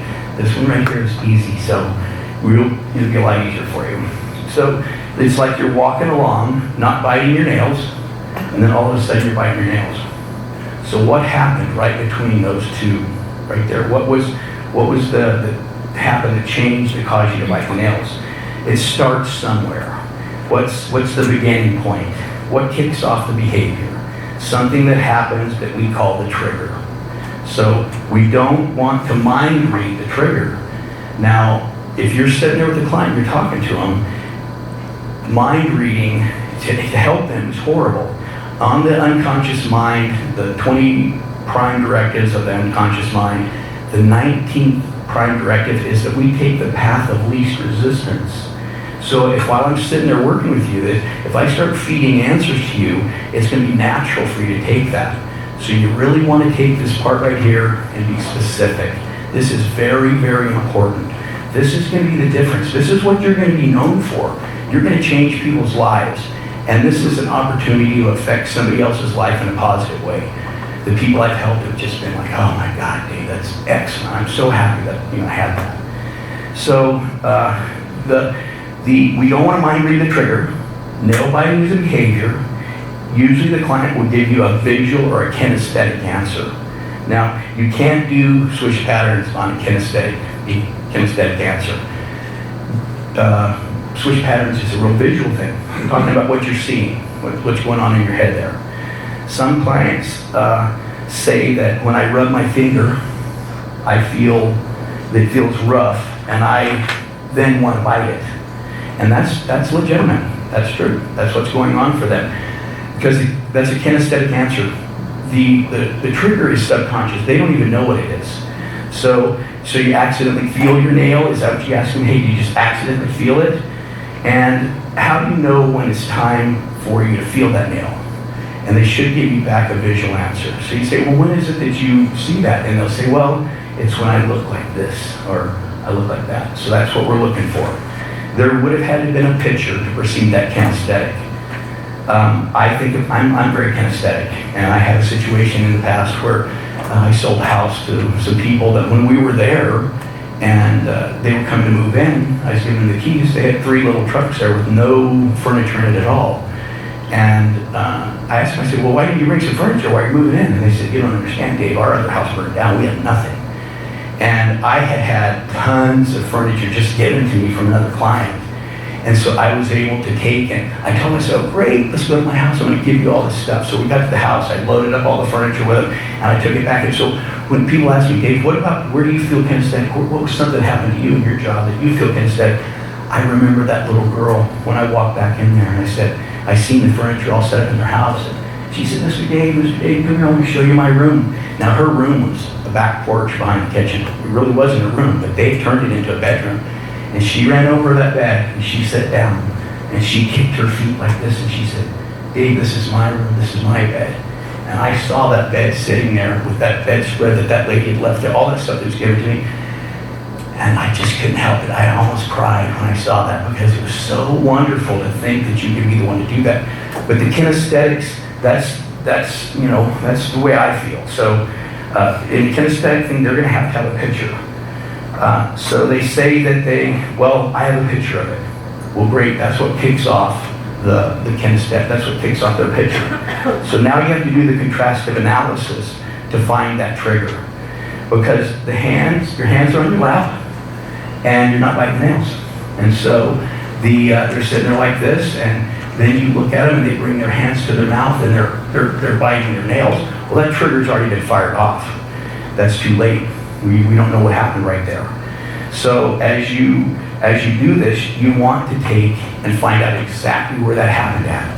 So take that process backwards, go backwards on it, sit down again, have you sit there with your hands on your lap, and say, do you feel the need to bite your nails now? And they go, nope. I don't do it. Well, just raise your hands up a little bit. As you raise them up, do you feel the need now? Nope. I don't feel it now. As I raise them up a little farther, do you feel it now? Oh, now you can see it's going towards your hands. So right there is where that trigger fired off. That's what they saw. That was the picture that preceded that. And so somewhere in that point, they have a shift between the lap and the mouth, and that trigger fired off right there. So you've got to do that even before you do the script, because that's the most important part. Let's say a different scenario where the boss looks at me and somehow I feel funny. Ask certain questions. Say, did that happen? Were you standing right in front of you? Were they right next to you? Were they off to the side? Were they behind you? You want to find all that. Like I said, this switch pattern is a very highly contextualized thing. They're going to have pictures. They're going to see that. You find out what specifically the picture that triggers that, and that's the picture that you switch. If you switch any other picture, you won't have the same effect. If you wait, if you get the wrong trigger, it won't be near as effective. There was a process being done here just as I started in the class, and Kaya had a client called AJ, and he came into the class and he was a nail biter. And Kaya did the process on him, and he had a huge breakthrough. That it was done. He stopped biting his nails. And so Kaya told him, said, you've got to take, and I've got a task for you. You've heard him say that to him. Hopefully not to you, but you will soon. And that you've got to agree to it before you do it. And so this guy, AJ, said, sure, I'll do it. And he had given him a task of going to a nail salon and get his nails done, so that they made him look as nice as they could look. And they said, this is what you're going to have from now on. Now, while he was there, he met his future wife. They're still married. You go, oh my God, how wonderful would it be to help somebody? I think to myself, I go, what if he didn't go there? What if that didn't happen? Would he have found his future wife? What would have really happened? And that's the great thing. This is true precision NLP. They don't teach this in most places. And so you guys really want to take and get this down pat, so that you can take and change people's lives. This is incredible stuff. This happens in a matter of minutes. The way it works. Let's go to a drawing for you. This will be my very first drawing, so grin and bear it with me. There's a black one. No, that's all right. So we'll draw a nerve, and just so you know, this would be a neuron, these would be dendrites, this would be synaptic vessels. There's a lot of stuff going on here, but we'll just say that this is going to be the nerve. And what it is, it's like a train track. This nervous impulses are electrical as well as chemical. First of all, they're electrical. They move up the nerve. They just keep, they keep firing off that way until they hit the end of the nerve and it transfers over to the next one. But with this process right here, it's going to be like you have a switch. That you have a switch right here that'll stop this. The switch will change things right here.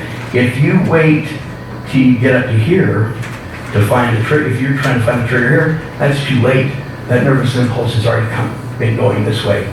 But what we do is we catch it right here at the Y, right here where just before it fires off. And so what we do here is by creating this right here, is it changes the pulse. It's going this way. It says, it comes here, it goes, no, not that way, this way. No, not that way, this way. No, not that way, this way. And that's what's actually happening, is all of a sudden you have a switch, the nervous impulse is going straight, suddenly there's a switch and the train goes left. What you're saying to the brain is, no, not this way, but this way. And what that does is that goes into the brain and it actually changes the behavior.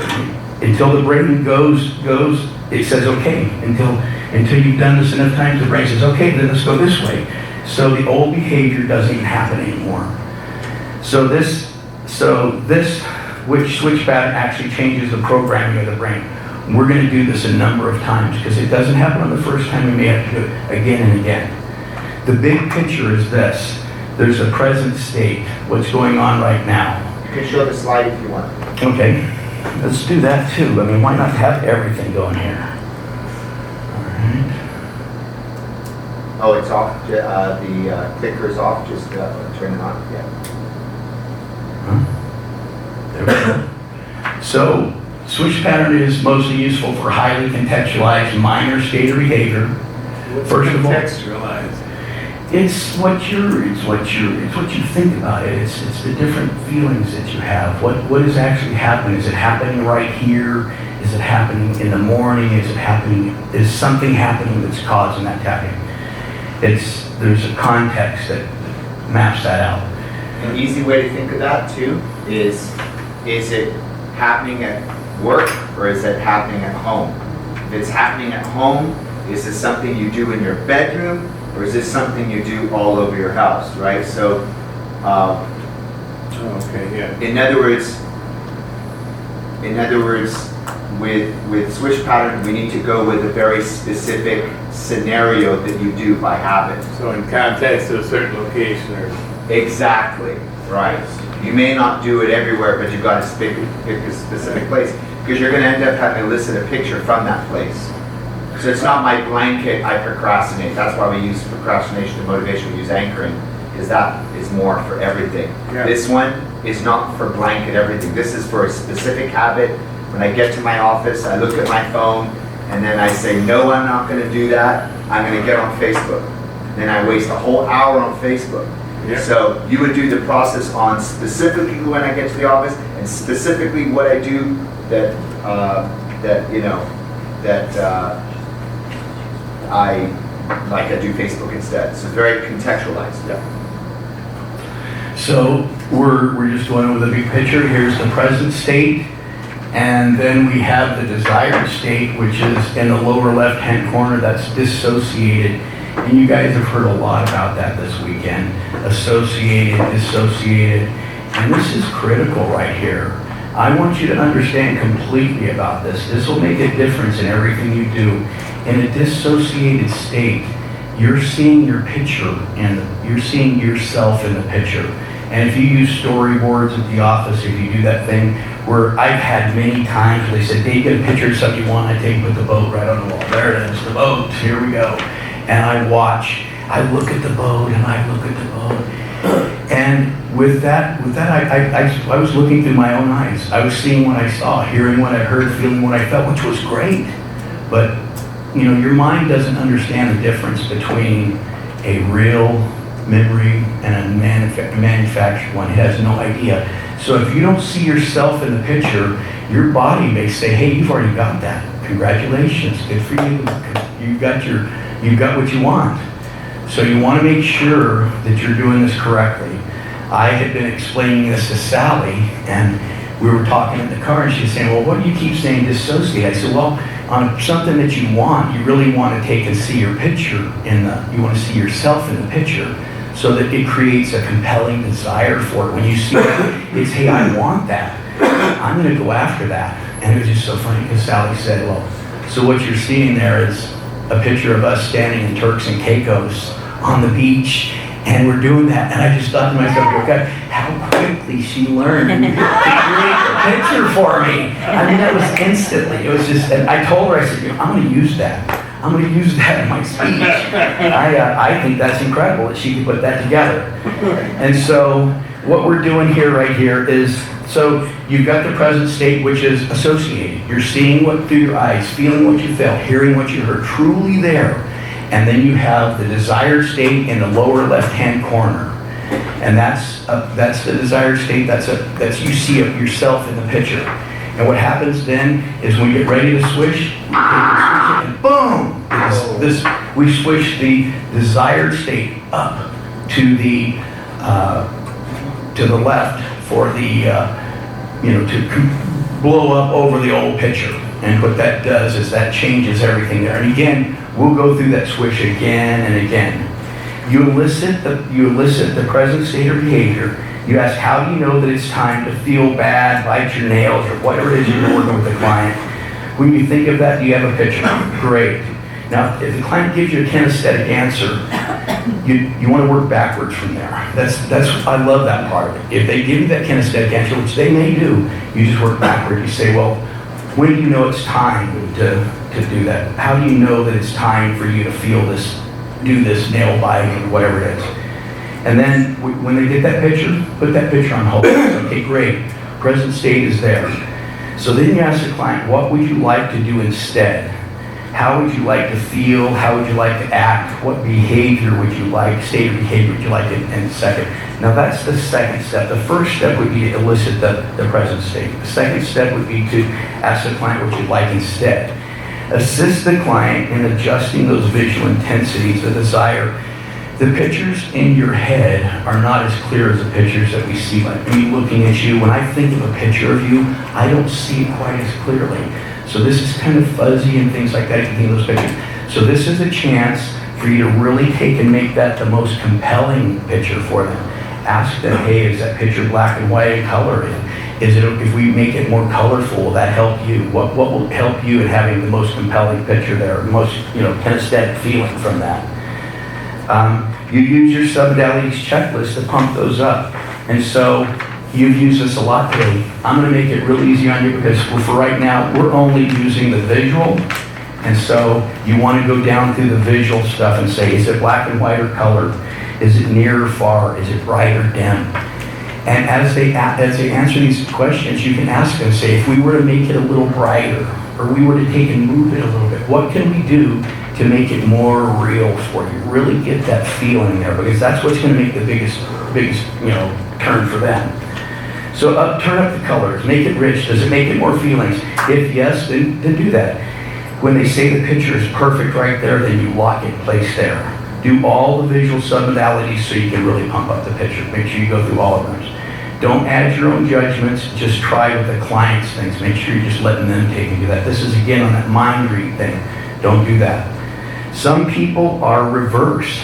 So some clients need to be further away to get more feelings. Some people need just the opposite of what you think. Some people, being far away is better. For some clients, it's necessary for it to be bigger. For some clients, they like it smaller. So you want to ask them what's going on in their head. And while you do this, the client is associated. So number 4, now step into your own body so that you see your body in the picture. Now step out of your own body so you see you dissociate the clients from the picture. So in that desired state, when they're, have them step back out, so that dissociates them and it'll break state for them. Now, number 5, you take the old picture and bring it up on the screen so that you're looking through your own eyes, you're associated. Step number 6, good now is you have the old picture on the screen. Can you see the new picture in the lower left-hand corner? Can you see your body in the picture? Make sure you see yourself there. Good. Now have that picture explode big and bright and up over the old picture, and the old picture shrinks down small and dark into the left-hand corner. Now do that as quickly as you possibly can. This is you want to make it fast. If a client tells you, hey, that's too fast for me, tell them, hey, that's great, we'll slow it down a little bit, but don't slow it down. Keep it going that fast. You really want them to be moving through this. You don't want them thinking about it so much. And then number 8, when the client says, okay, then they see the present state, present picture, the desired state here in the lower left-hand corner. You go 1, 2, 3, swish, and do that again and again. Then clear screen. Now, if you don't clear the screen, what happens there is they would just loop between those 2 pictures. So you really want to make sure that you break that state for them. Make sure you do that. Once you do that, we're going to repeat these steps 5, 6, 7, 8, 9 of the unwanted state until the behavior is not accessible. Then you're going to test and future pace. So how many times do you do the switch pattern? It depends. Some people can do it in 3, some people take 25 times. But you want to do it again and again until they can't even access that picture. You can even help them, give the client suggestions saying, as we do this process, you may find it harder and harder to access that old state. But I still want you to try and think. Give me an example. An example of what? Besides the nail bite. Actually, for myself, I get up and I turn the TV on. I've wasted a shitload of time when I need to be practicing my scripts, you know, reading or doing something else. Yeah. It's a huge amount of time. Yeah. Is that something that would? It's possible it can be done. It's possible you can take it. We just need to take and work on find what behavior, what is it that you're doing. You not doing something is not a behavior. Your desk being a mess Well, I am is not doing something. behavior. I'm watching TV when I should be doing something else. What So- should you be doing? Should be practicing my scripts, getting ready for the day, all this stuff, reading. Okay. And what should you be doing after you practice your scripts and reading and all that? Getting ready for the day, what should you be doing during the day? Either prospect or whatever. Are you prospecting? Door knocking? Are you doing calls or door knocking to the degree that you want to right now? in your career? Yeah, pretty much. Okay. So it's not that you're not prospecting, right? Is it more that the rituals that you'd want to do to make you prime you for the best Yes. energy in prospecting, that you're in avoidance on those? Yeah. Okay, this is perfect for you. This will work perfect for you. Okay. We've Yeah. seen examples of that. Yeah, you see, We didn't see examples. we're gonna We're gonna do a demo, yeah. We're gonna have the. Well, we're gonna do it completely. Everybody's We're gonna do the whole thing. that. This is a fast. We're gonna be here process. till 5 a.m. We're gonna finish that. Hell yeah. I'm just kidding. Been certified in one night. Well, I'm glad I'm doing this now, then, if we're gonna be here till 5 a.m. But when you're doing that, when you're suggesting that, that's an awesome way. Kind of gets them in. They understand it's going to be harder and harder to access that present state. It kind of sets the pace for you there. So then you test and future pace. So what about that old behavior now? They say, oh, I don't feel that I can do it anymore. Well, future pace. So now imagine a time in the future which, if it would have happened in the past, you would have bitten your nails. What do you do now? And the client should say, no, I can't do it at all. The swish pattern is replacing the old behavior with a new behavior while the old behavior becomes small and dark. You know, if the client, after the swish pattern, says, I can bite my nails, but I don't want to, then that's not a successful swish pattern. You want to test and future pace so that not only you're convinced, but the client is convinced as well. So if they say they can still do that, you just say, great. Let's go back to switch pattern and let's just keep on going. It could take 25 times of doing this, but it will work. And even when he says 25 times, each one you do is 3 seconds. Yeah. So don't think 25 times is going to take hours. No. To map it across takes 3 seconds. So even 25 times 3, it'll take 1.5 minutes. This is very quick. Yeah. And this is an easy process, so this isn't like, maybe some of the stuff we've done, this is much easier. It's like you said, it's 3 seconds to do it. So, you can do more future testing. Can you do it now? Can you get the feeling of wanting to bite your nails? The client should be unable to want to bite their nails. That's what we're looking for. So if we test another scenario, that how do you test and future pace the boss example, that he looks at me and I feel bad? Well, what I would do is I would simulate that I would be the boss and I'd give you that saucy look and see if I can bring that, if we can bring that state up, if we can actually access that unwanted state of behavior. Now, as you look at that, when you see this right here, what you're doing here is you look, you use the lower left-hand corner, the present state here, desired state in the lower left-hand corner. And so what's happening there is you're swishing up to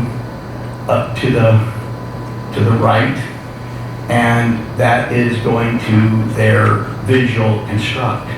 So what that's actually doing so is you would face the demo subject, so that you see how you're all. This is an odd thing when you're taking, and I'm telling you about it. And so I'm pretending I'm going to be a demo subject. You're going to see the demo, but as a demo subject down here. And so what I would do there is I'd say, here's the present state right here. Here's the desired state down here. Are you ready? 1, 2, 3, swish. Now that explodes up to him, the desired state, big and bright, and again, Clear screen? clear screen, present state, desired state, swish. Great. Where'd you get that blue shirt? Exactly. Okay. Ready? Present state, desired state, swish. And that's just reformatting the brain. You're actually going to this this nerve right here, and it's coming to right here, and you're changing direction. Right at the point of the trigger, right? Right at the point of the trigger. This is the present state, that moment when I'm triggered to just about to go and watch the TV and not do what I need to do. This is it. This is the moment I look at a clock and I see I've got a few minutes, and then I go into coast mode. There's something that I see that triggers me to think I can afford to watch TV now. If I knew it was 2 hours later, I'm supposed to be at an appointment, I wouldn't be watching TV. So there's something that I see that allows me to be triggered to go into coast mode and watch TV. So that would be my present state. Desired state would be something that I want to do instead. When I see that clock telling me I've got an hour to kill, instead of me going into coast mode, which is what I'm doing, instead, that trigger of seeing the clock giving me an hour makes me go, I want this instead. I want to use that hour to become a master of my scripts. So every time I see that clock, it triggers me now, because this swishes, 1, 2, 3, swish. It swishes me to now want to read my scripts. Every time I look at the clock, all I can feel is a desire to read my scripts. Watch clock, desire to read my scripts. So eventually what happens, this program overrides this program. This basically collapses. Actually, technically speaking, this collapses here, and this blows up here, and it's basically jamming. You know, if you've ever done Tony Robbins, right? He does the fire walk. Yeah. He's using a version of something similar. He says, cool moss, cool moss, cool moss, cool moss, right? And you're walking on hot coals, he would say, cool moss, cool moss. And if you see the coals as cool moss, and you walk on them, you won't get burned. That's the theory. What is he doing? He's doing a version of this in a different way. He's jamming your neurology. Instead of seeing hot coals triggering you to go, which is going to burn you, right? You now swishing it with the internal dialogue of cool moss, cool moss, cool moss, which makes you go, this is cool moss, cool moss, cool moss. So you have a very balanced approach to walk across it, and you don't burn your toes. Does this make sense? So he's disrupting the pattern with cool moss, with words. What we're doing is disrupting the pattern of after the trigger with this desired state, which is top producer, top producer, top producer, master of scripts, master of scripts, master of scripts. But we're not going to use words. It's going to be a picture that you elicit. Does this make sense? So, perfect. Should we do that one more time? Sitting right there. Should we do that one more time? Perfect place for it. Present state what? Yeah, present state. Here, desired state. Can you all see this? No. I'm No, just move your going to mouse. cheat this way. There you go. Y'all can see this? Perfect. Okay, go ahead. This will be my demo subject. Okay, present state. Here. Desired state. Lower left-hand corner. See my You body? see your body in the picture. That's Yeah. important. Okay, 1, 2, 3, swish. Break state. Okay. You're back in the bus. Okay. Yep. Present state. Desired state. See my body? Swish. Great. So awesome. Let's do it again. One more time. Awesome. Great. Can Present you all state. read it? Can you all say it same time as he says Let's it? all say it for him. Yeah. Present If state. you want to put your hands like he's doing too, you can. Ready? Present So you state. take your left hand. This is your left hand. I'm your client. I'm your client. Left hand is high. Come a little closer here. Like that. Left hand is high. Okay. Present state is right there in my face. Yeah. Right at that trigger, I see the clock, and I'm like, ooh. The clock means I get to just watch TV. Desired state, see me doing more productive behavior. 1, 2, 3, switch. Clear the screen. Present state right here. You see yourself in the picture. You hear what you saw. You hear what you felt. At the trigger point, At the trigger point. Desired state, lower left-hand corner. 1, 2, 3, switch. Break state, clear screen. Present state. Desired state, lower left corner, you see your body in the picture. 1, 2, 3, switch. Perfect. Okay, present state. So we could do this 3, 5, 20. How long does it take? It took 3 seconds, right? 3 seconds. Right? So, what I was going to share with you on this. Present state, desired state, 1, 2, 3, switch, clear screen. Oh, the eyes. That's what I'm going to talk about. Some people find it most easy, and I'm going to suggest we do it this way. When he's giving me the instructions, present state, keep my eyes open because I can see what he wants me to do. You want me to have the present state here? Yes. And I'm watching it. Okay, desired state, lower left-hand corner. I'm keeping my eyes open. Present state here, right? Desired state here. Once I've got it, close your eyes. Then it's easier for me to switch if I close my eyes and I imagine this blows up. And I let my eyes assimilate it, clear screen, then I can open my eyes and see the instructions again. Does this make sense? It's going to be difficult for me to keep my eyes the whole time and be able to do the switch. Let me give you an example. Ready? Present state, desired state. Right now, I'm supposed to experience something, but I focused on him. I'm not internalizing the movement because I'm seeing him. So at some point, I need to, now I know this is in the right place, this is the right place, I need to disengage him and just focus on the swish. Does this make sense? Yes. Yeah. It's easier for you to focus on the swish if you momentarily close your eyes and imagine this thing just coming up. But if I'm just staring back at you, it's hard for me to visualize because I'm noticing your green shirt, I'm distracted by your image. Make sense? Cool? So when you come to that desired state, you can tell them to close their eyes to see you see your body in the picture. See that as you close your eyes. And 1, 2, 3, switch. Okay, cool. Now would you? Oh no! You come right back. This is my phone a friend. Security blanket. Security blanket. Now, would you always go that way? Well, in NLP, you don't always do anything, always. If somebody's reverse oriented, then you would have to go the other direction. So you want to find out, what's best for them and do that. So who here has a minor state or behavior that they would like to have a change, make something different?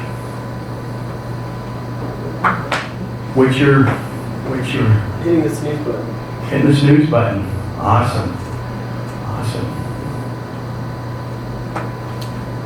Mr. Rosa. Being on time all the time. Being on time all the time. Okay. Getting on that coast mode at times. Anybody else have here a minor state of behavior, that messy desk, nail biting, anything like that? It was a messy desk. Messy room, messy desk, messy something. Who's got it really, it's a problem. It has a negative impact. Desk is a mess, hard to find stuff gets lost, time waster, embarrassing, spending more time. Maybe the desk is a mess, maybe it's included with bills, stuff that, we know someone that doesn't open their stuff, it piles up, they get the mail and they avoid doing what needs to be done. They get it, they go into a negative state, and next thing you know, they just throw it in a drawer and they don't want to look at it.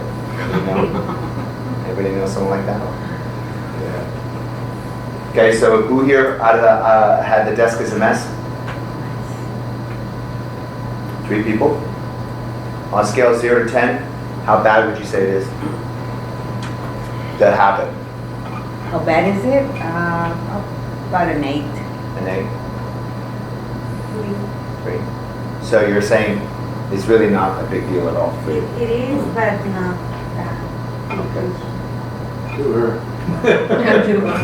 I'm only 4 or 5. 5? 8? Okay. Who has the nail biting? I saw when you asked nail biting, 3, 4 hands went up. Okay. Nobody? Who Who has triggered by a certain person? They see the person, they go into a triggered state, but it's not major negative emotions, because we use timeline therapy for that. A little bit. And then you've got your time thing here. Want to give you a simple demo. That way it looks pretty basic. That way it's going to be easier for you to map it across to something else. So Rosa, so tell me a little bit about your desk. How long have you been having a messy desk, whether it be at work, at home, or even all the way back to when you were a student? Like, have you been a messy desk person for quite some time? Exactly. At home, yes. So how many years have you been this way? How many years have you had this habit? A long time. How many years? 10, 15 years. So how many hours in a day? How many hours in a day? It's dirty. How many hours are there in a day? Oh, there's 24. How many hours in a week? Who knows the answer? 171,000. Exactly. Just ask Veronica. She always says that. How many hours in a month? How many hours in a month?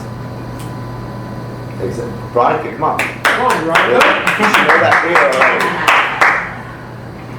744. How many hours in a year? How many hours do they say does it take to be? 8,768 a year. Exactly. How many hours do they say it takes for someone to be an expert at something? 10,000. 10,000. How many hours in a year, Veronica? 8,760. How many years? 15. That's For 131,000. sure, 10 that year. 10 years. So 10 years, how many hours is that? So you're saying you're an expert 8 times over? So you've had this habit, behavior, of having a messy desk for the thing that you do that creates the messiness for 80,000 hours.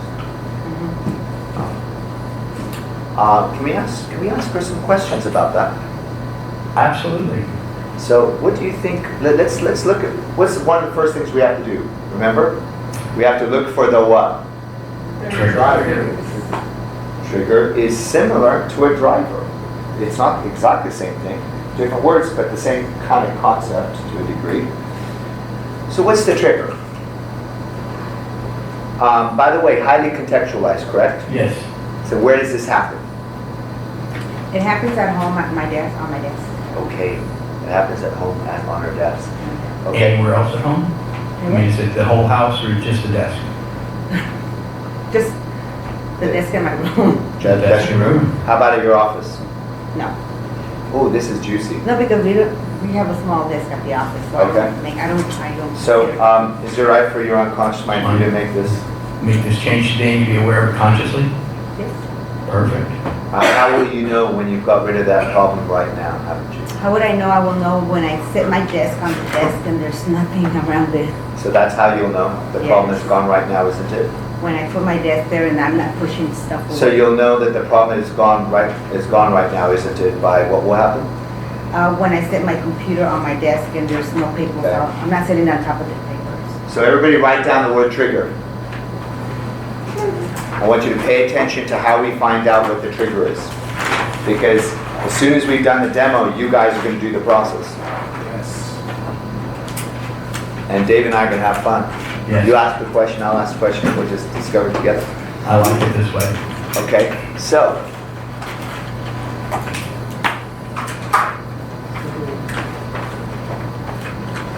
Do you just wake up, Rosa, and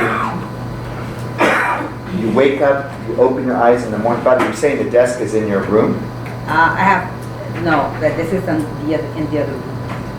So you have a bedroom and you have another room where there's a desk that's a mess. Do you wake up, first thing you open your eyes, you're like, you wake up in the morning and you go, I'm going to do the behavior of having a messy desk. No. No, I mean, who does that, right? So my question is, your desk is a mess, is that a behavior or is that a result? Result. Is my desk a mess, is it a behavior or is it a lack of a behavior? A lack of a behavior. So there's some behavior that's missing. correct? So if there's some behavior that's missing, what is the behavior you're doing instead? What is it that you specifically do that's a behavior that creates the desk as a mess? What is it specifically that you do that's a behavior that creates not mastering your scripts, which for you is watching the TV? So what are you doing instead? What's the behavior you're doing? If I'm looking for something, I'll get my bag where I have my laptop and I get the stuff out of the bag and I open the folders and it's not there and I leave it there and then I'm looking for it there and it's not there and I go here and I bring all this stuff at my desk because I'm looking for something. So I don't put it back, I just leave it there. Oh, so the thing that causes the desk being a mess, the thing that causes for you, we'll find out what that is, that causes you to watch the TV instead of reading the scripts and priming yourself. The thing, we'll find what your trigger is, right? The thing for you that's causing the desk being a mess, the behavior you do is you're gathering a bunch of stuff. Because I'm unorganized. Because you're unorganized, which is what I thought, right? And you're taking it to your desk and going, no, none of this, right, and then that. And then you eventually find it, or you don't find it. Mm-hmm. And then you don't clean up your desk afterwards. So,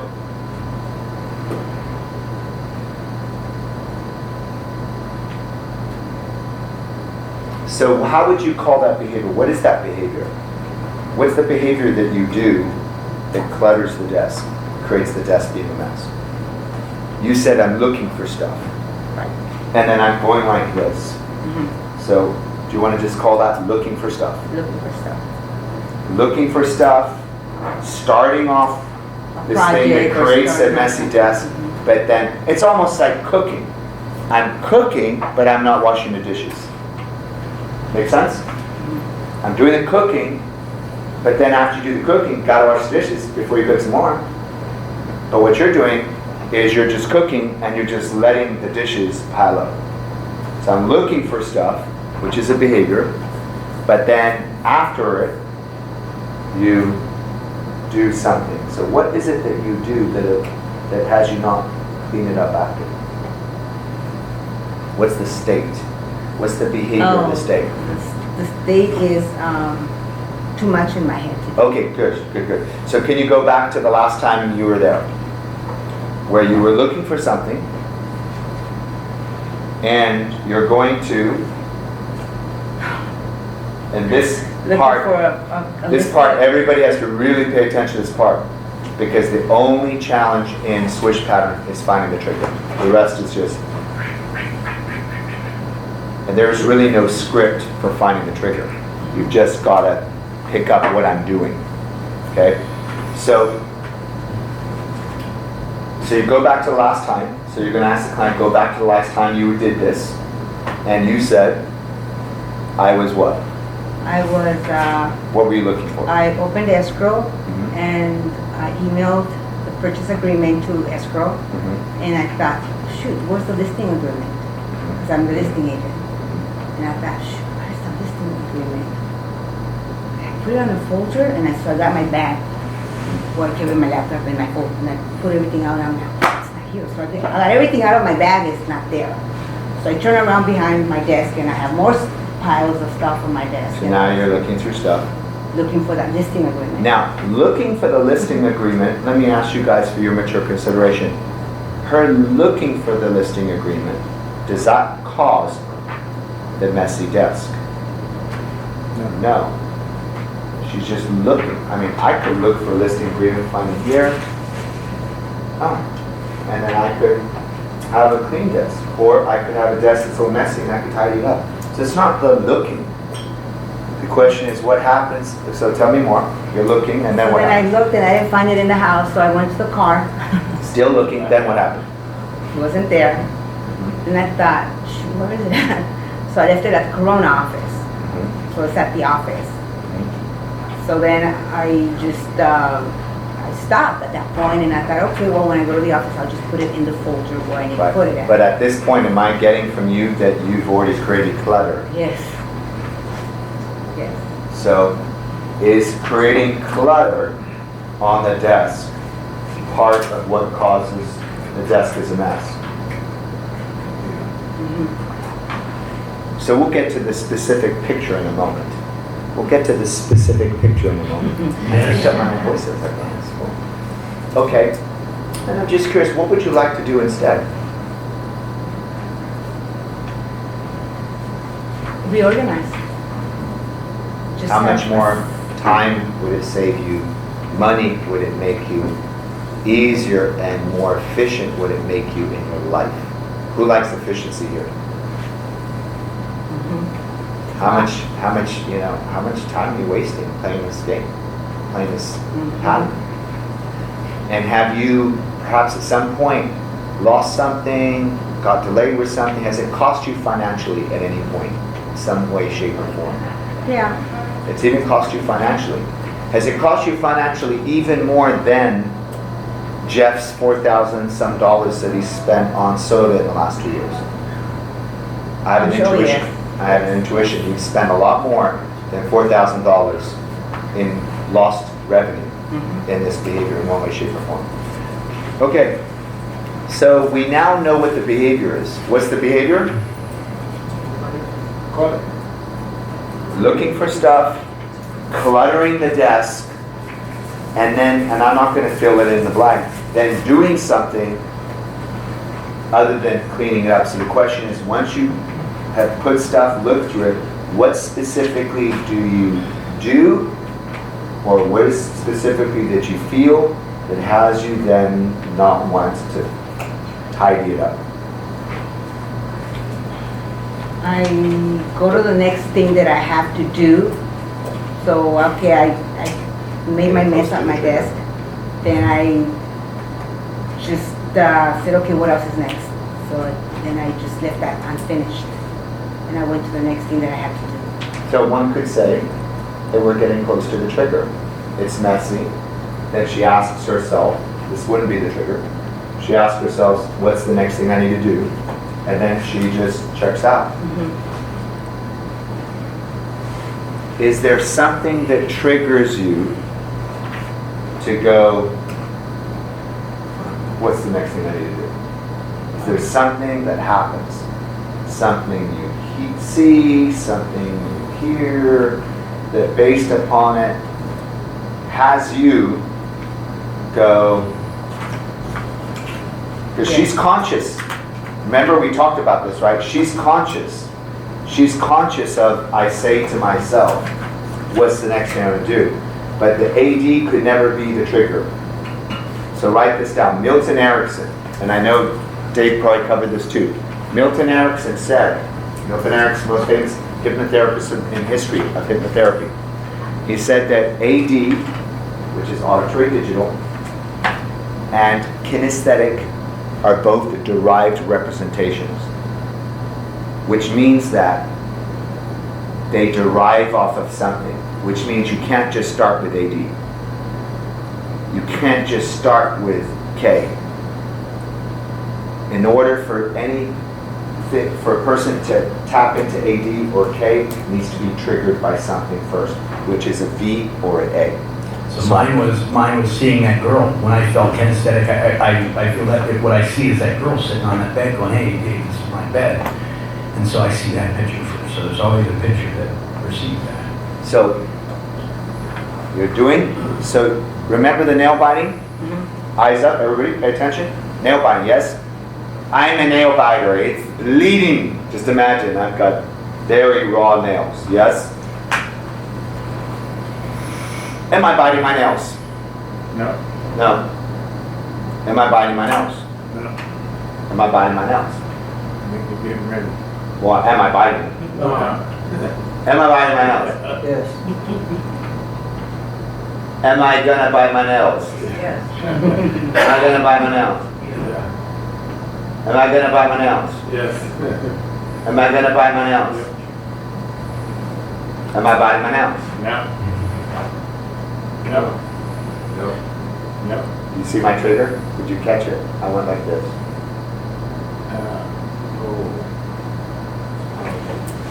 And I went like this. So what are we learning? Doing this on purpose for you, Rosa. I'm actually going to get the very first picture or something that I see. Could be auditory trigger, but in this case it won't be auditory. It could be visual auditory. That is the very first moment when I decide at an unconscious level, based upon what I see, I'm going to kick off this avoidance or whatever it is, and I got to do something else. Who here has something at home that they really just do not like to do? Don't like to mow the lawn, don't like to take out the trash, don't like to pick up the dog poop, like we have a dog, but it's always the same person that picks up the dog poop, no one else wants to. You know what I mean, right? There's something, who here has something that you avoid doing that's an important thing that just needs to get done? Maybe someone else doesn't. I So my point is, right, is that there's an avoidance. So the avoidance is triggered off by something you see that now you want to avoid. But I don't want to tell you this. I'm just saying, you tell me. So I want you to walk us through it. The very last time you were at your home, you were looking for the listing agreement. Listing agreement, and walk us through. By the way, we would like you, if you would, to be the teacher, because we are the students. If you knew for a fact, so it's cool. If you knew for a fact that, it's very weird to hear my voice this way. That's good. If you knew for a fact that you could take the day off, the avoidance, the not cleaning your desk, and we could come in and do the behavior for you. So now you have to teach it to us. So teach us how to do it. That's another way you can find the trigger. Teach us how to do it. Because now she has to teach me to do what she does. So in order for me to do it, I need to know the trigger so that I can do it perfectly well. So I wake up in the morning. Am I doing the behavior? No, I'm in my bed. I come out. At some point, I find out that I need to find the listing agreement. Am I already avoiding the desk? No. No, I'm looking for the listing agreement. I'm not even thinking about that. So what do I do? So fast forward, I'm now looking. So I'm looking for the listing agreement. So what's next? Teach me what to do. I get my bag. We'll have my laptop. Yeah. And I have folders in there. At that moment, am I avoiding cleaning the desk? No. Right? So what I'm doing with her is now this, eyes up. I'm doing this metaphor, right? The reason why he shared the nail biting, you're like, you give me an example of something else, was it's a way for us to look at the trigger. It's really, this could be mapped across any behavior. So that was just an example. So right now I'm finding what's the moment that she decides to avoid or go into the state, which I haven't even asked you about, but I believe it's coming at some point, where you have the messy desk. So you go in your bag. Are you, by the way, what has you, I'm just curious, what has you not clean the desk? What's the state? Frustrated. Exactly. I mean, you knew this was coming. I wanted to tell her that so bad. Do you see how we did this? No mind reading. Do not tell the person you're pissed off. Am I pissed off? Oh, okay, man, pissed off because you're going to install something that's not there. Okay. So as you're looking in your purse for that piece of paper, are you already wanting to not clean the desk because you're frustrated about it? I don't mean are you frustrated that you can't find the paper.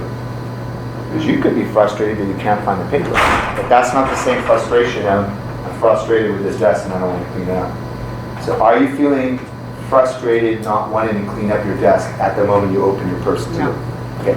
So continue. Walk me through it. So I open and I get the folders out, Mhm. and then I put them on the desk, and I'm going to papers, like, it's not here. The other one, it's not here. So I'm putting them right piled up. And I don't want to create a strategy where you do that on the floor. Because instead of having a messy desk, you'll just have a messy floor. The goal is not for us to say, don't take the papers out on the desk, do it on the floor, because then you just have a messy floor. That's not the issue. When you're looking for something, you do need to. Okay? And I'm going to show you something profound. You may say, but wait a minute, why don't we get to the problem in the first place, which is looking for the paper? The organization has her first looking for the paper. Well, if the desk is cleaned up and it's not a mess and everything's organized, you don't have that problem to look for the paper. Right. If we take care of this takes care of the needing to look for the paper in the first place. Make sense? Do you see? You gotta like be sharp with this, right? Okay. So continue. So Folders on the table. On the table, it's not in there, the contract's not there, so Are you? I'm already getting more I'm not in there. frustrated. Contract's not in there. Are you already avoiding cleaning the desk? I'm not even thinking about Exactly. It hasn't triggered yet. The avoidance of the desk has not triggered yet. You get it? It's almost like we're getting close. The hand's up here, but it's not here yet. What we want to find is what's this moment where you go, there's a lot of other things I need to be doing other than this desk. Does this make sense? So continue. So then I went to my car, looked for it. I looked through the boxes that I had there, it wasn't there, and I got down on my chair and I thought, where is the listing agreement? And I told myself, see if you were organized, you wouldn't be going through this. And then I thought, where is it? So I realized it's at the office. Quiet. So then at that time, the desk was messy, and I was like, now I gotta clean up this mess. I think I thought that, but I just went ahead and did something else, and that's the desk messy. Then I come back with my laptop, and I'm like, oh, look at this mess here, and I'll put in a thing. Okay, so let's back up. So put it on the table. So what's the next thing that happens? You're not thinking about the desk. I came back from the car, and it wasn't there. Mhm. So the mess was there, and I was just avoiding. I don't want to clean the mess. Boom. Is she triggered at that point? She just said, I'm already triggered. That's and I'm avoiding. So now what I need to do is go right back to the moment of what is it that you see, from what angle, what's the submodalities, all of it. You don't need to know. You just come to a picture. Then we can ask you the rest of the questions. And that will tell us the trigger. So you're in the car. As you're in the car before you came back in, are you triggered about the desk and not cleaning the desk? No, I'm still looking. You're still looking. Now you're coming back to your front door. Are you triggered? No. No, because you can't see your desk. Now, then what happens? Then I go into the office. Now, before you get into the office, are you already triggered that the desk is a mess? You're not clean up? No. Then what happens? When I saw the desk. When you saw the desk. Then I Give her a round of applause.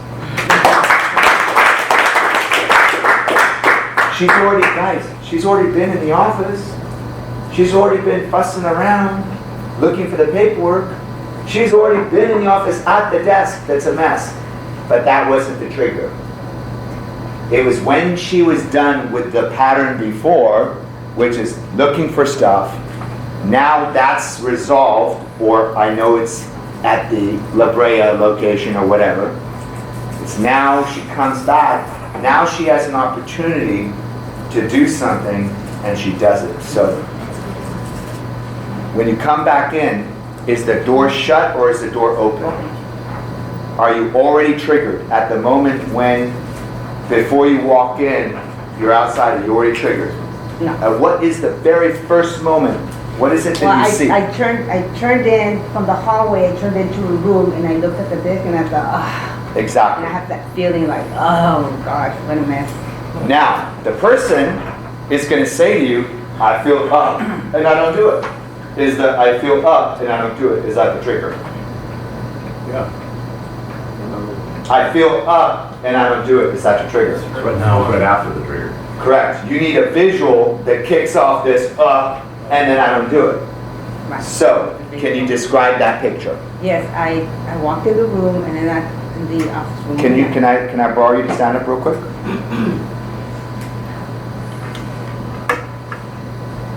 Okay. Where's your office? Show me. That's the desk, yeah. That's the desk? Okay, can you with me? Can you go out of the room right now? Not out of this room, but out of the room of this. This is the desk. So what would be out of the room? Which way? There's a hallway. This is the wall. There's a wall. Okay. So are you here? Are you there? I'm here. So I'm coming back from the car. Okay. So right now, are you triggered by the desk is a mess? No. Take another So step. I'm walking. Are you triggered by the desk is a mess? No. Are you triggered by the desk is a mess? No. Are you triggered by the desk is a mess? No. Don't take full steps. Are you triggered by the desk is a mess? As I'm about to turn. Okay. Well, as you're about to turn, have you turned yet? No. Are you triggered by the desk is a mess? No. And wanting to avoid? No. Go on. Are you triggered by the desk is a mess? No. No. Go on. So when I turned this way and I saw the mess right there. Okay. Do you have that picture? Yes. Present state. Boom, right there. That's this. Are you associated? Yes. Is it the very first thing you see that makes you go, ooh? Yeah. That's your present state. What we're going to do, not just yet, is we're going to find out her desired state. And right at that point where she's triggered to go, ooh, instead of when she gets there and she goes, ooh, instead of you looking at that clock and going, ghost mode, instead, seeing that desk is going to make her go,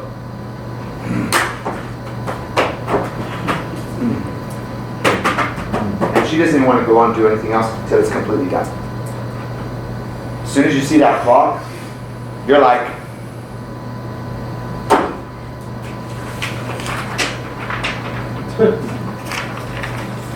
Yeah, I'm not Rosa.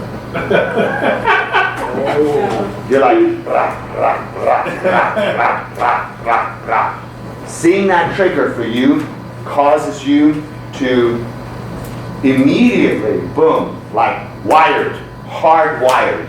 Does this make sense? Okay? That's your present state. So by the way, let's give her a huge round of applause.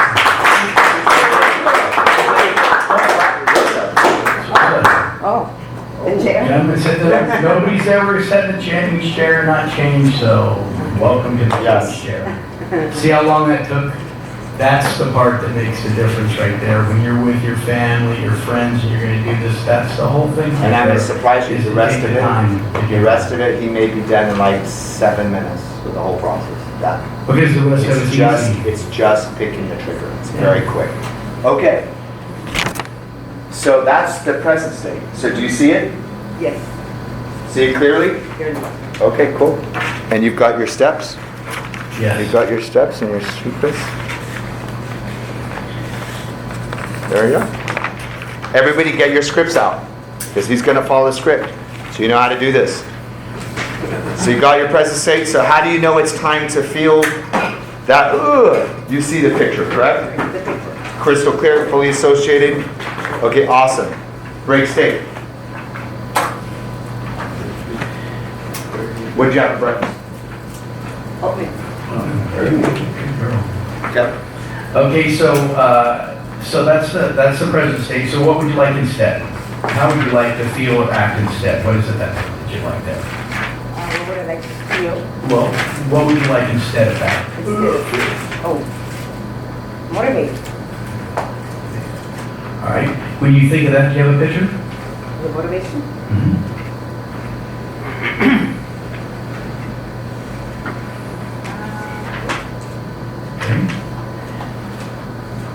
Now, as you think of that picture, let's talk about now. Tell me about that picture. Is it black and white or is it The color? motivation or the other one? The motivation, the desired state. Desired state is. When you say motivated like what? What do you want to do instead? So motivated to do what?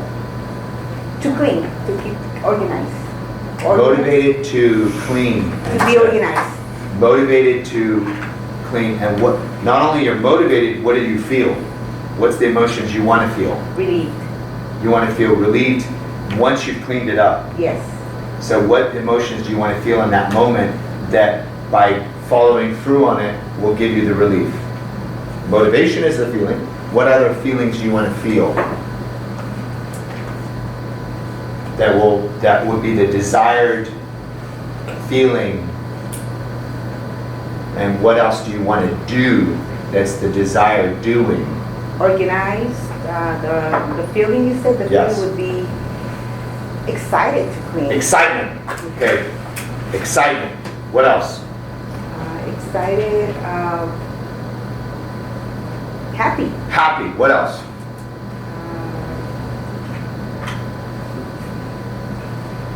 Just so sure. Okay, so that's the state. And what's the behavior you want to do instead? The behavior I want to do is just organize. Get at it and organize. Yeah, just do it. What's the action? How would you put that? Just do it. Just do what? The action would be visualize or see how I want to be organized with my files. Okay. Have a plan. Have a plan. So you'll have a plan. And what's the behavior you want to do? The behavior is write down what I need to do. Is that the behavior? Well, the desk is a mess, so what's the behavior you want to do with the desk being a mess that creates the relief? And it is, you already said it, but I just want you to like... The behavior would be just get excited to clean. Get excited to clean, and then I know it's... To organize. Just get excited to organize. So that's the feeling. And then if you're excited to organize, then what's the behavior you're going to do? Action. Action. What's the action? Start setting up, just have a plan and set the files. Set the file. So I know you're there. I just want to make sure you're actually seeing a behavior of this. Oh, I see. Or like you're Okay. physically doing it. You're doing the behavior. Okay, I do see myself doing, yes.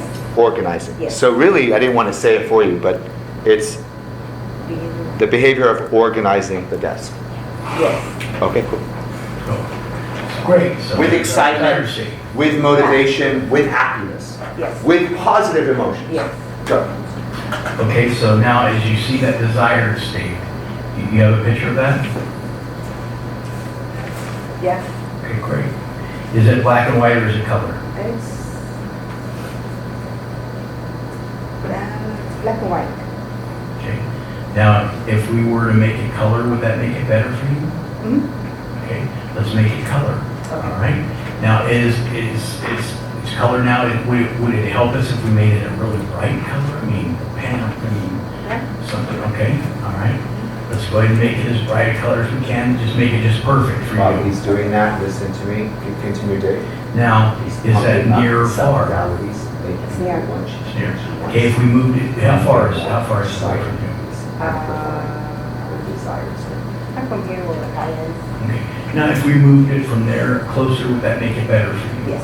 Okay, so let's take that, you said it's over here next to Kaya, so we'll take that picture and attach it to my hand right here, and let's move it up here, you just tell me where it's perfect for you. Closer. Right there? Where it's most intense. Close. That's good. Right? Where it's most intense, most happy, most excited, Okay, most go closer. motivated. Yeah, Yes. right there. Okay, Boom. now is it bright or dim? It's bright. Would it help if we adjusted the brightness? Can we make it brighter?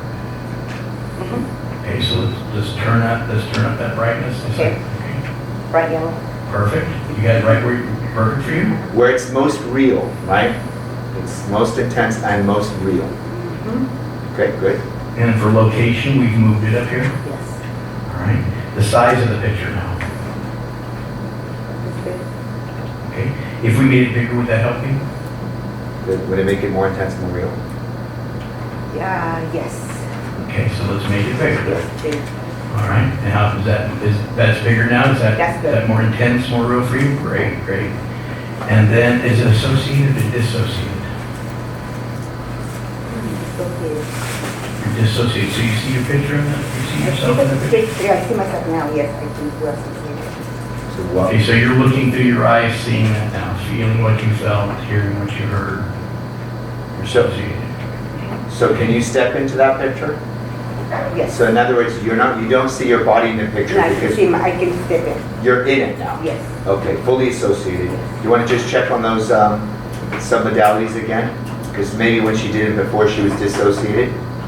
Before, when he had it here, did you see your body in the picture? Yes, I did. Exactly, and he's moved it closer. Yes. And now, one of the things we do to pump up the submodalities sometimes is we make the person associated when they have to be dissociated. So now, where it's at now, fully step in, fully associated, and then I would do this. Go back. Yeah. Okay, so now you're fully associated there. And is it black and white or color? It's color. And now, Colorful. is there anything we can do that color? Can we make it any more intense, any more vivid? That's good. Any more, let's go ahead and do that now. Let's let you just change those colors to make it more vivid, more real just for you. Okay. And near or far, you say it's right there. Is that good? Right. All right. And you said it's bright. We turned up the brightness. Great. It's still bright, right? The location's right here in front of you. The size of the picture. Yes. And did we increase the size? Yes. Okay, great. Now, you said you're associated here, right? Okay, great. Focused or defocused? Focused. Focused. And now, is there any way we can adjust that focus for you? Think can make it any better for you? Can we really make that crystal clear? No. More focused? We'll leave right where it's at. Is the focus changing or is it steady? That's steady. Okay. Is it framed or panoramic? It's framed. Now, would it help you make it panoramic? Would it help you do anything? Okay, great. And is it a movie or is it a still picture? It's a still picture. Okay. Now, is there anything we can do there to make that more vivid, more real, more of a feeling for you? Gotta get a little more exciting. Okay, so let's move it. If we make it a movie, would that make it more exciting? Yeah. Okay, let's just change it to a movie. Now, is that movie fast, normal, or slow? It's fast. Okay, good. Now, if we increase that speed, does that make it any more real for you? I mean, any more exciting? No, that's Okay. good. How about amount of contrast? Perfect. Perfect, okay. 3D or flat? Fast. Okay, great. Now, would it help if it was 3D? No. Okay. Is the angle of view, what's the angle of your view? Are you straight on and you look at it from the side? It's more, yeah, almost a little bit angry, just a little. Okay. Now, can we change that any? Would that make anything better for you there? Okay. And then the number of pictures. Yeah, she's good. You're good there, all right? Now, that's your desired state. You're there, so you're associated there. So can you step back out of the picture? Yes. And let's put that picture on hold. Okay. Okay? You see your body in the picture now. Yeah, you see your body in the picture. Out of the picture, you can step out. Yeah, you see your body Yeah, I see my body. in the picture. Correct. You're In the going to picture. second position Oh, yes, now. I guess. And you see yourself in the picture, so you're in second position Yes. with all of the pump ups there, but now you're observing yourself and the pumped up picture. Yes. Perfect. That's your desired state dissociated. Okay, great. We're getting close there. Clear screen. Now, let's clear the screen and what did you eat for lunch today? Hamburger. Very good. Hamburger. There you go. Now, can you take that old picture and bring it up the present state? Can you bring that old picture back up on the screen? The first one? The first one. Your first picture, okay? And then, good as you have that old picture on the screen, can you see the new picture in the lower left-hand corner? This is the desired state. This is you seeing yourself in the picture. All right. Now we're going to keep that small and dark. Make sure you see yourself in the picture. Now we're going to we're going to take the present picture here and the desired pictures That's here. what he's going to do. Don't do it just yet, but that's what he's going to do. Okay. And you're good. Yeah. Okay. So we see the present picture. We take the desired state. And he's going to swish it like this. I'm going to swish it like this. 1, 2, 3, 1, swish. 2, 3, swish. And so we're ready for that. Okay, so present state. Okay. Right? Present state.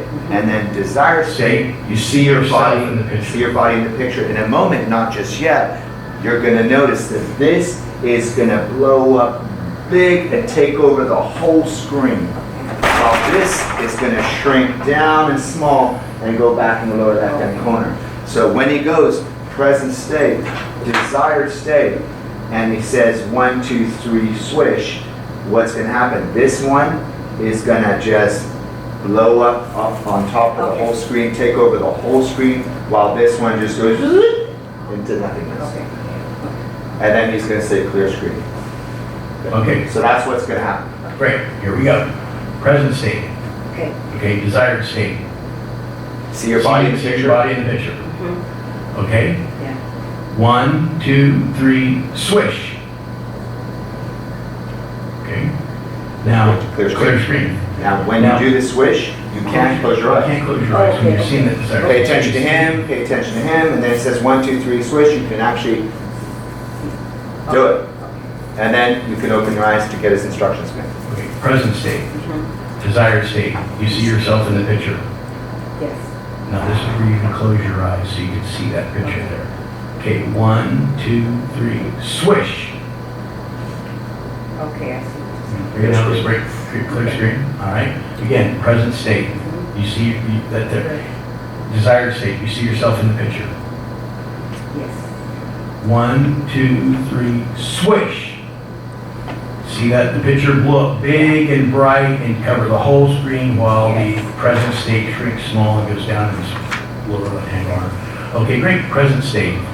Every time he gets the present state, it might be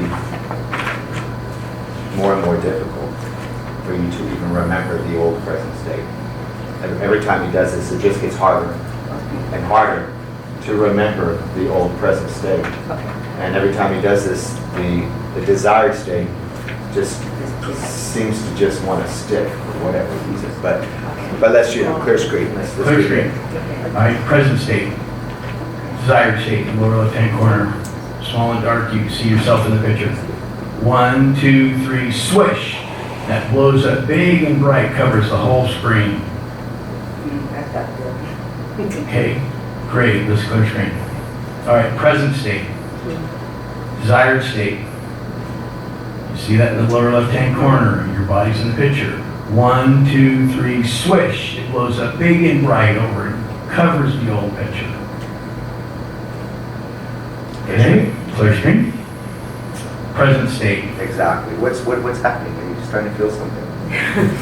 Present. What's happening? Confusion going on. Exactly. But you're feeling something. But I'm feeling something. What are you feeling? Just curious. Just checking in. It's just like Exactly. something. Exactly. Said change happened, something. Okay, present state. Desired state, lower left-hand corner, you see your body in the picture.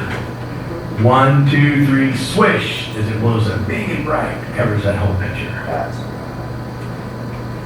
Awesome. Clear screen. Okay, present state. Desired state, you see yourself in the picture. 1, 2, 3, swish, it blows up big and bright, covers the screen.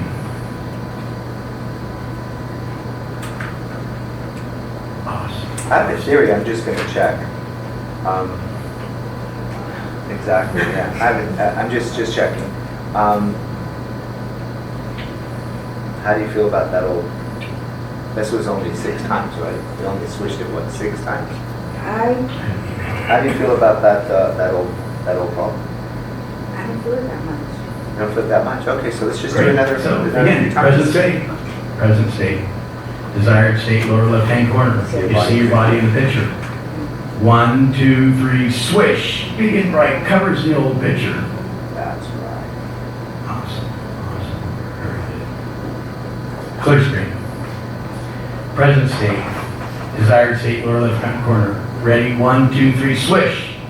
Big and bright, covers the picture. Great. Clear screen. The more he does it, the more it's not. Exactly. Yeah. The more he does it, the more difficult it is to even remember the old state. So how do you feel about the present state? I don't feel the old state. All right, let's just do it 5 more. Okay, present state. Desired state, lower left-hand corner. 1, 2, 3, swish. Big and bright, cover that. Cover that. Awesome. Clear screen. Present state. Desired state. Lower left-hand corner, you see your body in the picture. 1, 2, 3, swish. Big and bright, covers the screen. And every single cell in your body is feeling that. With every single breath, it's just going down everywhere, feeling it from the top of your head down to the tips of your toes. Awesome. Clear screen. Present state. Desired state, lower left-hand corner, you see your body in the picture. 1, 2, 3, swish. Big and bright, covers the picture. Present state, shrink down small. Okay.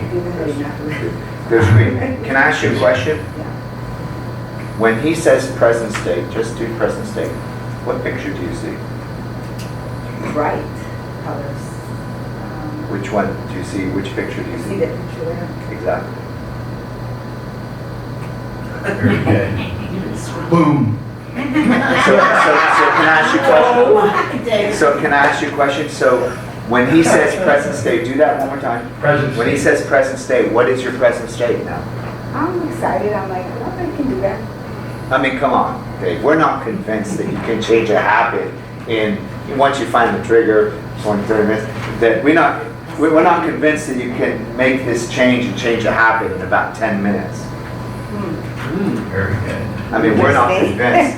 We're not convinced that you can change any habit, hardwire it into your neurology in just 10 minutes. I mean, we're not convinced. Awesome. So should we test it? Very good. Let's test. So let's think about a time in the future which if it happened in the past, you would have felt that old feeling. What do you do now? The old feeling? Well, yeah, you think of time in the future, On the future. which if it happened in the past, I don't see that. the old you would have just left the messy I don't desk. see that. You don't see what? I don't see how I can do that. But wait a minute, come on, I thought you were an expert. You know, honestly, I was a little doubtful about this, but I really don't see how I can do that.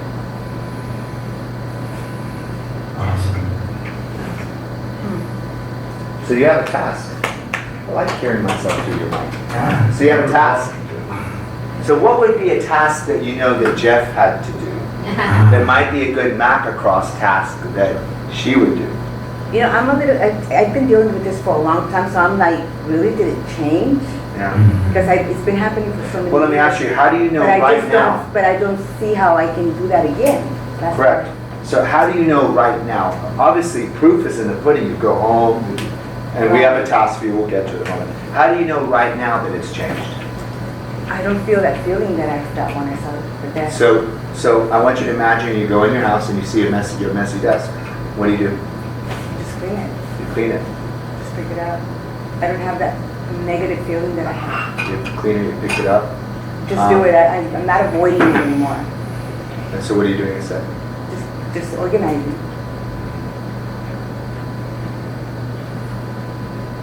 So we have a task. Do you remember what Jeff's task was? I don't. Oh, Jeff. We have to agree to it up front before you even give me the task. So let's get there.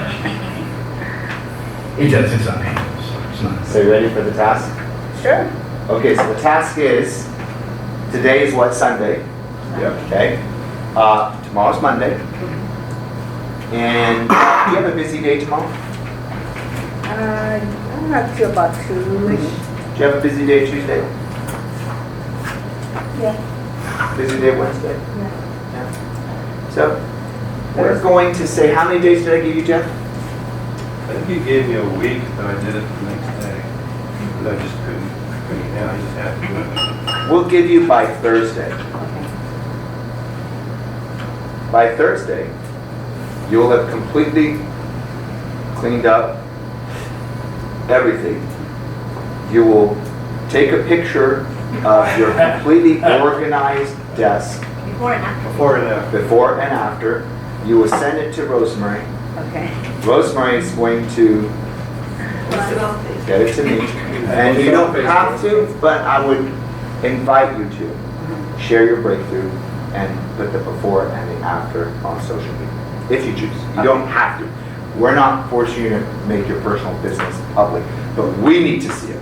Okay. It's got to go to Rosemary, and your whole certification and completion of this program is dependent on you doing that. Okay. In other words, if you were not, for whatever reason, not to do it, you wouldn't get certified. Okay. That's another thing we do. So, and you're all gonna get this at some point. Yes? You asked me one question when I was in the chair that was really important for me, and that was what resources do you need to make this happen? You know, I had stacks everywhere, I had big stacks everywhere, L-shaped on the floor. He's got 85 agents. I had stacks everywhere. And so for me, I had this 5,500 square foot office, and I need resources, I need to go take care of some of the filing cabinets sitting around. I needed that to take control of. I got a scanner, so now I can really pay for a scan. Do you need anything? Do you need to get anything? Set yourself up? I do need to go buy a couple of things. Couple of things. You just want to take away all the excuses. So what do you need to buy? Or what do you need to set up so you can do it properly? Probably those, Manila folders? yes, mail folders. What else? And the ones that you stack them up. Hanging file. So by when will you have bought those? I can buy them by Tuesday, I can already have them. And you'll have the whole job done by Thursday? By Thursday. By Thursday, 5 p.m.? 5 p.m. And do you have Rosemary's cell phone? I do. You're going to text her the before and the after. Okay. She's going to send it to me. And are you going to also share this on social media? Yes. And she's going to share it on social media. Give Rosa a round of applause.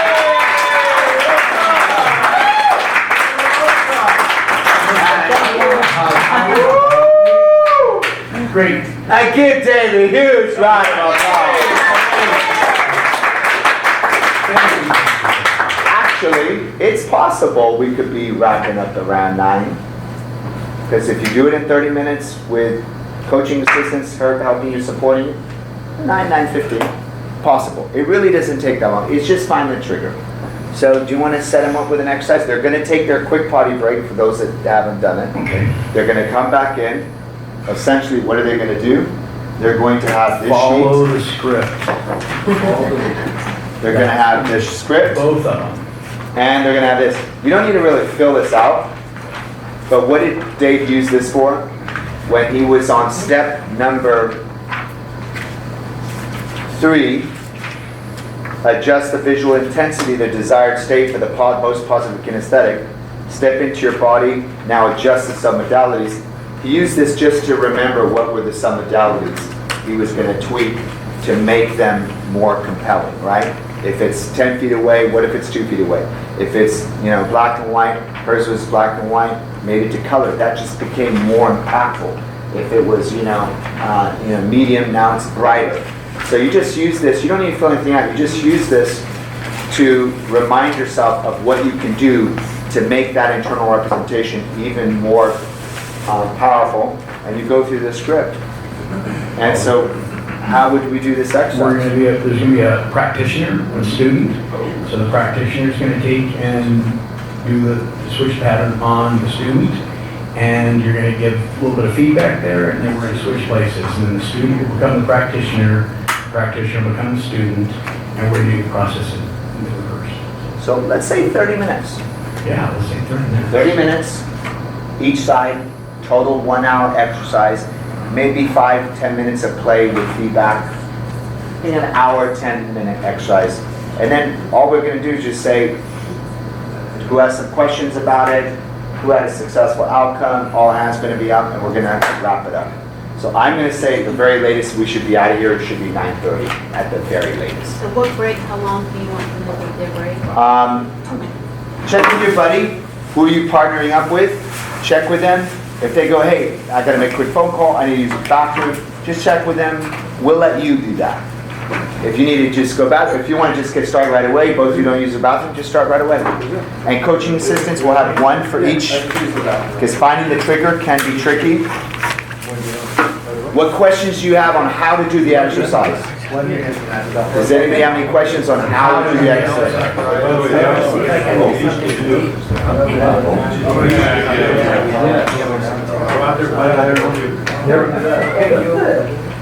This would be a good time, Veronica.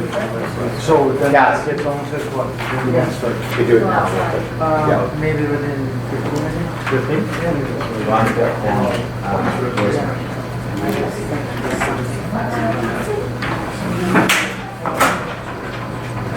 So, Dave, can help with the triggers. So is Yelena, maybe, so is Jeff, and maybe Sean. We'll be back in 20 minutes. You want to Very well. Do you know how to do it? That is the focus.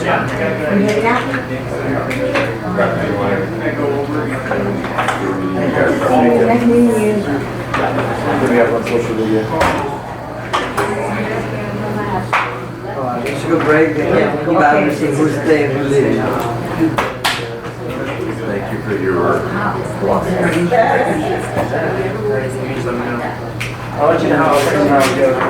Yeah.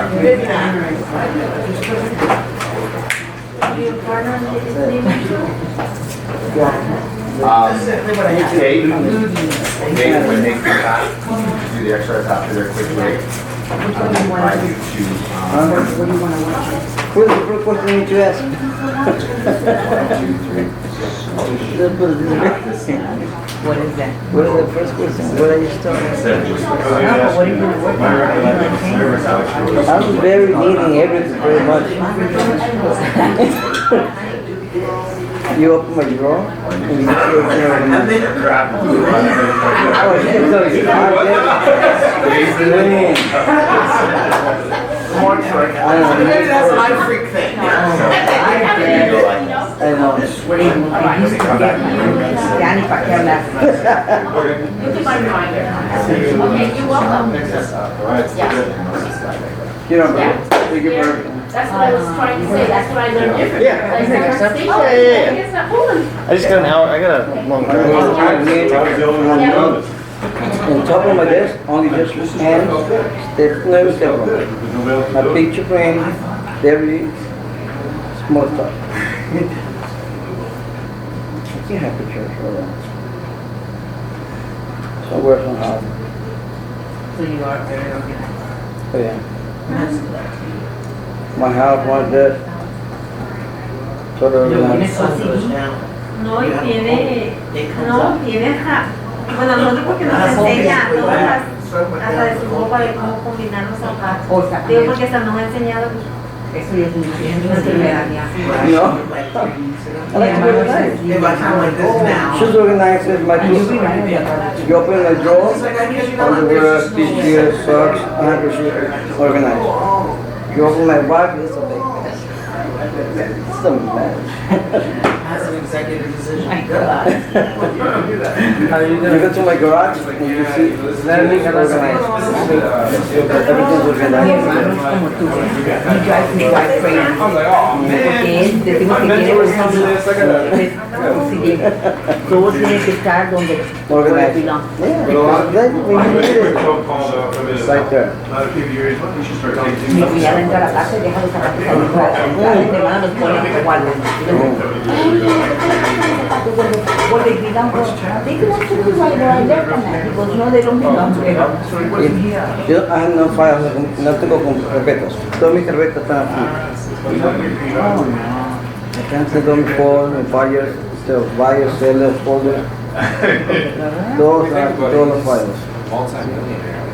Planning, music, nerves, fold, not in the fold. The training, like us, like a small environment.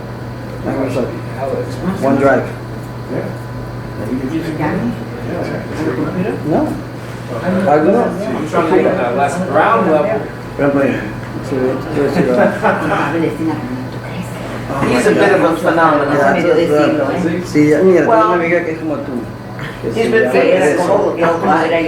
He's only been a motivational speaker for about, I think since the mid-80s. But before that, he was a 3-term legislator in Ohio. And before that, he was a disc jockey. So he's always been famous. He's always used his voice.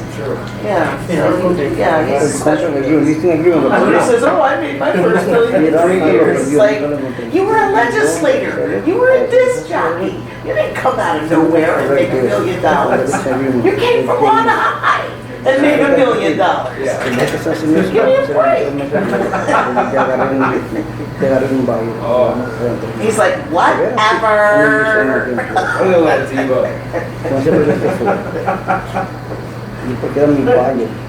How did you spend some time?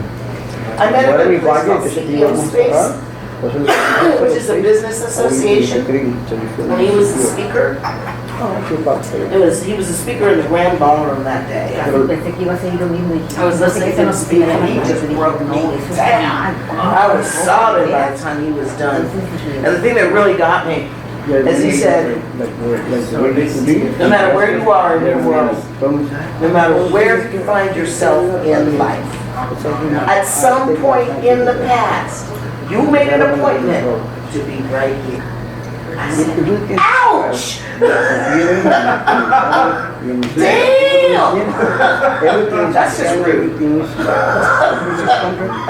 That's just rude. So, he finished his speech, and I was walking out of the Grand Ballroom, and I was thinking to myself, it would be really amazing to meet someone like him, just amazing. And I walked out of the Grand Ballroom, and there's this man sitting, he's about 6'1". He's standing there, and he spins around, almost like I called his name. He stuck out his hand, he said, hi, I'm Les Brown. I put my hand in his, and I'm telling you, I got a message. There's a difference between having a thought and getting a message. And this message said, go here. It's a safe place. And he and I have been best friends from that day. We locked hard. Whatever I said, and I turned and ran for the bathroom. Like I couldn't even speak to him. I was just so, and I've never been a starstruck person, but I couldn't even speak to him. I just turned and ran into the bathroom. And I washed all the makeup off my face. And I'm standing there looking at myself saying, really? Really? Are you kidding me? Let me tell you something. You get out there, and if you ever meet somebody like that, you freaking speak. You hear me? And I turned around and I walked out of the bathroom. And as soon as I walked through the door, he's literally going past me in a sea of people. He said, hey, can you remember 7311 or whatever number? I said, yeah. He said, that's my room number. Come there right now. And the crowd just took him. He was gone. So I said, kind of weird, but okay, I'll go up there. And I went up to the 7th floor, and you could tell which room was his because there was just crowds going in and out. And he had a suite where he had a living room and a dining room, and the bedroom was in the back. Well, he was sitting at the dining room table, and there were just all these people milling all over the place. And we were watching each other that day, and neither one of us realized it. Because at the end of the day, it was about 11 o'clock, and somehow, some way, just the two of us were left in the apartment. I don't even know how it happened. But I said to him, he said to me, you know, I've been watching you today. He said, and people naturally defer to you. He said, and you're just really comfortable in that position. I said, oh, you know, it's probably because I've been practicing law so many years. You know, you sort of get that. He said, oh, okay, I get that, I get that. And I said, you know, I've been watching you today. He said, really? I said, yeah. I said, if you had 3 people rub your neck, we later found out that was cancer in his neck. I said, you had 3 people rub your neck. And everybody said, I walked away from him. I said, is your neck hurting? He said, yeah. I said, lift over, go in there and lay down across the foot of the bed. When he laid down, I just rubbed his whole neck and his whole back. I love to give people massage because I love to feel people.